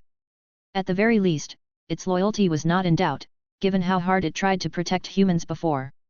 If a human had been in its shoes then, would they have been able to protect someone at all cost? Xia Fei turned to look at Clean Knife. He noticed that all that remained where he had been seated was just a pool of blood, while having no idea where the person had gone. Xia Fei frowned, but did not say a word. Phantom was a little annoyed as he huffed. If we knew it, it would be better to have just killed him. Just what exactly did you want to ask him that you ended up letting him escape again? Xia Fei answered, I want to know how he knew that I had been to Heritage Planet, and what he knows about that place. Don't you find this strange as well? How is it that he's able to know what I've been through, yet I know next to nothing about him? Phantom nodded. That's indeed very strange. Could he really have some special ability, able to tell if someone has been to Heritage Planet or otherwise? If that is true, he will really be rather useful. You can rely on his ability to uncover those who have visited Heritage Planet and kill them, obtaining the pass you require to visit the planet yet again. Though Heritage Planet is a place that is extremely dangerous, it has plenty of benefit to your cultivation. It is just that this Clean Knife person is even more crafty than a fox, so you need to treat him seriously. Xia Fei clenched his two fists. Don't worry. This won't ever happen again. After some time, Pod returned to Xia Fei's side with a purple rock in hand, showing it to him. Xia Fei took it in hand and could not help but be shocked. It's a purple heart of spirit. This place is actually a place where they mined purple hearts of spirit. The ore in his hand was heart-shaped, bigger and clearer in color than the previous purple heart of spirit Xia Fei had in his possession. That is an energy crystal. Does Master still want more? Pod asked. There are more. Yes. A lot more in the warehouse. Pod nodded. Bring me there, quick. Xia Fei, you're rich. You're insanely rich. I reckon even all the purple spirits of heart in the entire alliance aren't as many as what's in this warehouse, Phantom gushed in excitement. Hundreds of metal storage boxes were all filled with these purple crystals, and the huge quantity could be counted in the metric tons. Purple hearts of spirit were hardly stored in the alliance, and most were smuggled in from insectoid territory. Xia Fei was unclear as to the value of so many purple hearts of spirit, but he was certain that it would be an astronomical sum. There were also plenty of mining robots in the corner of the warehouse, and all of them looked well built, though it was evident that these robots had not been in use for a very long time. All of them were just sitting quietly in a corner, like statues. Master, in the time when you're not around, the mining center continued operation until all the veins were mined. There are now a total of 473 storage boxes of energy crystals, and each and every box contains minerals which weigh a full ton. Xia Fei was ecstatic. He opened every box and examined their content, and sure enough, there were plenty of these ores, but there was a big problem. How was he going to transport them out? Chapter 345, The Titan Pulse Laser Cannon. If only there's a super large spatial ring, Xia Fei muttered to himself. The spatial ring he owned had already been filled to the brim with all the items from the ancient civilization, without even a bit of space left. Your spatial ring has 20 cubic meters of space. All these ores will require at least over 10,000 cubic meters of space. I've never once heard of such a large spatial tool existing, Phantom said. Xia Fei shrugged. Since we have yet to find a way to escape, why don't we do a thorough investigation of this place first? Going back the same way they came, Pod was like a passionate guide, constantly explaining to Xia Fei the structure of this deep-sea mining facility. From what he was told, Xia Fei learned that this kind of energy crystals were also very precious raw materials to the ancient civilization, and this mining base was under joint military management. The energy shield, which acted as protection for this place, not only shielded the existence of this site but also protected it from external search signals, which was why it had not been discovered until now. Though Clean Knife managed to escape, the corpses of his 3 companions remained. Xia Fei rifled through their belongings and found some military equipment and 3 spatial rings of varying sizes. The largest was 5 cubic meters, while the smallest was not even a single cubic meter. They mostly contained supplies, with hardly anything of value. Xia Fei had set his eyes on more valuable things now, so he hardly cared about some of the more common items they had found. Could Clean Knife be hiding himself in some corner, waiting for an opportunity to ambush you? Every exit from this place has gotten sealed off, so there's no way he can escape, logically speaking, Phantom said somewhat worriedly. Xia Fei shook his head. He's severely injured right now, so no matter how bold he is, I strongly doubt he'll come and bother me. Unfortunately for me, I can't catch him, either. People capable of using spatial planes sure are troublesome. After he stored away what he found, he noticed that the woman was missing her pinky. From the wound, it looks like someone severed it off completely. It doesn't appear to be the work of the Warbits since their weapons were much bulkier and wouldn't be able to leave such a fine scar. Phantom concluded after examining it. It's Clean Knife's handiwork again, Xia Fei muttered to himself. Perhaps you didn't notice this, but I remember clearly that the woman's pinky was still intact before we left for the warehouse. Clean Knife probably removed it while we were gone. You remember this so clearly? Phantom was curious. There was always a limit to a person's memory and vision, so he did not understand how Xia Fei was able to remember such a minute detail. The woman wore a very special ring, which was set with a golden hydra on it, and it caught my eye several times. Could it have been a spatial ring? Perhaps. Clean Knife must really not want us to get the ring, which is why he took the risk of revealing himself just to retrieve it. Just what secret does that ring hold? Phantom was perplexed, wondering to himself. Xia Fei gathered all the valuable items in the warehouse, and very soon, that huge warehouse was piled high with plenty of things from the ancient civilization. There were items used in an office, while others were for mining. All the equipment present was different, though they all shared one commonality: they were all very valuable. Phantom looked at the warehouse now filled with their haul in great satisfaction. You can give this automatic ice cream machine to Avril, with 1,300 flavors, I'm sure it will last her for quite a while. There's also this gourmet preparation machine. As a lady from a rich family, I'm sure that she doesn't know how to cook. Xia Fei furrowed his brows. There were plenty of things here, yet he still felt that it was lacking something. Pod, since this is a joint military base, there ought to be some weapons around, right? Of course. They're those bad robots that you destroyed. They're the security here. Aside from them. That's all. Though there's a very mysterious room that Pod has never been in before, so I have no idea what's behind it. Xia Fei was surprised to learn this. Where's this room? Lead me there. They made their way down a cramped and long corridor, with the robot Pod bringing Xia Fei all the way through what appeared to be a mine shaft. This was originally an abandoned mine. In the civilized age of 529,364, the people from the Heritage Department suddenly approached us, the mining sector, to help fabricate a few rooms down this disused mining shaft, where they later stationed a small division for a very long time. They lived together with the miners, though no one was ever allowed to step into their office. Even the people in charge of cleaning were barred. The Heritage Department was a purely technical department in the ancient civilization dedicated to reproduction and technological continuity, so why would they suddenly appear here in this deep-sea mining base? Speaking of which, it was common for classified agencies to establish offices in some hidden locations to maintain their secrecy or avoid suspicion. It was like how the investigation department would often work among the civilians, for the location of their base might be too sensitive and for fear of being monitored by interested parties. Certainly, the Heritage Department would not establish an office here last minute for no rhyme or reason. This place must definitely be hiding some huge secret. The men from the Heritage Department worked here for about half a year before Advent Day arrived, Pod said quietly. Xia Fei continued what Pod said. The robots all suddenly betrayed humans after Advent Day and killed everyone living here in this base, right? Pod's electronic eyes were filled with rage. They're all bad robots. Robots and humans are friends. Robots need to serve man, not harm them. They went against the very belief that they were implanted with from birth. So why didn't you betray humans? Xia Fei asked. Pod got the order to eradicate all humans on Advent Day, but Pod's analytical program concluded that this message was erroneous, which was why I rejected executing the said order. Actually, not all robots accepted this order. There were many other fellow robots like Pod that rejected the order, and there were others that ultimately suffered system failure due to their inability to draw a conclusion from the overly complex analyses. Unfortunately, there were a lot more robots that accepted this order than those that rejected it, which was why the bad robots had the advantage, Pod very helplessly answered. Xia Fei nodded.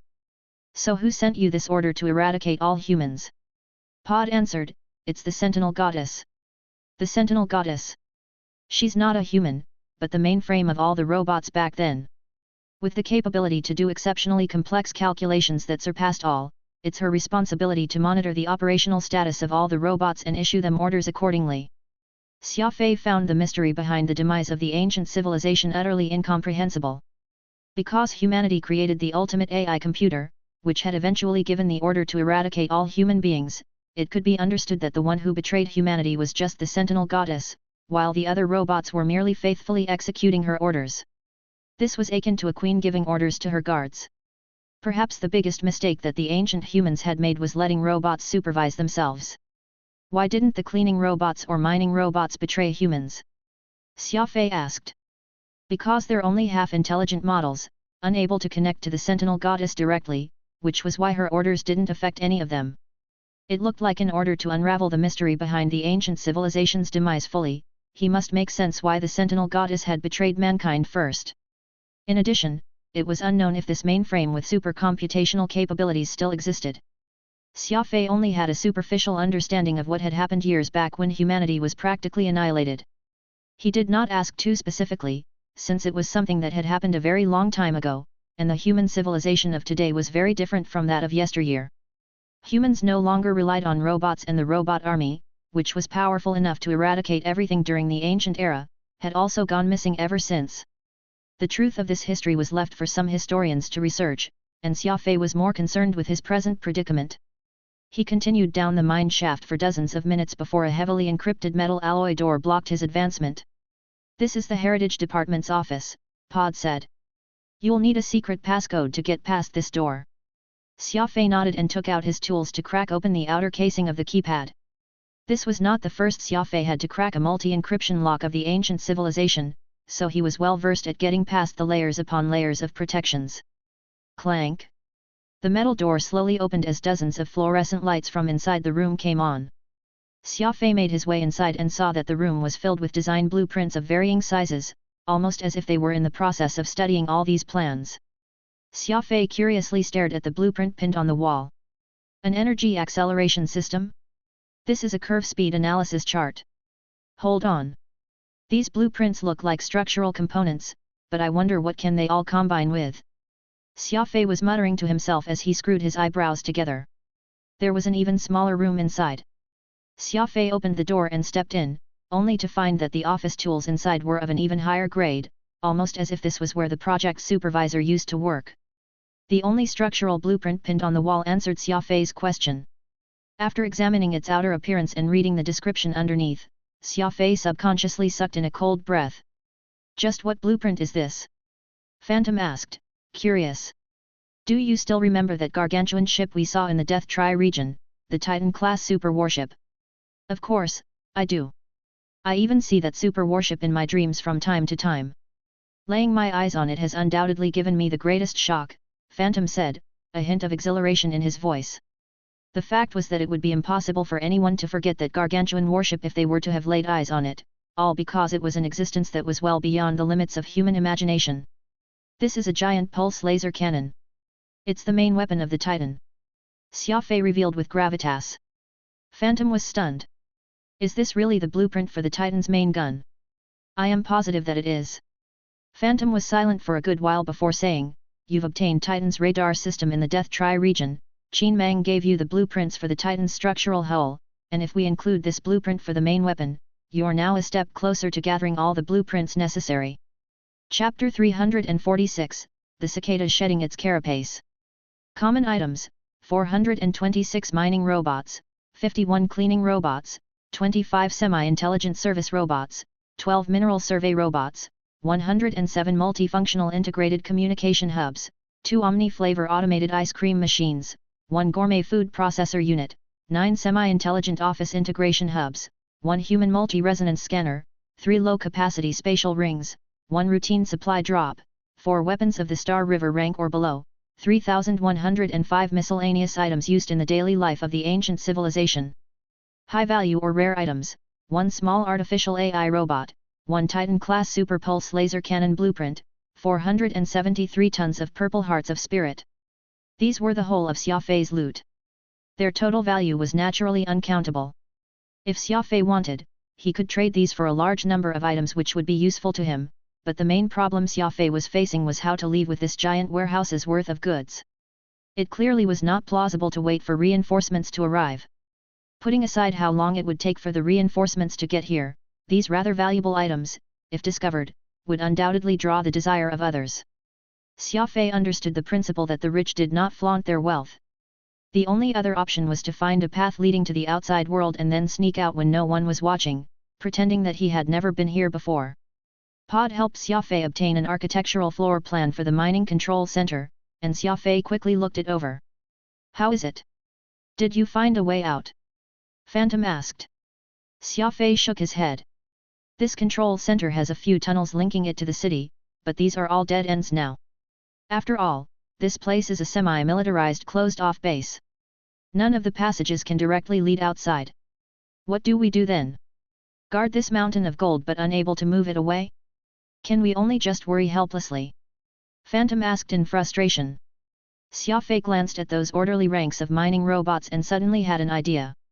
"Pod, can we still use these mining robots?" "Yes. Because there's no work to do, they've automatically shut off their power systems. As long as their power systems are reactivated, they can be brought back online." Phantom understood. "You plan to reactivate these robots and have them dig a tunnel to the outside world?" Xia Fei nodded. "From here, we can gain access to a mine shaft where they used to mine purple hearts of spirit a long time ago. These robots excel at mining, and with several hundreds of them working together, they should be able to very quickly open a new path. Plus, with their help, we won't need to worry about moving these purple hearts of spirit." The several hundred mining robots swiftly began moving. Just like humans, they took up various tools and began digging upward along a former mine shaft. In order to avoid being found out, Xia Fei moved the end of the tunnel to 500 kilometers away. This would allow him to get away with these treasures without being discovered. Though the Alliance had a law that the first to discover and enter ruins could obtain a portion of the items found, Xia Fei did not think that this was enough. Since he was going to take some, he would rather take them all. There was no reason to give what he had found to others.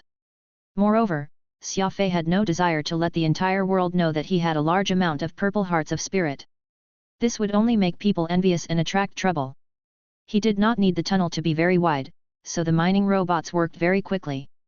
Xia Fei went into the tunnel to supervise the work of the mining robots. In truth, this was unnecessary.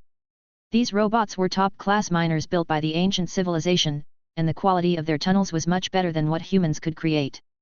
Every inch of the tunnel was supported by an alloy framework, so stable that not even a magnitude 10 earthquake would be able to do anything to it. The survey robots inspected where the crust was the sturdiest, where the excavation would not be too difficult, all of this to the benefit of the mining robots.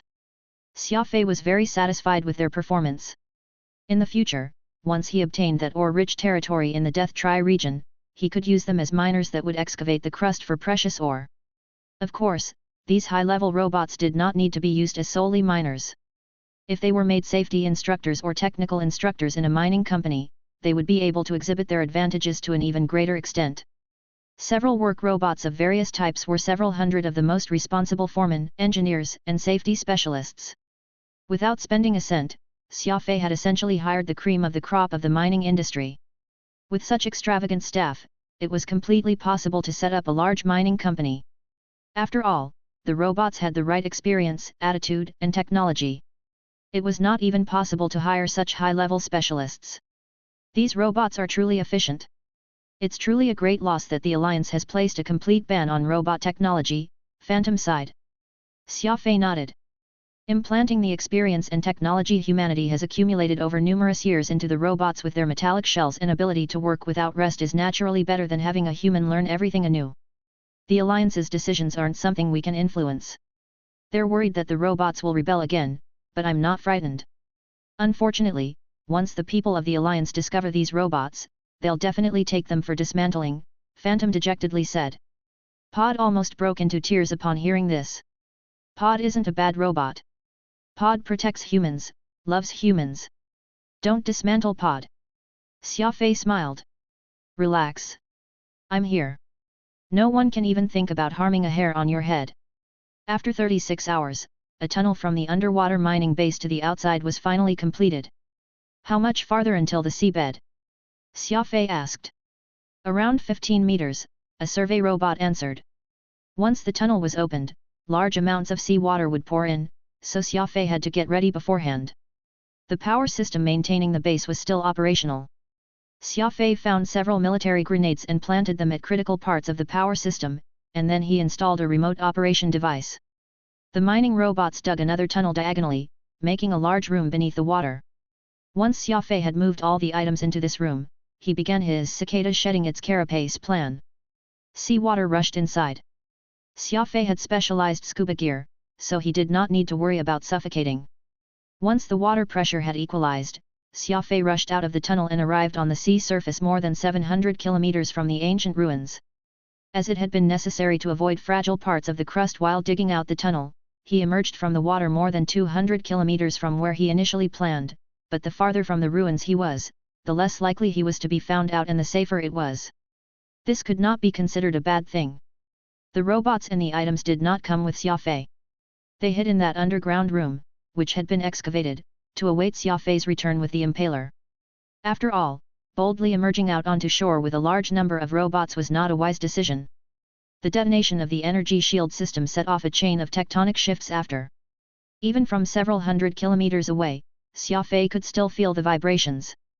The signs of activity in the ruins had been wiped out, including the fact that he had secretly made a tunnel which he had used to escape. Xia Fei had furtively delved into the ancient civilization ruins and absconded with its precious treasures unseen. Swallow Island.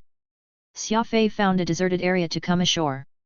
After changing into normal training clothes, he boldly returned to the hotel. It was dusk, and Bean, Hammer, and his pack of brothers were avidly chatting with one another. The moment they saw Xia Fei, they rushed over to his side. Big bro Xia Fei, where have you been these last few days? Something big happened on Thousand Island planet. Bean said in a sensationalized tone. Xia Fei smiled and feigned surprise. I suddenly had an inspiration, so I went to the mountains to cultivate. What happened? Some ancient ruins were found on Thousand Island planet. Hammer said, trying to keep his voice down. The adjudicators, monastics, and other organizations have gotten into a huge brawl over the ruins. I heard that they had all attacked one another, and the casualties exceeded 100. Apparently, there was a school of massive eels in the deep sea trench leading to the ruins. Some wretch got the rotten idea of bringing over 2 cruisers to fire upon the eels, but all this did was cause the sides of the trench to collapse, burying the ruins. Something like that actually happened? Is there any good news? Xia Fei asked, feigning concern. The glasses-wearing mosquito calmly said, excavating ancient ruins is no small task, and caution is required. At present, the various large organizations have reached a temporary agreement to use the most advanced underwater equipment to excavate the ruins. It won't be long until the newly discovered ruins see the light of day once more. The crafty monkey slapped Mosquito on his nape.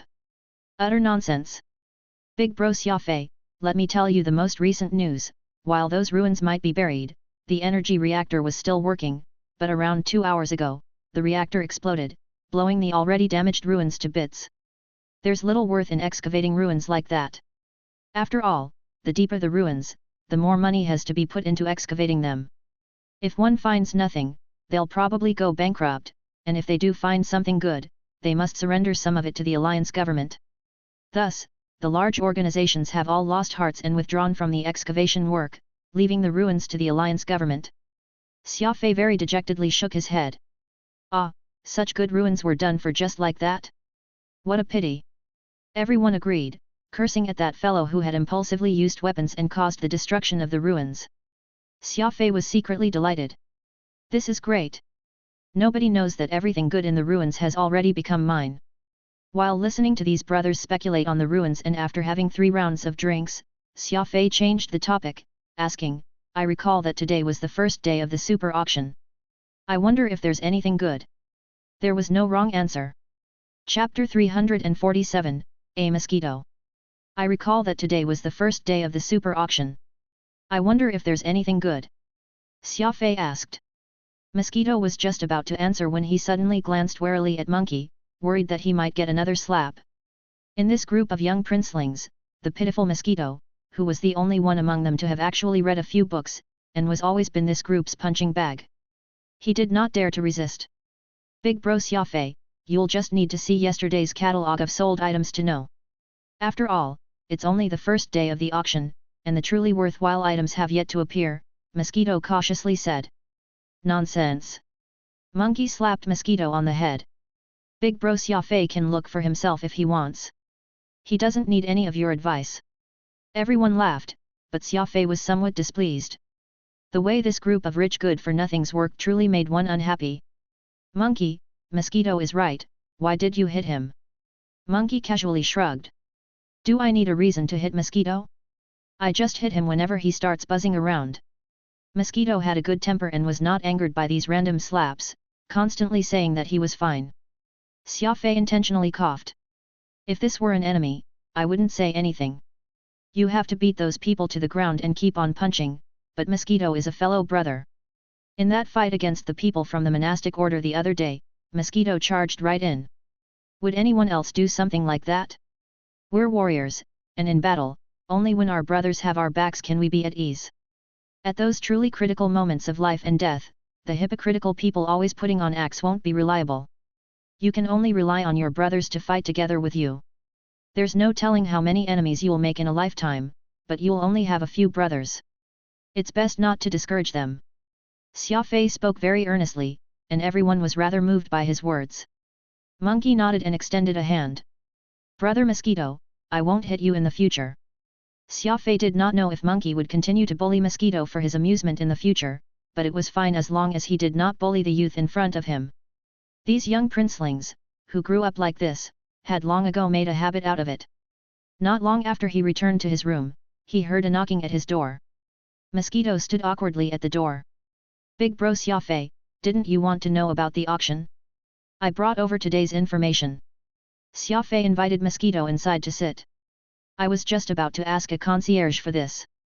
The information on the trade carnival can't be found on the interplanetary internet, which is rather inconvenient. The trade carnival is a secret gathering, so how could the info be put on the public interplanetary internet? I happen to have a list of items being put up for auction and trading here, already sorted and organized. Big bro Xia Fei, take it, Mosquito replied. Xia Fei took a thick file, and upon flipping through a few pages, he discovered that Mosquito had already made detailed notes all the higher grade auction items marked with their source, rarity, and even their past auction price to make it easier to determine their true value. Did you do all this by yourself? Xia Fei asked in surprise. How long did it take for you to make such a detailed catalogue? Mosquito went red in the face. It didn't really take that long, and I didn't really have anything to do. I just sorted it out in my free time. Xia Fei laughed and embraced Mosquito. Brother, you've been a big help to me this time. It would have taken me ages to organize this information by myself, and besides, I've never really liked clerical work. Suddenly, Xia Fei felt that something was off. Mosquito's body became extremely hot, his face turning as red as a ripe apple. He lowered his head and shivered uncomfortably. All Xia Fei knew about Mosquito was that he always wore a baseball hat and unsophisticated sportswear. Because he was young, his body was rather small and scrawny, and he had a very timid personality, resulting in his nickname of Mosquito. Xia Fei took off Mosquito's glasses and placed a hand on his forehead. Are you running a fever? It's somewhat hot. Why did your body temperature suddenly increase?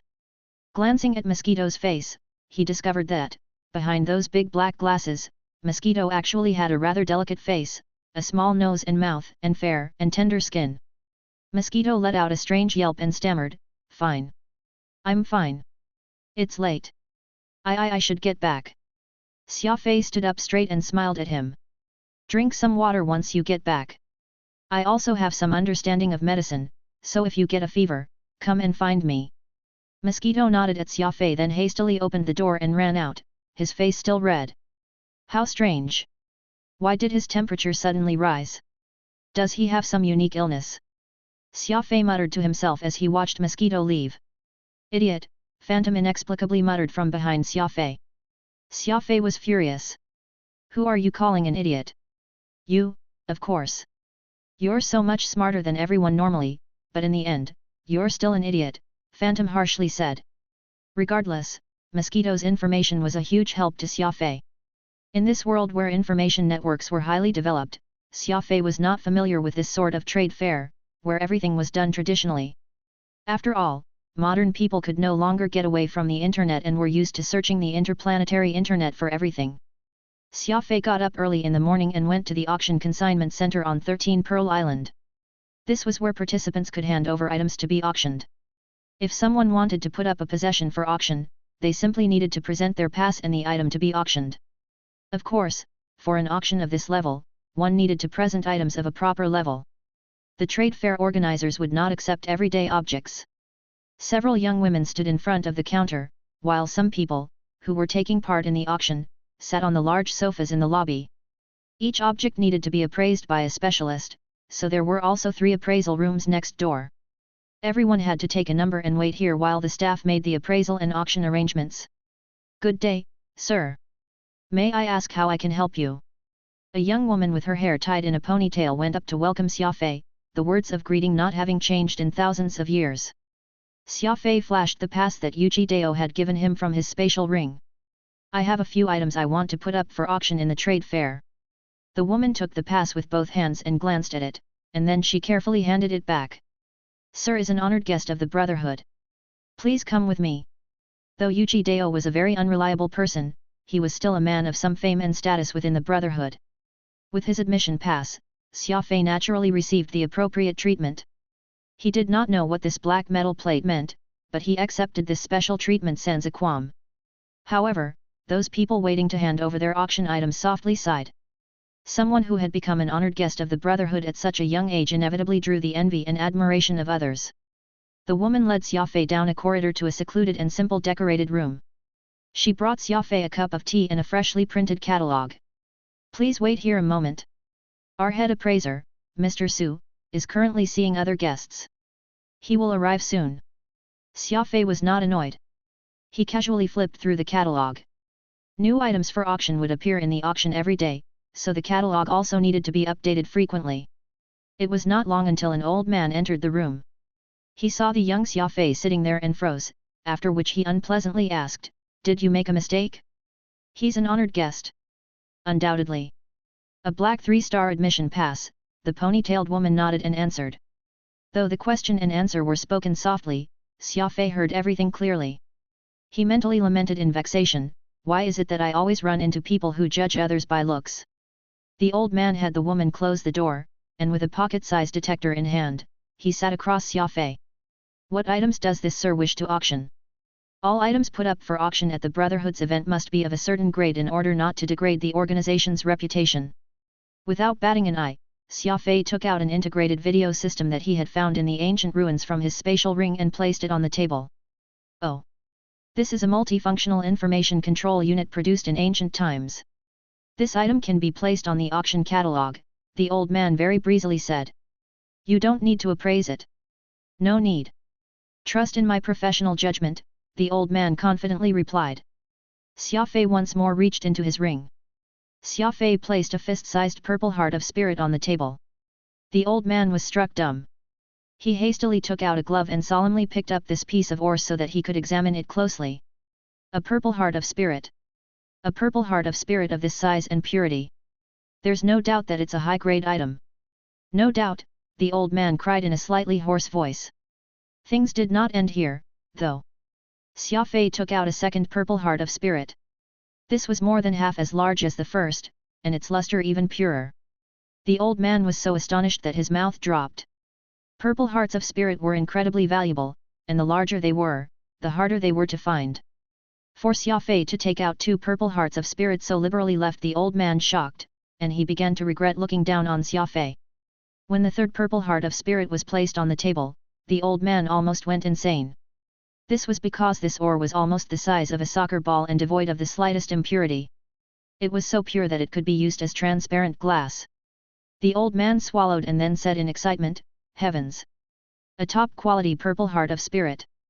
I've been in the appraisal business for more than 100 years, but this is the first time I've seen one of this weight and quality. Chapter 348, Flying Snow. In the face of these three top-quality purple hearts of spirit, the appraiser Su appeared very worked up. In truth, Xia Fei had randomly picked these three out of the 473 tons of ore he obtained from the ancient ruins, and they were far from being true best quality goods. However, given that the alliance was always short of such ore, these goods were sufficiently shocking. Mr. Xia, forgive me for speaking bluntly, but the largest purple heart of spirit should be featured on the last day of the auction. It is worthy to be ranked with the other top-class items in this trade fair, the old man excitedly said. Xia Fei nodded. There's no problem with that, but these two smaller ones and that ancient integrated communications system should be auctioned ahead of time. There are some items I want to get, so I want these auctioned off earlier for me to have some capital to work with. The old man shook his head. While this video system from the ancient civilization is rare, it's still not enough to place it with the higher grade items in the trade fair, so there's no problem with auctioning it off earlier, but these three purple hearts of spirit should only be auctioned off on the last 3 days. After some thought, Xia Fei understood the reason and smiled. I get it. It will be much better to sell one piece a day rather than selling all three together. This way, you can excite the auction participants. The first day, you'll auction the smallest to cause a stir in the market, then the next day, you'll sell an even larger piece, drawing in even more eyes, and on the last day, you'll unleash the true trump card. The old man nodded.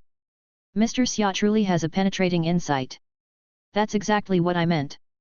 Xia Fei was somewhat hesitant. Although Quantum Holdings had already gotten the first payment of 200 billion star coins, the money was needed for the company's everyday operations. Moreover, if he really encountered some incredible piece of equipment, 200 billion star coins might not even be enough.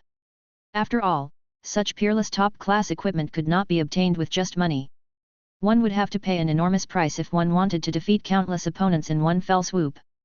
Most of the capital Xia Fei could mobilize rested in the credit from the banks, guaranteed by Quantum Holdings' future performance. With the prestige of being an A-list military supplier, Xia Fei naturally could take large loans from the banks, but this was money that had to be returned. To Xia Fei, several purple hearts of spirit were not anything, and the earlier he could auction them off, the earlier he would be able to put that money to work. The appraiser Su added, there's no need to be concerned about capital. I can open a line of credit for you, and once these items are all auctioned off, we can settle accounts. Xia Fei found this proposal very reasonable, so he agreed. How much credit are you willing to offer? Xia Fei asked. 100 billion. 100 billion star coins. Xia Fei exclaimed in shock. Quantum Holdings only made 4 duns in revenue each year, and these 3 purple hearts of spirit alone could be sold for 1% of a dun. If Xia Fei sold off his entire reserves, he could not even calculate how much he would make. Of course, if Xia Fei sold off so many purple hearts of spirit at once, it would definitely devalue the ore. Xia Fei was not that much of a fool. He planned to sell off his stock slowly. Recently, several organizations have been buying high-grade purple hearts of spirit at a high price. While these 3 pieces of ore may not fetch 100 billion, I'm confident that since this sir is someone who can casually take out 3 purple hearts of spirit of such high quality, you have some strength. The disdain he had shown for Xia Fei was long gone, replaced by a kind of respect. Xia Fei's extravagance already told him that this was no ordinary client. Deal, Xia Fei smiled and said. With a credit line of 100 billion star coins and his company's free capital of around 160 billion star coins, Xia Fei felt that he had enough capital to fight a little on the auction floor. If it really was not enough, he could take a loan from the banks. With Quantum Holdings' enormous capacity to generate profits and an enormous stockpile of purple hearts of spirit, Xia Fei was not worried about repaying the loans. Xia Fei had already looked at today's auction catalogue, and there had not been anything he considered worth his time. Thus, he left the auction center and went to the high-class trade area. As the trade carnival approached its climax, more and more decent items would emerge onto the stage. After all, auctions were settled with cash, and to many of these rich and overbearing people, money had never been a problem, so they were more willing to trade their possessions for more useful things. Thus, the high-class trade center was opened to great fanfare. At the stalls lining the road to the center, one could still find quite a few people without much play money trading somewhat cheaper items for the items that they needed. Xia Fei had no interest in such things. Only eternal rank or immortal rank weapons had any hope of moving him. The high-class trade center was a large and resplendent building, completely in line with the wealth and status that the Adjudicator Union was revered. From a distance, it appeared like a pearl that had been magnified by 100,000 times, splendidly glowing in the sunlight. Xia Fei. Hearing the delighted voice of a woman, Xia Fei turned and saw Nicole of Gaia Industries standing nearby and looking at him with a pleased expression. She was wearing a snow-white suit. Unlike the pink-loving Avril, Nicole preferred neutral colors, her clothes of a much colder hue. "Miss Nicole, why are you here?" Xia Fei smiled as he called to her. "What? Are business people like me not allowed to the Brotherhood's carnival?" Xia Fei hastily said, "I didn't mean that. Miss Nicole, please don't misunderstand." Xia Fei's polite greeting was very normal. Of course, he knew to maintain some distance with a woman he was not that familiar with. However, Nicole was somewhat unhappy to be addressed as Miss. In truth, Xia Fei liked women, but he was not a person to get antsy as soon as he saw a woman. No woman liked being lunged at by men just because she looked beautiful. Actually, Xia Fei's intentional distancing earned him more attention from women. Nicole took out a gold admission pass from her white purse. "Even if you are not a member of the Brotherhood, you can still use money to buy a special guest pass card, though it's just not as high level as the cards internally issued, so taking them out will just earn you scorn. After all, the one actually running the trade carnival this time is the Adjudicator Union, and I naturally can't let an opportunity to make money pass by." Xia Fei laughed and nodded. "That's very in line with the union's style. If the monastic order had been in charge, things would have been much quieter. I know, right? I have to say that your Adjudicator Union is the fighter organization that loves crooked paths the most, willing to do anything to make money." As Nicole spoke, Xia Fei sensed several unfriendly gazes. The Adjudicator Union was of such large scale that their spies could be anywhere. Xia Fei grabbed Nicole's hand and instantly took her several hundred meters away. Once he saw that there was no one around, he said, "Since you're at an event organized by the Adjudicator Union, you probably shouldn't badmouth them. The walls have ears." Sometimes, people would hear more than what had actually been applied. Nicole felt that Xia Fei was looking out for her, and given that he had even grabbed her hand, her face was a bit flushed. In all honesty, Xia Fei had not meant anything by that action, but the thoughts of someone like Nicole were not something a crude man like Xia Fei could understand. "Let's get back on topic. I was actually planning to look for you," Xia Fei said. "You're looking for me?" Nicole's heart wildly thumped. "Did you need something from me?" "Something very important. I've recently been thinking of establishing a high-quality fleet, and I need to buy some ships from your company. Anything else?" Nicole probed, somewhat disappointed. Xia Fei awkwardly smiled. "I'd also like to make a presumptuous request of you." Nicole lowered her head, her heart madly thumping with excitement as she wondered what Xia Fei would say next. "I hope that you can give me a discount," Xia Fei cautiously said. "This is your presumptuous request?"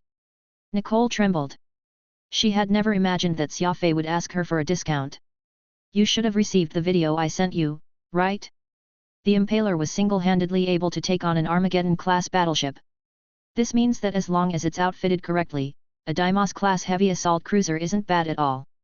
We still have many fields in which we need to cooperate with each other, so since we're partners, asking for a discount isn't too much, is it?" Nicole's face paled as she turned around and went off in a huff. She loudly spat, "You want a discount? Hell, no." Xia Fei had no idea how he had offended the woman.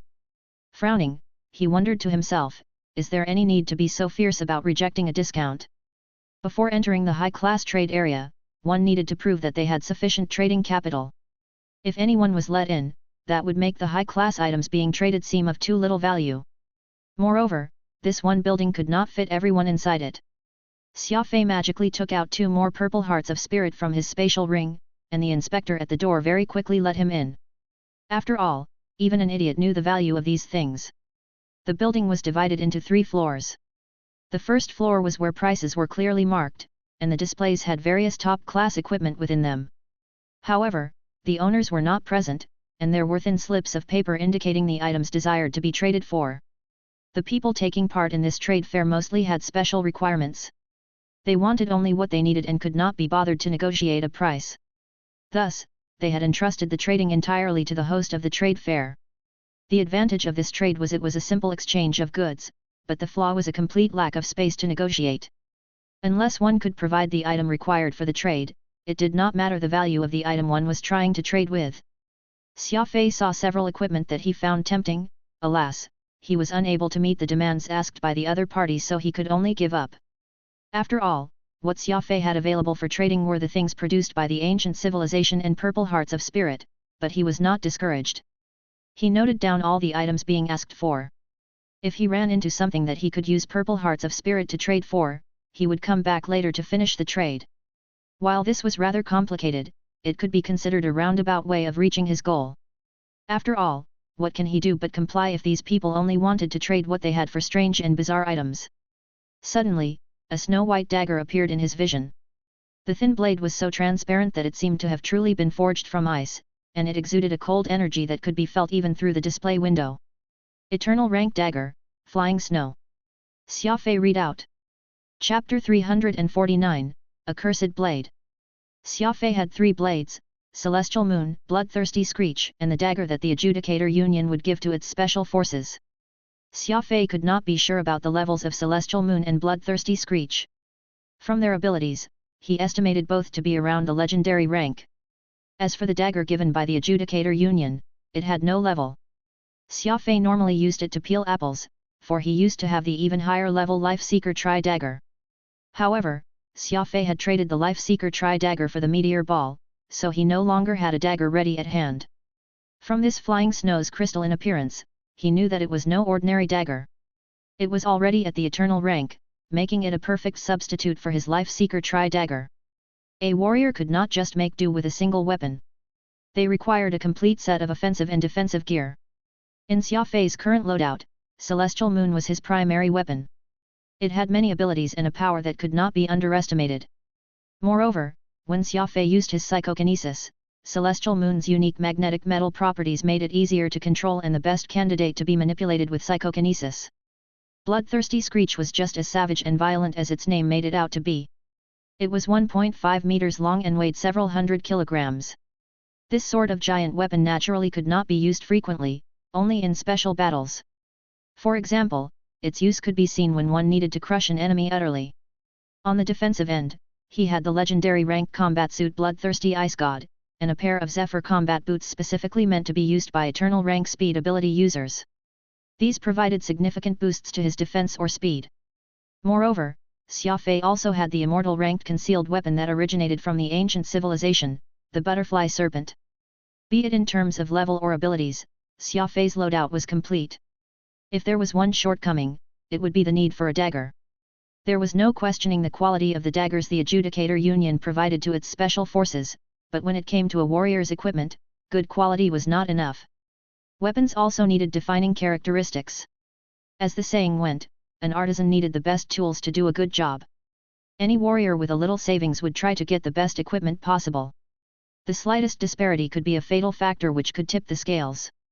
The dagger, Flying Snow, had been placed in its own display case by the trade fair organizers, and a pair of burly guards was even standing beside it, 2 obvious indicators of the rarity and uniqueness of this weapon. Several dozen fighters from various organizations had gathered around it, and all of them were sighing, with even some showing signs of drooling. Alas, this weapon had an extremely sky-high price that not everyone could afford. "So this is Flying Snow," exclaimed a goateed elder in surprise, his eyes glowing. He clearly loved the dagger.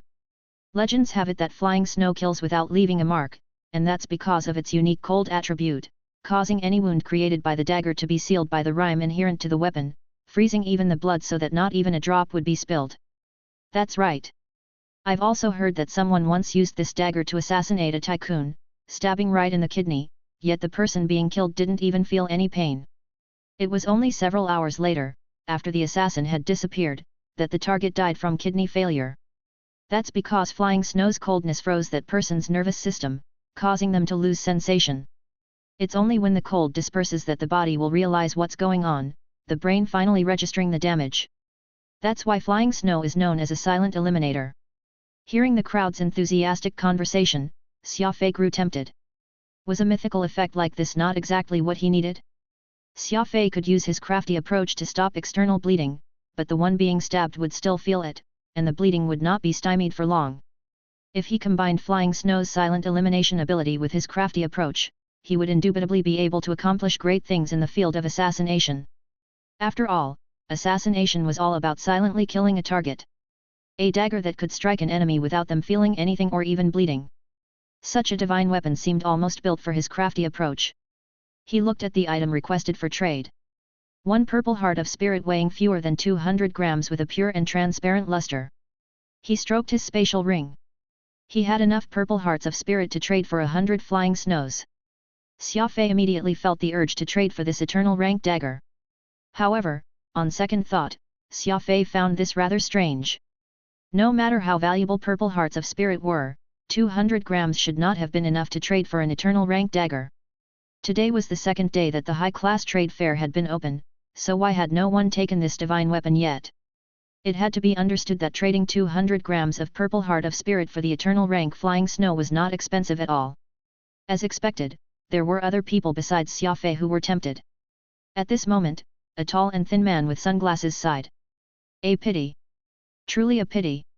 The others did not know what was going on and asked. The thin man shook his head and helplessly said, while flying snow is good, it's also an infamous cursed blade, and there have been legends about it murdering its master. Those who use this weapon often end up dying in a foreign land, the assassin none other than this seemingly beautiful flying snow. Many people did not believe this thin man's words, yet he merely laughed bizarrely before walking away. If you don't believe me, just get on the interplanetary internet and look it up yourself. This is the internet era, and it's easy to get hold of all kinds of information. An eternal rank dagger worth only 200 grams of purple heart of spirit? If it were really this cheap, would you people have the opportunity to get your hands on it? Several dozen screens turned on as people skeptically began to search the interplanetary internet for information on flying snow. Once they were done reading, they shook their heads and reluctantly walked away. It's really a cursed blade. Phantom said in alarm. Xia Fei also found it a great pity. Such a divine weapon was actually a cursed blade with a reputation of killing its master. There were actually legends about cursed blades on Earth. It was said that all the members of Tokugawa Ieyasu's clan were ended by the katana Muramasa. Those who got off easy were injured, while those who got off badly died the most miserable deaths. Thus, Tokugawa Ieyasu called the Muramasa a cursed blade and banned its use. However, Xia Fei noticed that the tall and thin man had not left after saying his spiel about flying snow. Instead, he continued to stroll around the hall, his eyes occasionally glancing over as if he had some other intention. Xia Fei suddenly recalled a technique used by those of the underworld, poison tongue. Poison tongues were extremely eloquent people who, for various reasons, had fallen down to the level of the common people and made it their business to spread lies and slander. They specialized in attacking and slandering other people, and at times, when their employer tended to favor a certain item, and the item in question was very valuable and was certain to be hotly contested, a few poison tongues would be hired to spread unfavorable rumors and scare away potential buyers. Once everyone had lost interest in the item, their employer would swagger onto stage, then buy it at a low price and resell it at a high price, generating a large profit. Xia Fei was an orphan and grew up on the streets, so he naturally knew about a variety of crooked tricks. His unwillingness to trust in others was also founded on his experiences as a youth and the stubbornness in his bones.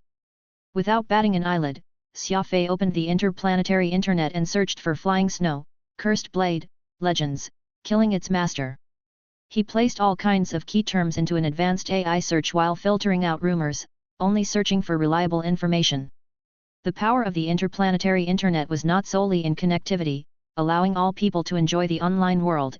It also had a variety of dazzling capabilities, and through his relationship with Avril, Xia Fei could use all the high-end functions of the interplanetary internet for free. It was naturally within his capabilities to order a customized search. The search combined with AI analyses and filtering took some time, during which, Xia Fei remained around flying snow. Several dozen more fighters gathered around it, all of them praising the dagger, but soon after, a fatty came over and mentioned that flying snow was a cursed blade which killed its master, causing all of them to give up on the idea of purchasing it. 200 grams of purple heart of spirit were no plaything, and not everyone could risk so much money. After a moment's thought, Xia Fei took out the item catalog Mosquito gave him yesterday and turned to the set price trade section. Just yesterday, this flying snow had been priced at 300 grams of purple heart of spirit, but it was now down to 200. His suspicions deepened. Xia Fei slowly moved as if he wanted to take the item tag, at the same time checking how the thin man and fat man would react from his peripheral view. Just as he expected, the two froze in place, their faces tightening. His lips curved into a smile, and he plucked off the item tag without hesitation. Weighing it in his hand, he looked playfully at the paling faces of the two poison tongues with a smug smile. The item tag had a microchip that would create a signal as soon as it came into contact with his admission ticket, and the trade center would immediately know who had purchased the item. The employees would immediately remove said item from the display and put a new one on its place, thus completing the transaction. As for the fee, the account simply needed to be settled within 3 days. It was all very convenient. As expected, a small screen popped up next to the display case saying sold, and several employees quickly moved Flying Snow away and replaced it with a 3-pointed, double-edged blade. Flying Snow is a cursed blade. What if it really is unlucky? This isn't a problem of money. A cursed blade that kills its owner will truly bring suffering on its owner's head, Phantom grumbled. I know you don't believe in such things, but you should at least wait for your interplanetary internet search to finish first. Xia Fei smiled. No need, I think it's fine. He went up to the next floor as the thin and fat poison tongues dejectedly departed. At this time, his microcomputer vibrated to indicate that the interplanetary internet search was done. The second floor was the face-to-face trading area. Participants with their items could haggle over the price and make deals on the spot. Xia Fei was in no rush to look around. He went to the rest area and sat on the sofa, helping himself with a cup of tea as he looked through the search results. Phantom nervously watched from the side. After all, no one wanted a cursed blade that would kill its owner. It seems that this dagger shouldn't be called Flying Snow, but October Flying Snow. Xia Fei smiled as he looked through the information. Chapter 350, How much do you know about insectoids? Flying Snow, an eternal rank cold dagger forged by the master swordsmith Cleveland. The October Flying Snow was an eternal rank cold dagger forged by Cleveland's father, an ordinary swordsmith called Jacob. This was the sole difference between the two daggers. Whether it was craftsmanship or materials, they were exactly identical. Historical records stated that after Cleveland inherited the method for forging cold daggers from his father, he left his home and set up his own shop in the capital. With the unique cold attribute of Flying Snow and its excellent functions, he was able to win the title of Master Swordsmith. However, his father Jacob was not so lucky. Nobody knew about this swordsmith living in a remote region developing Flying Snow, and after a furious argument with his son, he suffered a heart attack and died. The common people only knew that Cleveland was a master swordsmith, little was known of his obscure father, whom he had developed the Flying Snow dagger with. Only on the night of his death did Cleveland confess this secret of many years to the lawyer recording his will. The lawyer did not make this matter known, but wrote about it in his memoirs. The memoirs of a lawyer would never sell as well as fantasy novels, so this matter was gradually forgotten. The true developer of Flying Snow, Jacob, forged 10 daggers in all, and he named them each after a month in the year, January Flying Snow, February Flying Snow, and so on. In terms of quality, January to June were test products. It was only with July Flying Snow that the unique forging method finally began to mature, and with each subsequent dagger, there was a major breakthrough. Jacob had planned for 12 Flying Snow daggers in all. Alas, not long after October Flying Snow was done, Cleveland had a falling out with his father and set off to the capital on his own. Jacob fell ill after this argument, and several months later, he finally passed away from both mental and physical exhaustion. The greatest difference between Jacob's and Cleveland's Flying Snow daggers could be seen in the hilt. Cleveland had carved his name onto each hilt, while Jacob had simply used the numbers 1, 2, 3, 4, 5, 6, and so on. Xia Fei spotted a 10 on the hilt of this Flying Snow dagger and not Cleveland's name, meaning that this cold dagger was not Flying Snow but rather Jacob's final work, which nobody knew about, October Flying Snow. Phantom exhaled.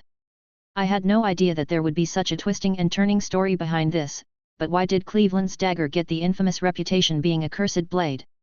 He used the same techniques and materials as his father, so the difference shouldn't be that great. Xia Fei shook his head. Although I don't understand swordsmithing, I've come to understand a certain principle from the medicinal techniques you've passed on to me. What principle? The smallest difference can lead to a difference as vast as that between heaven and earth.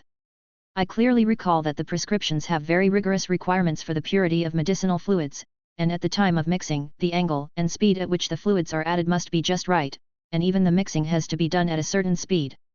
All of these requirements are very strict, and the slightest error or deviation will lead to failure, Xia Fei said. Phantom laughed. That's true. Brewing medicine and forging swords both involve taking raw materials and producing completely different products.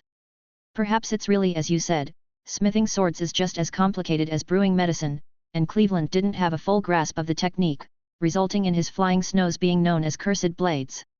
Xia Fei said, that's only one possibility, but in any case, this October flying snow isn't one of Cleveland's cursed blades. Once he was done investigating the background of October flying snow, Xia Fei strolled around the trade center, looking for a suitable sheath for this dagger. After all, October flying snow was abnormally cold. Not only would carrying it make Xia Fei feel cold, the excessively low temperature would expose him while he was trying to hide. Placing it in the spatial ring would naturally prevent these problems, but Xia Fei was used to placing his dagger in his combat boots or in his sleeve while out on an operation. A sheath made from the hide of a gentle-natured thunder alligator was extremely flexible and soft to the touch, just like the fur of a mountain goat. The sheath was a perfect match for the dagger. Xia Fei traded for it using a small piece of purple heart of spirit, leaving that seller ecstatic. Xia Fei suddenly realized that purple hearts of spirit were even more useful than star coins.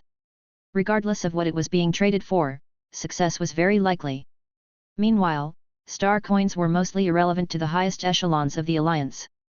After strolling around the second floor and finding no suitable items, Xia Fei prepared to head to the third floor. The third floor was the premium item area. Entering it required one to present an item that could be considered premium quality. Entering the high-class trading area was itself a bottleneck, and the vast majority of people were unable to get in. Only 1% of people had the ability to get in. As for the third floor and its premium items, only 1 in 10,000 was able to get in. The level of quality demanded was so high as to be absurd, but it did not have any requirements with regards to the level of admission ticket carried by the participants, which was exactly what Xia Fei wanted. A focus on rank appeared a little too inflexible. It was far better to present an actually worthwhile item. After all, people did not come here to see who had a higher rank but to trade, instead. There were clearly much fewer people on the third floor. On the contrary, there were numerous young ladies weaving through the guests, offering drinks and refreshments, making the place seem like an elegant reception party. To Xia Fei's surprise, the moment he walked in, he saw the silver-haired General Tai of the military sitting by the window, and by his side were the two other members of the military triumvirate, Leighton and Williams. They're also taking part in the trade fair. Xia Fei was somewhat taken aback. At this time, Williams spotted Xia Fei and waved him over. Turning to Tai and Leighton, he said, I saw him and suddenly had an idea. Tai frowned. Williams, you're not planning on bringing in Xia Fei, are you? He only became a military supplier a few days ago. Williams simply smiled. Xia Fei went over to the three generals and exchanged greetings, after which he prepared to take a look around. Williams asked, what's the hurry? Trades in the premium item area aren't that easy to make. In truth, at this level, trades are secondary. Its primary function was for people to converse with one another. Take a seat. It just so happens that I want to talk to you about Quantum Holdings' recent operations. Yes, sir. After all, it's not every day that one gets an opportunity to sit down with the highest military commanders of the alliance, Xia Fei smiled and said. The always strict Leighton did not like Xia Fei's flippant and insincere attitude, but Williams and Tai did not mind. Williams asked if Xia Fei wanted to drink anything, and Xia Fei asked for a cup of tea. Your company's first batch of products had already arrived and passed the military's quality checks. 100% of the batch met the quality standards, and I hope that all the other batches are like this. No matter what, the quality of the products used by the military must always be at a certain quality, Tai said. Xia Fei hastily replied, naturally. The military is Quantum Holdings' largest client, and we have our reputation as an A-list military supplier to uphold. It's only right that we do our best. Besides, how is offending the military any different from suicide? I'm certainly not that bold. I heard that you have a radar system that is capable of hyper-long-distance communications and can resist any sort of disruption. Tai asked. Xia Fei waved his hands and smiled. General Tai, I won't hide it from you. The blueprints for the radar have already been drafted, but it will take a long period of testing and modification until the designs can be turned into an actual product. At present, the research team has run into a roadblock in a practicality sense. The difficulty of production and the costs remain high, so mass production is still impossible in the short term. Moreover, the black bat radar is not as incredible as you make it out to be. I reckon that for hyper long distance transmissions, the majority of disruptions can be blocked, but definitely not something as exaggerated as all sources of disruption. That's already excellent, Williams excitedly said. Hyper long distance communication has always been a challenging problem for the military. The military primarily uses a dual communication method which relies on specialized military lines and the interplanetary internet, but ordinary signals are unstable, and once a fleet leaves a service area, communication between members of a fleet becomes abnormally difficult. This sort of backward communication system has greatly restricted the speed of the Alliance's fleets, and it's not as if we can just set up signal transmission arrays on demand. Let alone the costs, the construction time is considerable, and this will greatly delay the Army's advance. Xia Fei shrugged his shoulders and helplessly said, I truly wish to resolve these problems for you gentlemen, but this new style of radar isn't something that can be finished in a day. Quantum Holdings does not have the ability to increase its research speed any more than this. Admiral Layton was a very forthright person, and as soon as he heard this, he hurriedly said, What's so difficult about that? The military has tons of researchers just idling away. You can take out your designs and jointly research them with the military. I don't believe that the 113 first-class research labs and several thousand second-class research labs under the military can't set a single radar system straight. Xia Fei, Tai, and Williams all chuckled, but Xia Fei's chuckle was done very softly. He did not dare to be rash in front of the triumvirate. Layton grew rather frustrated. What are you laughing about? You don't think that the military can do it? Williams shook his head. It is Xia Fei who personally developed the new radar system, and it's almost at the production stage. If the military were to step in at this time, who would the fruits of labor belong to? A company's research ability is the foundation of its survival. It'd be outrageous if one were to steal the research results of someone else. The Alliance has always promoted a private economy and free trade. While we are the military, we can't take advantage of our position to bully others. Layton appeared rather vexed and angrily slapped his thigh. Xia Fei replied, Admiral Layton, I know that you are only thinking about the military and have no selfish notions, and I appreciate your kind intentions, but this design is extremely complicated and involves the idea of a friend, making it extremely inconvenient to make public. I will do everything within my abilities to accelerate the pace of research. On this, you can be assured. Xia Fei was very polite, not contradicting Layton while also avoiding the problem of making the design public. Williams furtively glanced at Tai. Tai frowned in thought for a few moments before reluctantly giving a nod. Upon getting Tai's support, Williams immediately changed the topic, sternly asking Xia Fei, how much do you know about the Pan-Human Alliance's old neighbor, the insectoids?